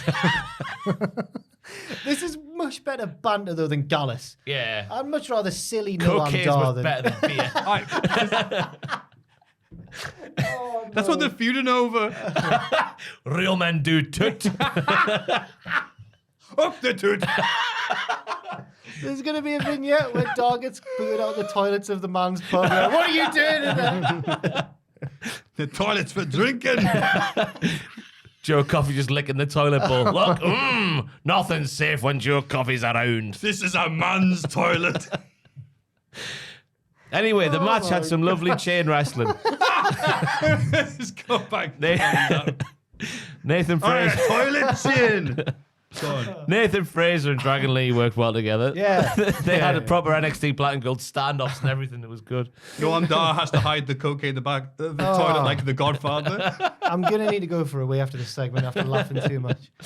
There was a super kick when Dragon Lee was going to run along the ring, which was out of nowhere and fantastic. Yeah, did he? Yeah, and the near fall off the Liger bomb of Dragon Lee was It also was a very good good. match. Yeah. Yeah, it was That good. sounds good. And then backstage, I think Nathan Fraser's a really good wrestler. To be I fair. do too, but afterwards. He needs to shave that beard off. But wait, Yeah, I was going to say, afterwards we had that can I, moment. I really need a wee like Destiny. yeah, can I actually go, please? Sir. Just go. Just go. Oh, go my on. God. Oh, God. So after that nice wee. You! Yeah. No, wait. Backstage. Fraser's. I'll just kill the momentum. Fraser says he's had a moment of enlightenment. His perspective has changed. Oh, aye. So And that last was like, yeah, I mean, you're only 24. That's Mackenzie Mitchell, man. Okay, Mackenzie Mitchell, that last said, and you're only 24. And it zoomed in on his face, and I went, my God, that's a hard 24. no, he's a good-looking man. It's the beard's aged in 20 years. You remember Yeah. when he looked without the beard? Yeah, he looks like a Mike's Hard Lemonade 24. He's a good-looking man. He is. You've got to be good-looking to contain a girlfriend as energetic as Thea Hale. Just go on a his nice shoot date partner. with me. Yeah, they're going out. Oh, wow. Yeah. What an It's like energetic the agony and couple. the ecstasy. They'll be going for... They won't go for a run together. They'll... What? Carry on.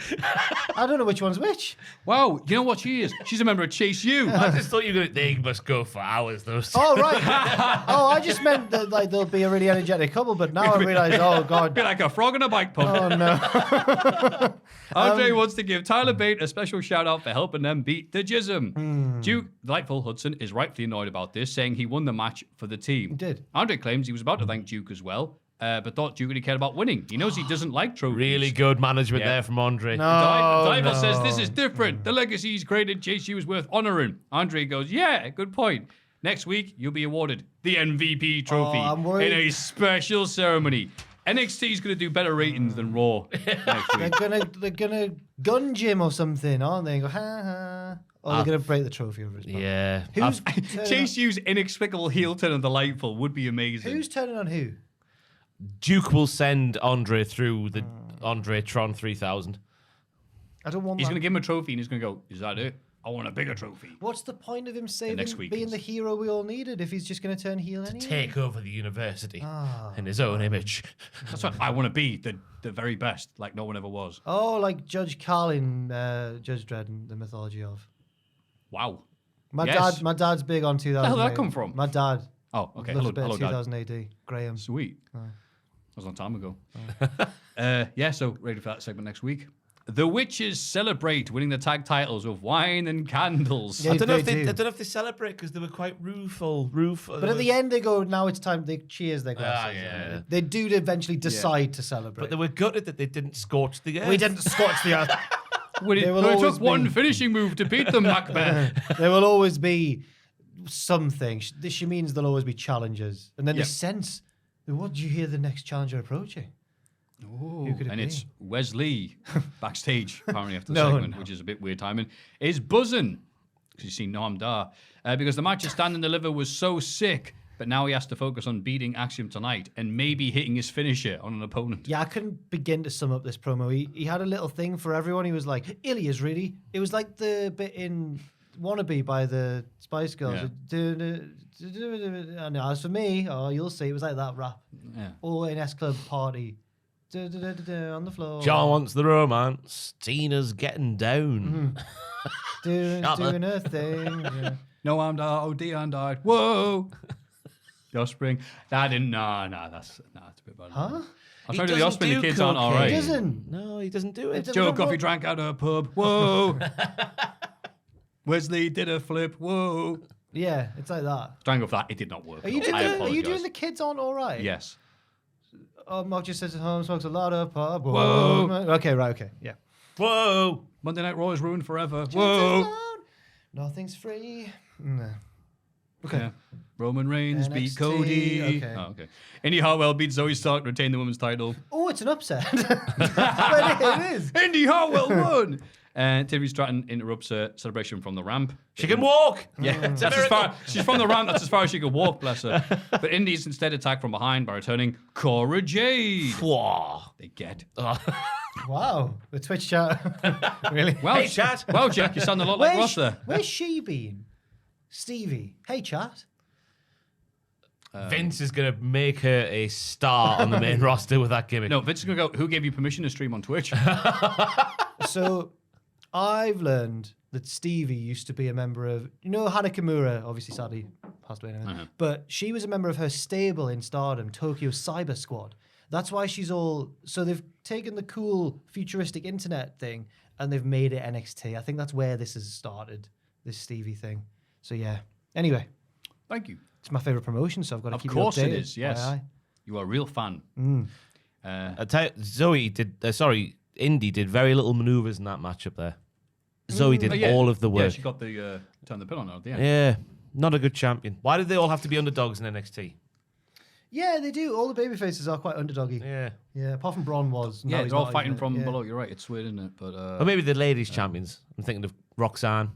Who was one before Roxanne? I hope it's a similar thing. Who was the one before can't remember. Roxanne? Oh my god. It was Mandy Rose. No, she was.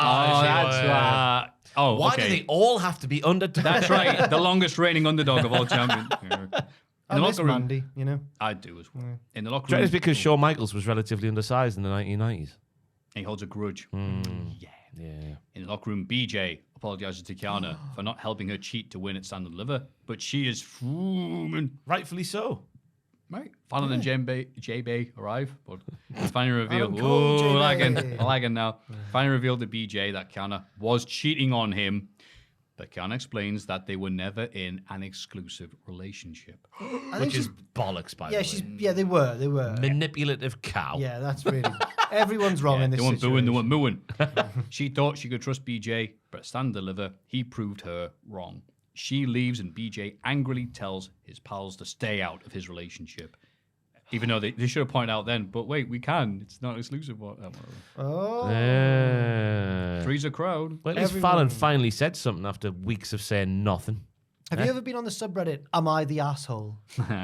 I've seen it, some of them on Twitter.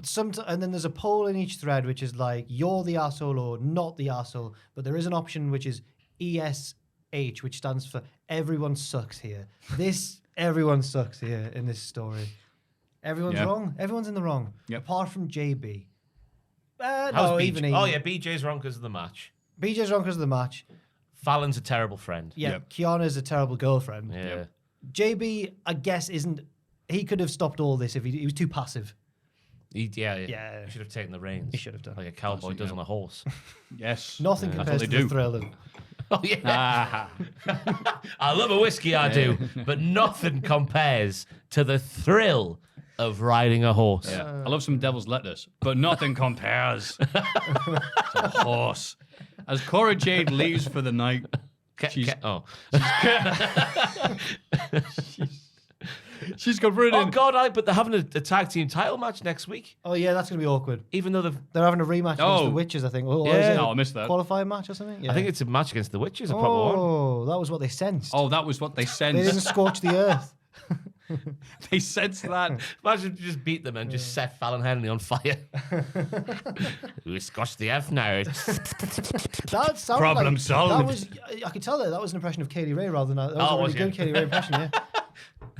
Yeah, it's hotter than the chat is for me. That was Isla Dawn. That's Isla Dawn, that Exactly, yes. And it was How can you tell? It was the chat. You seem to suggest that it No, was one of I'm us. just being a dick. Okay. I know. Ugh, girls are gross. Ugh. Cooties.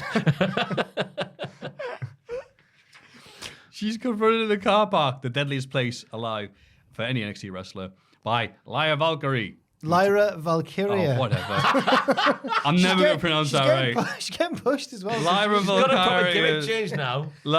Jim to her friends, who tells her that she can't escape fate. Cora can't escape fate. Not a single Raven mention or how birds fly. Situations. She's developed. Well, Edge stole her wings, so she had to go on foot. Great. Ivy Nile. She's going to batter Cora Jade. They've been pushing Lyra. She doesn't lose. She's the opposite of Indy. Ivy Nile beats her former friend Tatum Paxi via submission to hopefully end this. This should have been on Stand and Deliver. It should have been No, it shouldn't. On the pre-show. The turn happened 3 weeks ago, and they've forgotten about it until now. Do you remember when they had an argument because the witches were taking over the sound and they just... And they had to throw into a box. But Tatum Paxley was angry with Ivy Nile initially because Ivy dared to celebrate with her teammates when her teammates won. It's what a dastardly act for a teammate to do. I still don't think Tatum Paxley's really done anything wrong. Anyway. Yeah, well, she lost here. Thanks. She deserved to. Yeah. You can't. And I was glad to see the Creeds out there celebrating with Ivy Yeah. for her win. Yeah. Take that one, Tatum, you bad team. Yeah. I guess so. Take that. Von Wag, come Tuesday, interrupts at Ilya Dragunov interview. Hey, Dragunov! That's lots of ways to go all the way out to LA and not get the job done. Look at my eyes, because you're looking at the biggest monster you've ever seen in your life. You don't need an invitation to fight me. I do what I want. Ilya's third language is English, and he still sounds better at it than Von Wag Cummy Cum. But come, why are you picking a fight with the Mad Dragon?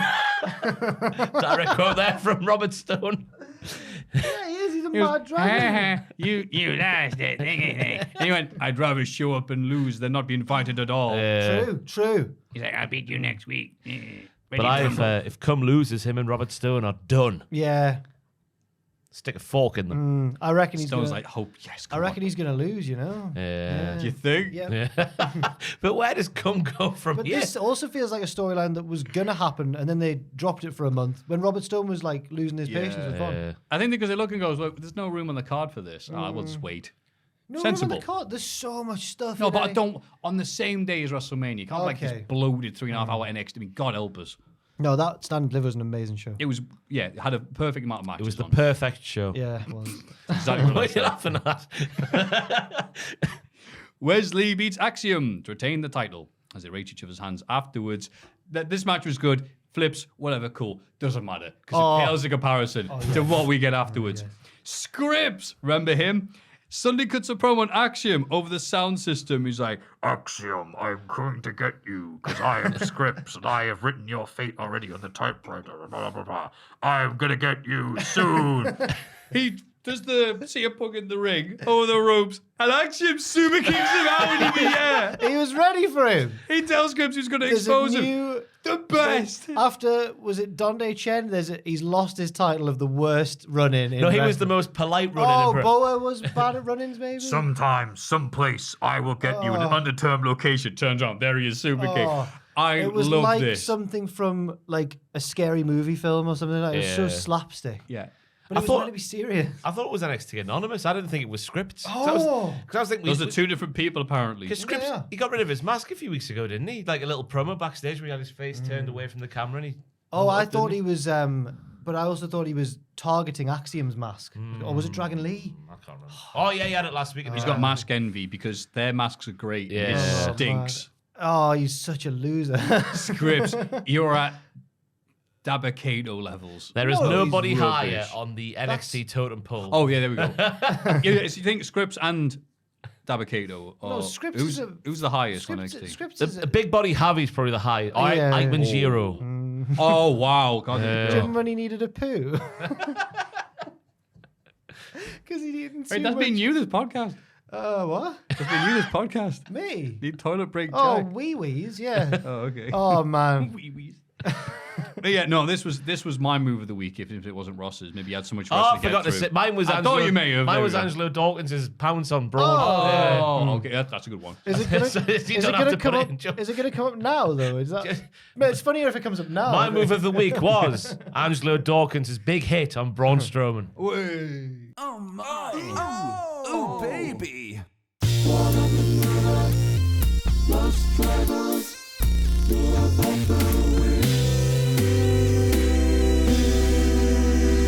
Wow, that And we're was back. great. Wow, what a maneuver. And then coming soon, NXT. Oh, No, Big Body Javi's dead. Because we've got Big Body Femi, who actually does have a big body. Big body, Febby. Do you get it? I reckon his shoot name, right, must be Oba Femi, but they've called him yeah, Oba Femi. yeah. They are. Two names. Like Martins, you know. Yeah. Obafemi Martins. His name is Oba, Yeah. O-B-A, Yeah, Femi. space, I got it. Femi. His surname is Femi. Yeah. Oh, is Oba Obafemi supposed to be like one word together? Like the one name? Wesley, Oh, maybe. Right. Obafemi. It's a physical freak of nature. Danny Palmer is an elite acrobat and tumbler. Wait, post gifts and stuff. And Tank Ledger. Holy Christ, what a name. Tank Ledger has got a vest and a hat. Thank you for reading those backwards because it is funnier that way, actually. Tank Ledger. They're coming soon, NXT. They'll be on Level so Up. They didn't say anything about him. He's just got a vest and a hat. Yeah. That is a 300% wrestling name. He was a big boy. I love him already. Tank Ledger. Ledger's too on the nose for me. It's a famous person's surname. Wonder if Heath it's his Ledger's- real name. Maybe. Tank Ledger. Cheap Ledger. Well, Tank. Wrestling Observer will have some context on them. Okay. Oh, I bet they will. Come on. There he is there. Tank Ledger. Looks a bit like a little Oh, rhino. it's just Joe Gacy. Hang on. Ledger yeah, is Dave Melton is crap microphone elbows. Joe Spivak, Oh. a former defensive lineman at Northwestern University. Okay. He signed a nil deal with the in 2021. His first match was on the October 11th, 2020 edition. Level Up in October against Eichmann Giro. The Pooh Man. Yeah, the Pooh Man. Pooh Man shoe. Oh, he's teamed with Eichmann Giro to defeat Bryson Montana and Duke Hudson. Oh, what a fun tag team. Whoa. Because he's got a vest. Who's Bryson Montana? Teaming with Dill Hudson. I'll Google it. Whatever. Yeah, they're great lads. Femi's real name is Isaac Odugbesan. Okay. And what Is a Nigerian track and field athlete from the University of Alabama and is also a former nil talent. His first match was a loss to Shannon Stacks Lorenzo on November the 11th house show. Sweet. He's the one that they've got. Because they went, oh, she's an acrobat. He's got a hat. And this guy's a Big physical body freak. Femi. Yeah. Massive. Kamala Hayes and Trick Willies come out to close the show. Hayes invites Bron Breakker out to the ring and thanks him for a show of respect after the title match, because something we missed out on was Bron very nicely put the title on to show, hey, look, yeah, obviously, Passing the torch. yeah, there's loads of things that happened there, you know, everything but the Light Brigade came down to help you, but you still beat me, fair enough. And then Kamala Hayes puts a really nice promo saying, look, respect, you know, you would be a hell of a champion, all this stuff, I appreciate that, you know. Bron cuts a babyface promo and says that NXT just isn't about the superstars, it's about the fans. And he's like, well, this is actually a nice bit, because Bron's obviously going to go to Raw and get God knows what gimmick and stuff like that. And then Braun absolutely batters Carmelo and Trick. He's back. Like a dick. He's back. Fisherman's back? gone. You're in favour of this heel turn? Oh, yeah. Big boy. Slapping meat. That's what I'm here for. Okay. There was just one misstep in this promo, and I didn't want him to say it. I thought he was going to say it, but I didn't want him to. Go on. And he was just like, it's the him era. Because Mello is him, isn't he? It's Yeah, the him era. the him era. It's just a trope I don't like any these Sounds like days. he's going to It's start always singing. it's usually the kiss of death when something, it's not like, forget Austin and Hogan, it's my time. It's like, oh. It's the generation of Jade. Well, she's back now, I guess. But, Yeah. Because at the start of the promo, I was thinking Braun must be going to SmackDown because they're holding hands and way and passing the torch and all that sort of stuff. And then, yeah, it's good. The heel turn's needed, I think. He's boring as a face. Or just call him up. Either would have worked, I suppose. But yeah. But maybe he's safer down here on Dagobah with the rest of us hiding from him. Oh, you Googled it. No, Well no, done. I knew it was called. I know it. Do you think I whipped out that Star Wars reference before? No, because you looked at your phone before you said it. So Oh, I was you trying to find I thought it. you literally I had it was on your gonna Google screen. that wrestler's name and who you were talking about before, and I couldn't remember who it was. Who? The one teaming with Thingy on Level Up. Oh, I've shut the page. Now. Oh no, I haven't. I've seen it. His name was, and probably might still be, is Bryson Montana. BRY. Aha. SON. Montana. Bryson Montana is. But it was a good heel turn because Mello was asking for the old Braun, wasn't he? And he got it here, and it spaffed in the face of him. Yeah. I don't know who he is, but Be careful what you wish for, just might get it. He looks cool though. He's had a match against Ru Feng. Who are these men? Ru Feng's NXT. Okay. Through and through. So is I remember Bryson, him. apparently. Bryson looks good. He got a good look. Good for them. Well, we got through the week of wrestling. We did. It was the best of times. It was the worst of times. It was the week of wrestling. Get this. More to come next week. Oh, I'll be gone, but Why? Are you quitting? I'm off for like 2 weeks. Aye, that's it. The Cultaholic after WrestleMania. Yeah, Jack's leaving. That reminded me of me gran when she was just like, when you have a bit of a dispute with your gran, she always whaps out, "You'll miss me when I'm gone." Me You know that saying line, that there. yeah. Aye. No, I'm gone. I'm off. Aw. I've had enough now.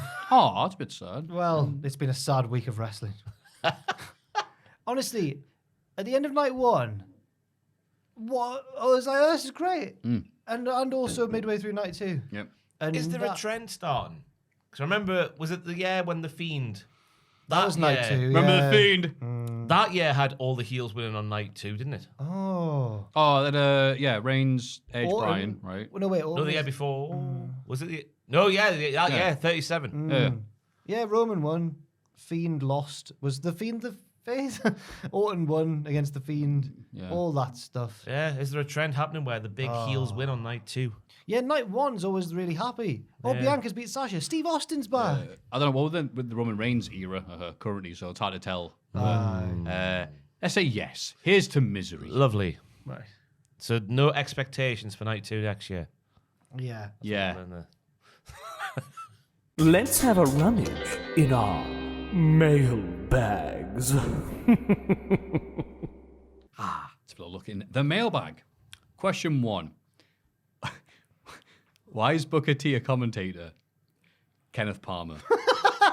No, you can't. I thought that was a joke. No, it's a real Like, email. I thought that was a setup. And Kenneth Palmer was one of those pun names. Kenneth Palmer. No, Booker that's T. the question, isn't it? Booker T provides That's it. an infectious. No wacky story. No, I've been listening to you guys since the name of Booker that T Why is is Booker a- T a commentator? Is a 2-time Hall of Famer, so his words carry a lot of weight. That's my rationale. Booker T. Lots of commentators bring enthusiasm, but Booker T brings a certain brand of enthusiasm that no one else can match. LSD flavored. Yeah. Yeah. Booker T's enthusiastic. Booker T's really enthusiastic about stuff he doesn't know anything about. For example, the show he watches and commentates. Booker T also does this really good thing where he just makes additional bits of a storyline up. And go, well, I was talking to so-and-so Yeah. backstage, Oh. and he hates so-and-so. Yeah, and he loves the guy sat next to him who's stuff like, so, Book, this is going to be a hard-hitting and you just hear in the background, drowning him out like he's like next to F1. And clearly he showed early potential for this because his famous run as Black Snow in TNA, I'm Black Snow. It wasn't a character. It was all him. He's calling the match while he's beating up, I think it's Xavier Woods, you know. It's been a while since I've seen a Consequences clip. Creed. Yeah, and he's like, Booker T's a bad man. It's so good. Yeah, so, and it's always funny as well when they go like, oh, so, what do you think of the story of this? And he goes like, listen, and you know, straight, he's just going to blast you with cliches to hide the fact that he doesn't know what's happening. And he hasn't been Champagne on the show. dreams and caviar diamonds. And he's got like pages in front of him. He's like, I'm just not going to read them. It's just like, let me tell you something. It doesn't matter about all that stuff that led up to this. They're going to be tonight, ready to rumble, because tonight it's what it's all about. We're going to get the dance tonight in the ring. It's like, oh, it's all this stuff like that. It's just like, you don't know, do you? He's really good, though, at staring angrily at a heel, like when Grayson Waller told him to shut up. That was amazing. On New Day saying, we'll win more tag titles than you. Yeah. To the point where you don't know if he's in character or just being real. Booker's still got one of the best scary stares in all of wrestling. It'll be even scarier once he hears this. Now, Thank you also- for the question, The Kenneth question Palmer. was good. I was sad when Wade Barrett left the commentary booth. Now, let's move on. I still miss horny Wade, me. Yeah. She Yeah. smells like marshmallows. You wouldn't get that from Booker T. No. He puts that weird No, robot you got voice on. that famous ladder match between 1, 2, 3 Kid. A weird robot Rosa. voice. You know the weird robot voice that Booker T does, and he really gets it. He's like, I'm Booker T. Ah, that's Bra Breaker with a boulder. That's his Black Snow voice. Forgetting the name of Sami Zayn, and it's so great. You know what's his name? When the That's kiss, why. when the kiss happened between BJ and Johnny, and he declared, he went, "Shucky ducky." All meat, no water.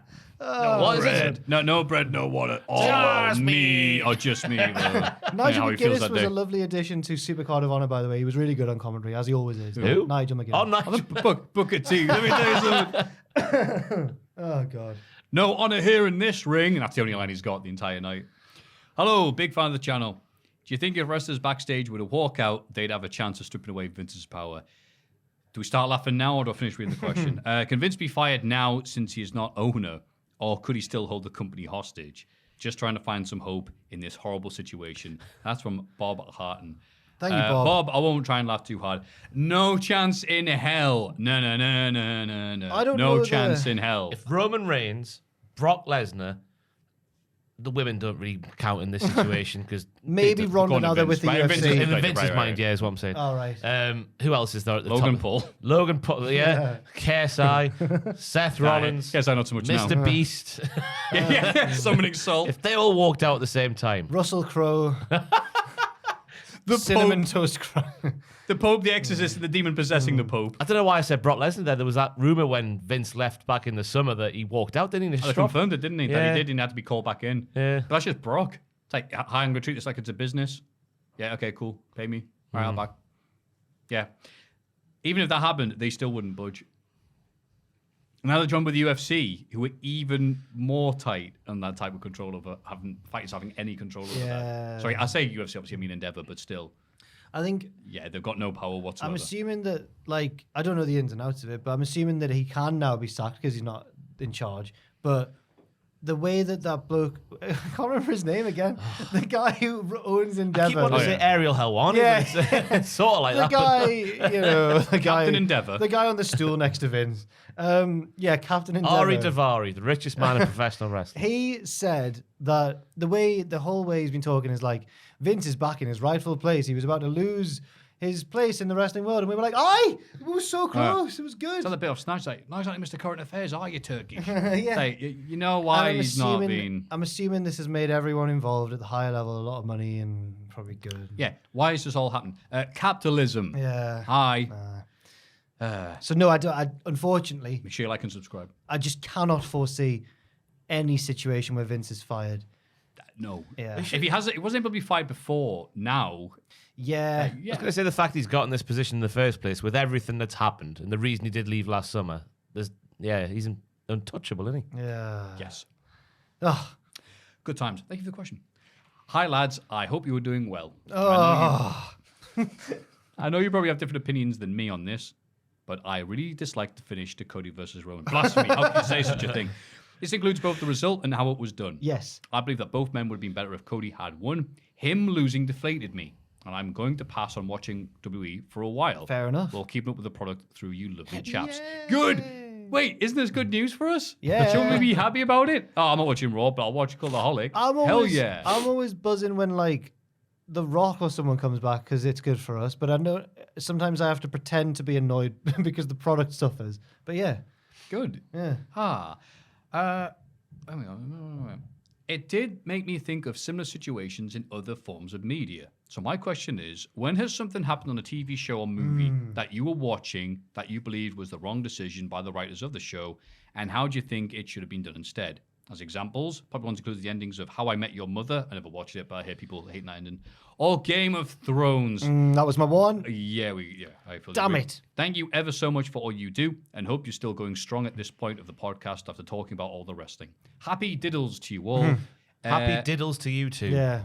Abwhip on the Twitch and YouTube. Come on That's right. now. Abwhip. Am I getting that right? Just a very satisfying P noise you did there. A Maybe whip. try- a whip. Thank you very much. That's a good question. Thank if you, you yeah, watch it's a good it. So question. often you think about the booking decision or whatever you want to call it for a TV and film. But it is the same thing, isn't it? Really? I've got two. Oh, you got two. I've got one. I've got two. Well, that's the end of that. We're not going to tell you. That's it. Patreon.com Thanks. / You didn't ask Cultaholic which Show. one. Send us another question. My one was Boardwalk Empire. Do you ever see any of that? No. They had a really good character called Jimmy Darmody. There will be spoilers in this question answering, by the way, people. These are like years old now. Oh, but mine's fairly basically, recent. Boardwalk Empire had a lot of like momentum going season 1 and 2. It was like, oh, where's this going to be building up to? They're obviously like planting the seeds for this, and this. And Jimmy Darmody was a big part of it. And I think there were rumors and insinuation. I think something's been blown up by portion, but I'm not sure. It's been a while since I've checked that. The guy, the actor, Michael Pitt, is that right? Yes, I've got the Wikipedia page in front of me. Was a bit hard to deal with, and they writ him out as a way of dealing with that, which then scupped a lot of stuff that was going to happen on the show. And the show was never really the same after that. I had one good season after that, and it was just like, well, you know those seeds? Well, a dog's come out and dug them up and eaten them, like, because they've killed off this character. The show was never the same since, because it was very unsatisfactory. And the other one I would say is, you ever see, was it The House and the Cab? Oh, what was that, like, half horror, half, like, meta horror film they did? Cabin in the Woods. Is it M. Night Shyamalan? Thank you. It's not. Okay. No, that's The House on the Edge of the... Damn it. Yeah, this was a few years ago with Carl Plays Thor. It was really good until they didn't really explain everything, and that's why a lot of it was good. The very end, the last 5 minutes, Sigourney Weaver comes along and explains everything. And you're like, why are you doing this? It was cool not knowing what the reason was. Let me tell you the reason why these have all been happening, you're like... Like when Vince busted CM Punk and the Shield's partnership. Remember that? There was an episode where Vince just ruined it all and went, I've worked it out, you've all been working together. I'm like, well, we knew. Well, I think maybe in wrestling you want to know what that because it's building up to it. Stop This did defending not Vince need a booking reveal. decisions all podcast, Maffew. Joel agreed with that. I am, aren't I? Sorry. No, Ross, what was yours? There was a brief moment towards the end of the US office where Pam starts seemingly falling for the cameraman, and they sow the seeds that you might, the cameraman, yeah, he's a handsome man. I forget his name. It's been a while since I've seen that series. Oh, you actually see the cameraman? Yeah, you see the cameraman. I He thought becomes you like a little knew that. character, and the tease like Jim and So her it's a point of breaking up, view shot and it's just unnecessary. Jim and Pam's love is eternal, and it should never end. Fair enough. Mine are both shows written by the same person, I believe. Go on. One was Line of Duty, which fizzled out. It started to believe its own hype, I think, and by season 6 or whenever it got to its last season, it was like, because they kept getting more popular, so they kept having to do more seasons than what it had originally planned. So it's like, who is H? Who's going to be the identity of H? H was the crime boss. And like, who is it? It's someone we know, but we don't know who it is. Then it turns out that H was revealed to actually be 4 people, so they have more seasons, and they're like, who's H going to be? And then the last of the 4 that you find out is so underwhelming that it's like, and the whole point, the writer, I think, spat his dummy out and was like, people didn't like my ending, and was like, I think he's a bit of an arsehole, actually, but from interviews I've read, but I think he was like, it was to demonstrate that in real life, sometimes crime doesn't have a satisfying answer. And I'm like, it's a TV show, man. That is a cop-out. And he also wrote The Bodyguard, which starred the guy who plays Robb Stark in Game of Thrones. I can't remember his name. But Bodyguard? It's about, he's playing a bodyguard for an MP. And she, okay, do you remember this on the I BBC? vaguely remember it was seeing like a adverts for shorter it. Yeah, series, it was yeah. like 6 episodes sort of Right. season. And this is more my fault, but this is a different type of letdown where you convince yourself there's something in the booking that's not actually there. I thought it was going to be sort of, he did it all along. There's like a bomb, and there's a bit where he gets framed for it. And I thought it was going to end with, oh no, he's not been framed. He did it, but he's the unreliable narrator. We've been following him through it. And it's a shocking gut punch. It's like, he actually did it. But no, he didn't do it. I'd made that all up in my own head. So that's 2 shows by the same writer, I think. I hate him. Just don't trust Yeah, that man. I know, yeah. Jed, I believe his name is. But it's not as often as you notice. But when you do notice it and go, wait, that's the idea? Oh, okay. Ugh. And in the Alex Rider series, when he went to space in the 4th book, I thought that... Is that what happened to that book? in one of the I just books... remember vaguely the film, In one Storm of the, Rider. I've was never... it? Yeah. I read the books when I was a kid, and in one of them he goes to space and battles a man with the globe tattooed around his bald head. And I was like, it's jumped the shark. That sounds amazing, actually. You really sold it to me. Yeah. Thank you for the question, pal. Hello, lads. This email is brought to you by Cinnamon Toast Crunch, the official cereal of punching your kids. Yeah, I guess so, yeah. Hope you're not too exhausted from the busiest week in wrestling. First off, WrestleMania Night 1 was awesome, and Adam's new look is very sex offender chic. Chic. But still... Sex not- offender still chic. not an acceptable description of a person. Sex offender chic. It's just not allowed to call someone that. Really nasty thing to say. Whoever's written in. However, given the completely inappropriate sponsorship of the Mysterio Blood feud ender and the references to some tax nonsense that my brain refuses to remember. Oh, I even forgot about that. Yeah, That was to the main remember event sponsors, yeah. over Sammy and Kevin's triumph. Oh, yeah. And not forgetting the Mountain Dew pitch black match. Or that time Miz got eaten by zombies. Is that the case that WWE has taken the corporate sponsorship too far? Thanks always to the great content. Former Arsenal midfielder and Romford Pele. It's only Ray Parler, a.k.a. Eddie Edwards. Thank you. Hello, Eddie Edwards. Former Ring of Honor World Champion, Eddie. No, Ray Parler was never Ring of Honor champion. I mean, I'd say yes, but I've seen weird pushback on Twitter to people complaining about it. I saw one person tweet like, as if people are complaining about advertising and sponsorships, crying, laugh the face, like stay mad. And I was like, well, yeah, of course we are. Why do people always take the side of businesses? Do you know what I mean? They call this Stockholm Syndrome. Oh, yeah, I don't get it. I think, obviously, in an ideal world, there would be no adverts. Wait, who said that? I don't know, some guy on Twitter. I saw someone quote retweeted and put, lol, look at this guy. So I was like, all right, okay. Yeah, look at him. It wasn't one of these corporate ones where it's like... No, it was just like an American man. It wasn't Cinnamon Toast Crunch at Twitter going, lol, shut up. We need to start having sponsors for this podcast. I've just worked out. We're missing lots of money on this podcast. Well, we've tried, haven't we, with... Endless reads. That'd be great, yeah. They'll watch the Your podcast and go, jeans. it was great, apart from the fact when you called everyone a bunch of diddlers and they did drugs in the toilets. It'd be... Apart from that, we're really happy with the endorsement we've given Didn't you. we have Beer 52 for a little bit? We did. For a cup And of then we coffee. drank it. Or for a bottle of beer, yeah. We did. Well, there was that sour one, or that was your own Tiny Rebel, Oh, wasn't it? that was Tiny Rebel. I wish they would sponsor me. I've given them enough business. You like Tiny Rebel, yeah. Yeah, I had some of that 'cause you had it. Yeah. And it was, sorry. I remember the feeling of my face just crunching it was- inwards like a black hole because of how sour it I was. was gutted because I really tried not to react when I drank it, and no one in the comments noticed. I was hoping there'd be one that Jack's so hard. Look at him in the corner. Nothing. Richard Didn't get Yannick Tubman took the two Richard cans drank home. a bit, and Yeah. everyone went, Tubman no-sold that. And I'm like, I was in the corner. Never mind. I was genuinely cross. I remember this. I don't think I ever brought this up. I was really annoyed. Anyway. I love that you bring that up.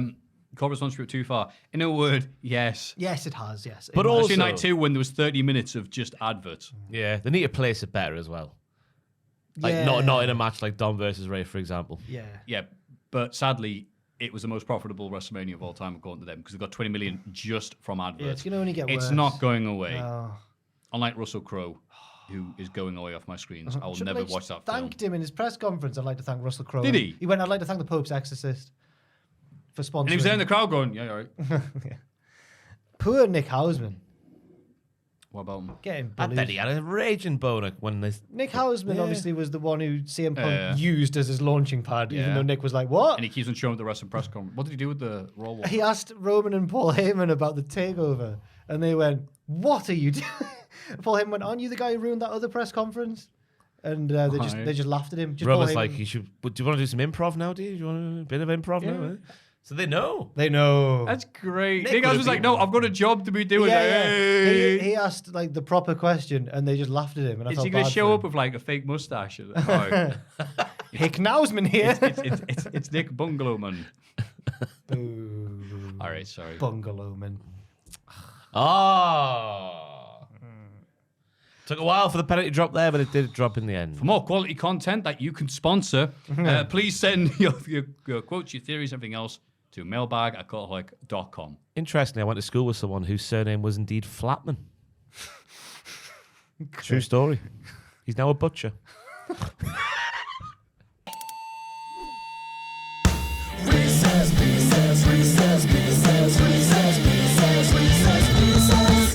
Oh, yeah. Wrist piss, the third one of this podcast.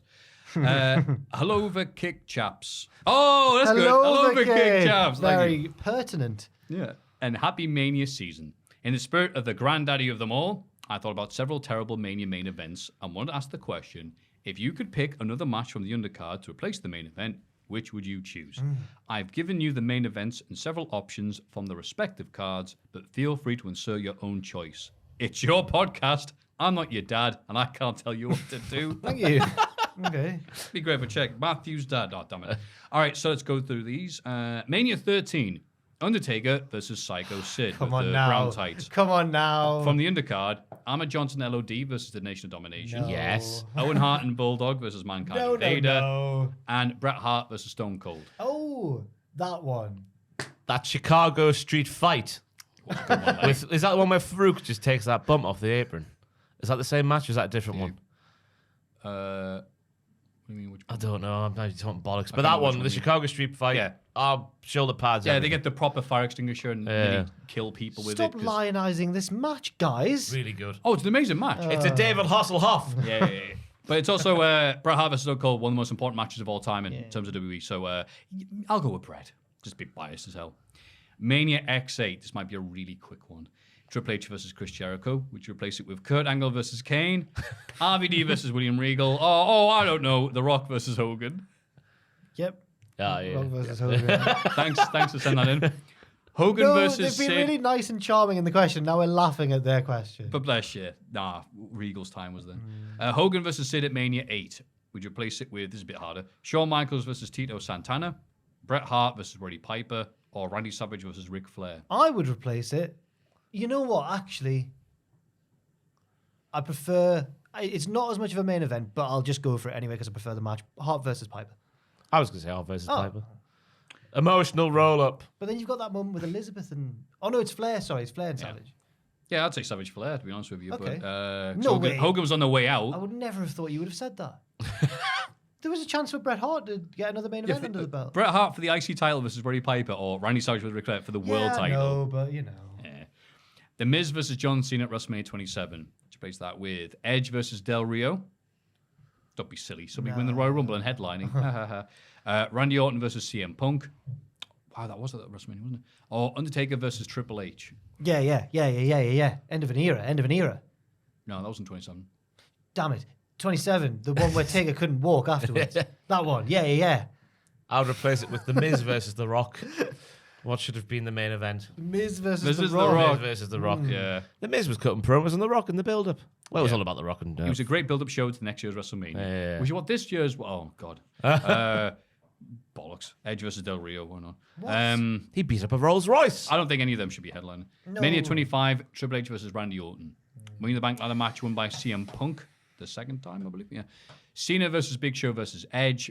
Or Undertaker versus Shawn Michaels. Come on now, chaps. It's that thick dumpy of a match. I just haven't said it this Are week. you yet. all right after... Well, we've not done Dynamite this week, so I've not had a chance to say that MJF's got a thick dumpy. you like saying Taker and Shawn. Yeah. I would... No change.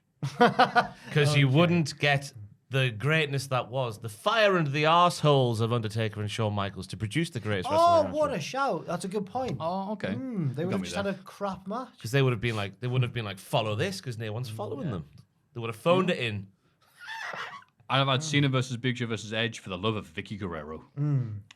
Finally, Maffew and Jack Atkins have previously read out a mail of mine on the classic SmackDown Raw reviews, where I mentioned my struggles with depression and addiction. I'm happy to say that I am 6 months sober Oh, congratulations. and a much better headspace, thanks in large part to the content you guys put out and being a constant positive presence in my life. You guys are amazing. Thank you. Former Nigerian QPR centre-back. Danny, we can't say his surname, otherwise the podcast will get demonetized. A.K. Elliot from Cheshire. That was an edit. Thank you, That was an Ellie. edit by me. Yeah. Oh, all right, I thought you... Danny Esu. Yeah. No, thank you. That's a really nice message. And I always think when people give us credit for stuff like that it's lovely to have been able to help and stuff, but it's just overwhelming. And I think Oh, it's very flattering. What and can you say? We appreciate the hell out of the lovely things. Yes. And hey, well done, 6 months Congratulations, sober. absolutely. Why, aye. Look at you. How big you are. Fantastic. But at the same time, it is also like, oh, wow, we're really flattered because we're not going to say, yeah, that's right, we're the best. It's just like, no, we're happy. Our own weird brand of culture references from the Northeast, saying the word diddler and talk about MGF's ass has helped you in a small way. Why, aye. But you have helped yourself. Yeah, exactly. Yeah. So thank you very much for that. And to all the lovely people who want to send us a Reese piece, you can, believe it or not, by going to mailbag@cultaholic.com. It's Cultaholics.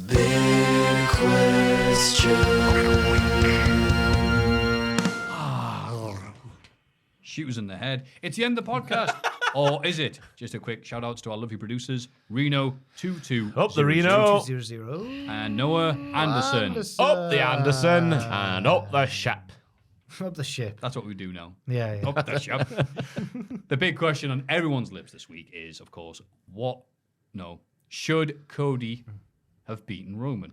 Now, how do we make this into a discussion? We don't know, but somehow Rhea I Ripley's going to reckon be in the thumbnail. This is how, because we know how the cards have been laid on the Raw after the WrestleMania, and they're now doing what I would assume to be a redemption story for Cody, fighting his way back from the jaws of whatever. Yep. Well, he was in the jaws of defeat. He was getting chomped by defeat, going through Brock Lesnar, maybe through somebody else on the way back to Roman Reigns eventually to win the match the second time around. The doubt will be there, hanging over Roman. The memories of WrestleMania 39 going through his mind and his children's eyes. I don't know. Yeah, maybe. But would Is it, that better would, than would what- it be a high? Yeah. Would it have Yeah. been better than him just winning on Sunday? Because that was the story was crescendoing naturally. The Usos dropped their titles. Yeah, Finish the story. they called it finish the story, then claimed they don't finish stories, even though they No, called but it that's finish the just- story. It's a never-ending story. Reach the stars. She does a class little dance in her bedroom when she does the Reach the Stars. Who, bit on Susie screen. Poo? Yeah, she does like a proper point to the stars. Dream a dream. I know it was a song before. I know that Stranger Things only brought it back, but yeah. Oh, no, what the hell you were talking about? She does this. I'm like, who the hell are you Susie talking Poo about? and Dusty Bun saved the world, Matthew. They're on the radio. Oh, you're talking about... that song's... There's a difficult That's a maths- film song. There's a TV show can't There's a take difficult that. maths problem. It's set in the 80s. There's a difficult maths This problem. is BS. She's good at maths. They need to call her, and she's like, "You need to sing the song with me first before I help you with the maths problem." Yeah, they need to work out a code for a safe in this Russian thing, and she knows the It's just an advert for music, isn't it? Metallica really appreciates Stranger No, Things. that I've never in came, the stories that came like it. after. This was the first one. brilliant writing. Kate Brilliant. Bush as Yeah, well. right. No, it's a funny Oh, scene. yeah, but Kate Bush is loving it as well. Aye. You can't but have a she good deserves it. It's just a soundtrack. You could have a good in for not watching Ted Lasso, then shoot down Stranger Thingies. No, I'm having to go with him. I'm just having to go. It's like, I watched a bit Stranger more. Things, bringing back all these 80s I watched classics. a bit more of Ted Lasso. It's still not good. What's his theme song? Ted Lasso. Does he come out the Gloria? God Da, da, knows, da. I did see the woman who plays the chairwoman, Uh-huh. Hannah Waddingham. What a voice on her, by the way. Anyway, Cody should have beaten Roman Reigns. Yeah, he should have done. I understand the debate, like the whole, well, what if it leads to something bigger? And yes, to be fair, Drew losing led to something possibly bigger with Sammy, which led to something arguably bigger with Cody. But now I think they've jumped the shark, and I think it's too far. I think they can't reach that height again in this reign. That is This the big Roman. tester from here on out, is if they can keep the story at that level. Because What was there left? They've got no Sammy. I think there would have been a sliver of hope if it was still Triple H, because he seems to have had a big plan in mind, maybe. Or he was just killing time until he passed 1,000, until he passes Bruno's record. But with Vince, I really think it'll be underwhelming. I think, as Ross joked earlier on, but maybe didn't joke, it might just be Lesnar. oh, it wasn't a joke now. Oh, right. yeah. No, that'd be such a like A heel Brock Lesnar, a fresh charactered Brock Lesnar. fresh. Wow. A freshly healed Brock Lesnar. 'Cause that's the thing, like Cody's road to redemption seems to be quite well laid out, like, you know, with the cards that were dealt at WrestleMania. But what's Roman going to do in the meantime? Who else? Who is there? Who's the next challenger? And are we going to have to wait until SummerSlam to get it? I think we might. Who won at WrestleMania? Rollins done it. Oh, is it gonna be Randy Orton coming back from injury? Oh, Riddle.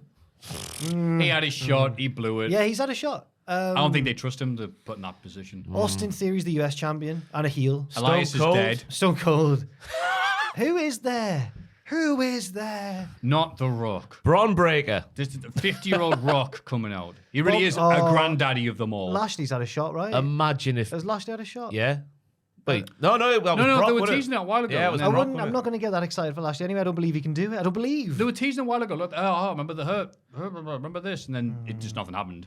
And I thought they were going to set up like, Lashley's going to get Roman, but now will be the time maybe to do that, I Lashley guess. will be his. Who's like currently the favourite to wrestle him at Do SummerSlam? you know, I've just been watching. Do you know who is going to challenge? Thank you for remembering that. Who, Ross? Oh no.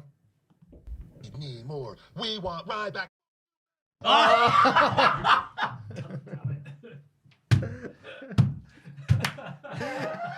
Should we just come back now? We're back. Can we leave that in? No. Just Right. Joel, cut the sound. We want right back. Cut the sound. So what happened was, we'd seen this thing in the break.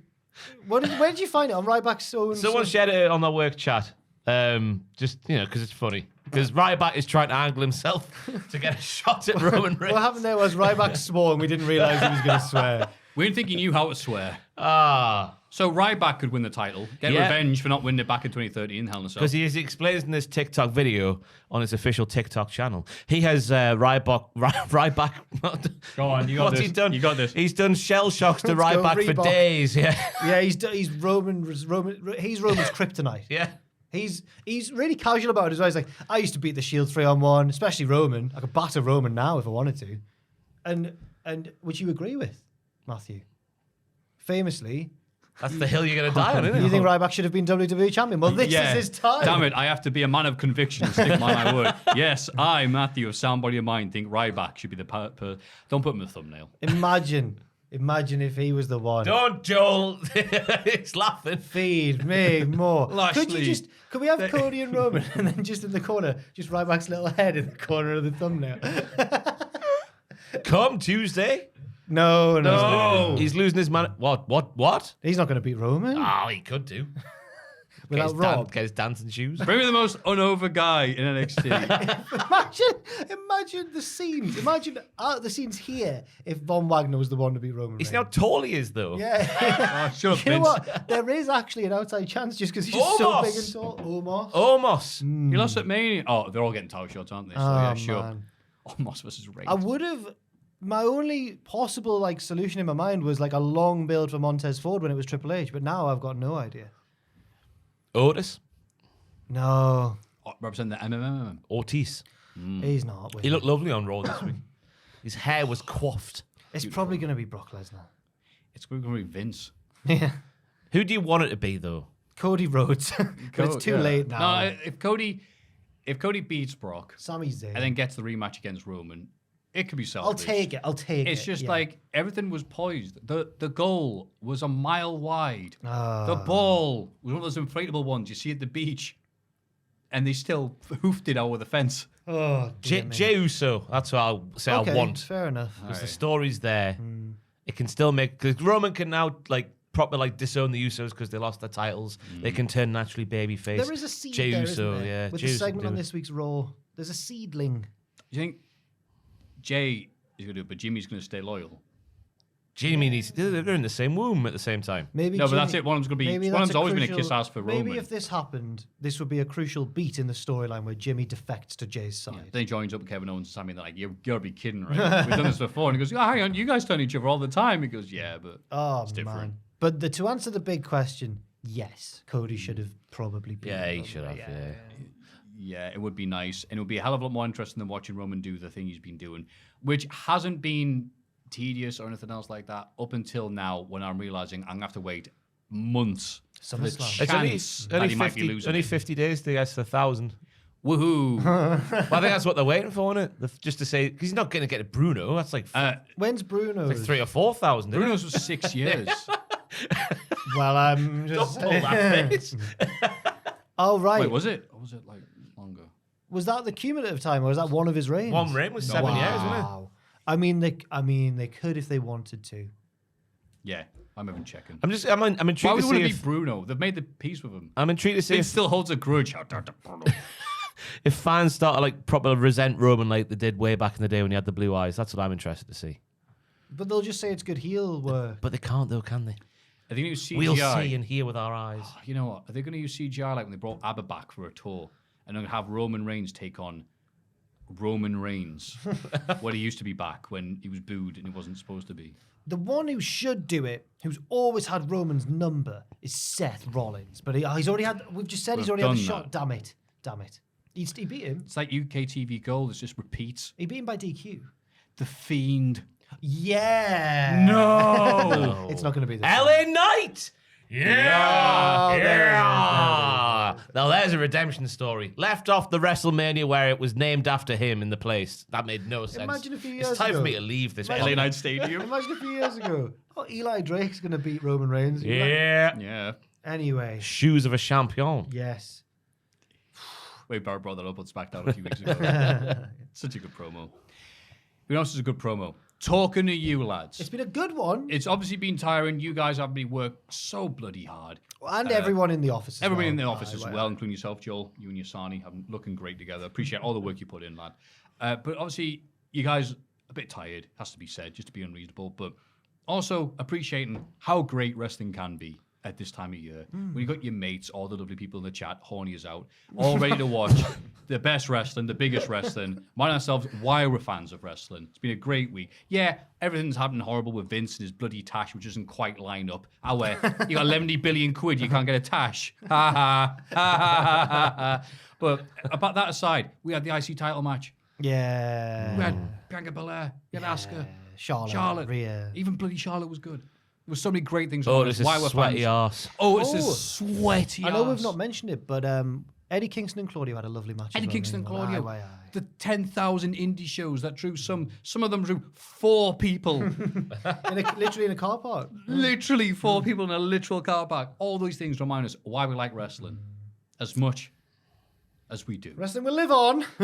That's right. Wrestling will never die. And this is a week earlier than usual because you are all relaxing and chilling. Or a day earlier than usual. Yeah. Did I say Blame Jesus It's Christ. actually not. It's because it's the bank holiday. No, it is. It's because it's the bank holiday on Friday. Jesus. No, yeah, we It's are. true, yeah, It's true. it's Good Friday. It's not because we're all relaxing Yeah, I and don't wanna chilling. say blame because, Jesus. My mum it's will get because, mad. okay, well, it's because it's the bank holiday on Friday, so it needed to go. because of JC. Hopefully, Dynamite's good tonight. And Yeah, oh, you betcha. Or whenever. Oh, we're fully tomorrow. Team AEW again. Yeah. Yeah. Wow, look all the Tony great Rollins. matches are happening. Yeah. Wow, look at all them. All Too many this- of the list. Please God, they've been such a breath there for progression. accept our apology, Tony, please. Oh my God, that sentence.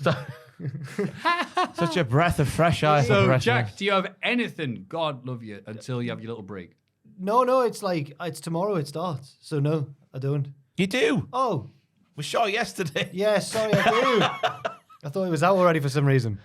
Yeah, me, Ross, and Tom did a World Cup, well, not World, like a tournament bracket of WrestleMania matches, and we decided the best WrestleMania match of all time. But also, Wow. but it's not just the destination; it's the journey, and there's some surprises that go further than you may think. So, Joe It's loves just that. a look Yeah. at the draw. I know. You know. That's right. And weirdest episodes is out on the channel now.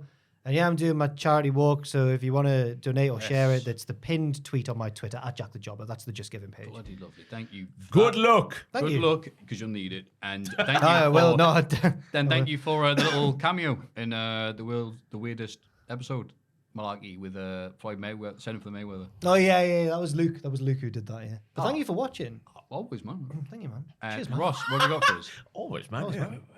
man. Yeah, that Not for thing. a moment. That thing Jack said there. There's a tier list for me and Campbell. Tom Campbell. Campbell. Me and Campbell going through John Cena's WrestleMania. What is this? Campbell. Why is he Campbell Slice? Because it's just a great surname to say in a Cockney accent. Campbell. Okay. Campbell. So me and him go through John Cena's WrestleMania matches, all of them, including Theory. That's why I wait till after goody. WrestleMania. So yeah, that might go in the bin. Who knows? You have to watch it and find out. And there'll be other videos elsewhere on YouTube. Just Wonderful. Several challenge out there. It's time to go. It's time to go. Matthew. Ross is tapping out. What All about, right. what about you? Bless you. I pumped out a video before WrestleMania because I had COVID and I'm just happy I had sound, to be honest with you. I'm glad it worked. People seem to like it. I'll be on another one, which could be bloody long. Oh, aye. That'd be nice. And in the meantime, I'll be playing, what are we doing? The Neverhood on Thursdays, the Claymation game that I got working on my PC. Very happy, no one cares. And also Bret Hart's book on Sundays. Yeah. We're still there. We're up to 92. Never Oh my ending God. story. The book goes up to like the mid 2000s, you know. Yes, There's it a long does. way to go. Okay. Yeah, but it's the people in the chat go, read everything. I'm like, it's boring. We don't care. not I'll not be boring. watching. What's the latest lady he's talked about in the book? His wife, Hey. who he's Oh. sick of. Was that around about the time she gets goosed by Shane McMahon, as it's put in the book? Yeah, and then he tore his quad afterwards. Ha ha! Then someone threw a chicken at him. What a great wrestling sesh we've had. You guys are great. Thank you very much. Remember, patreon.com/cultaholic for all the Hall of Fame needs. And mailbag@cultaholic.com. It came out my mouth like Booker T's commentary. It escaped. It's out there. For the Reese's Pieces of Mailbag. This has been Jack. This has been Ross. This has been myself. This has been the lovely Joel. This has been his sandwich. Nom, nom, nom. Thank you very much. We're going to point at the sign and say, the Pope's Exorcist is crap. On the count of 3. Aye. 1, 2, 3. Pope's The Pope's Exorcist is crap. Up the ship. Up the ship would have been way better. I'm sorry.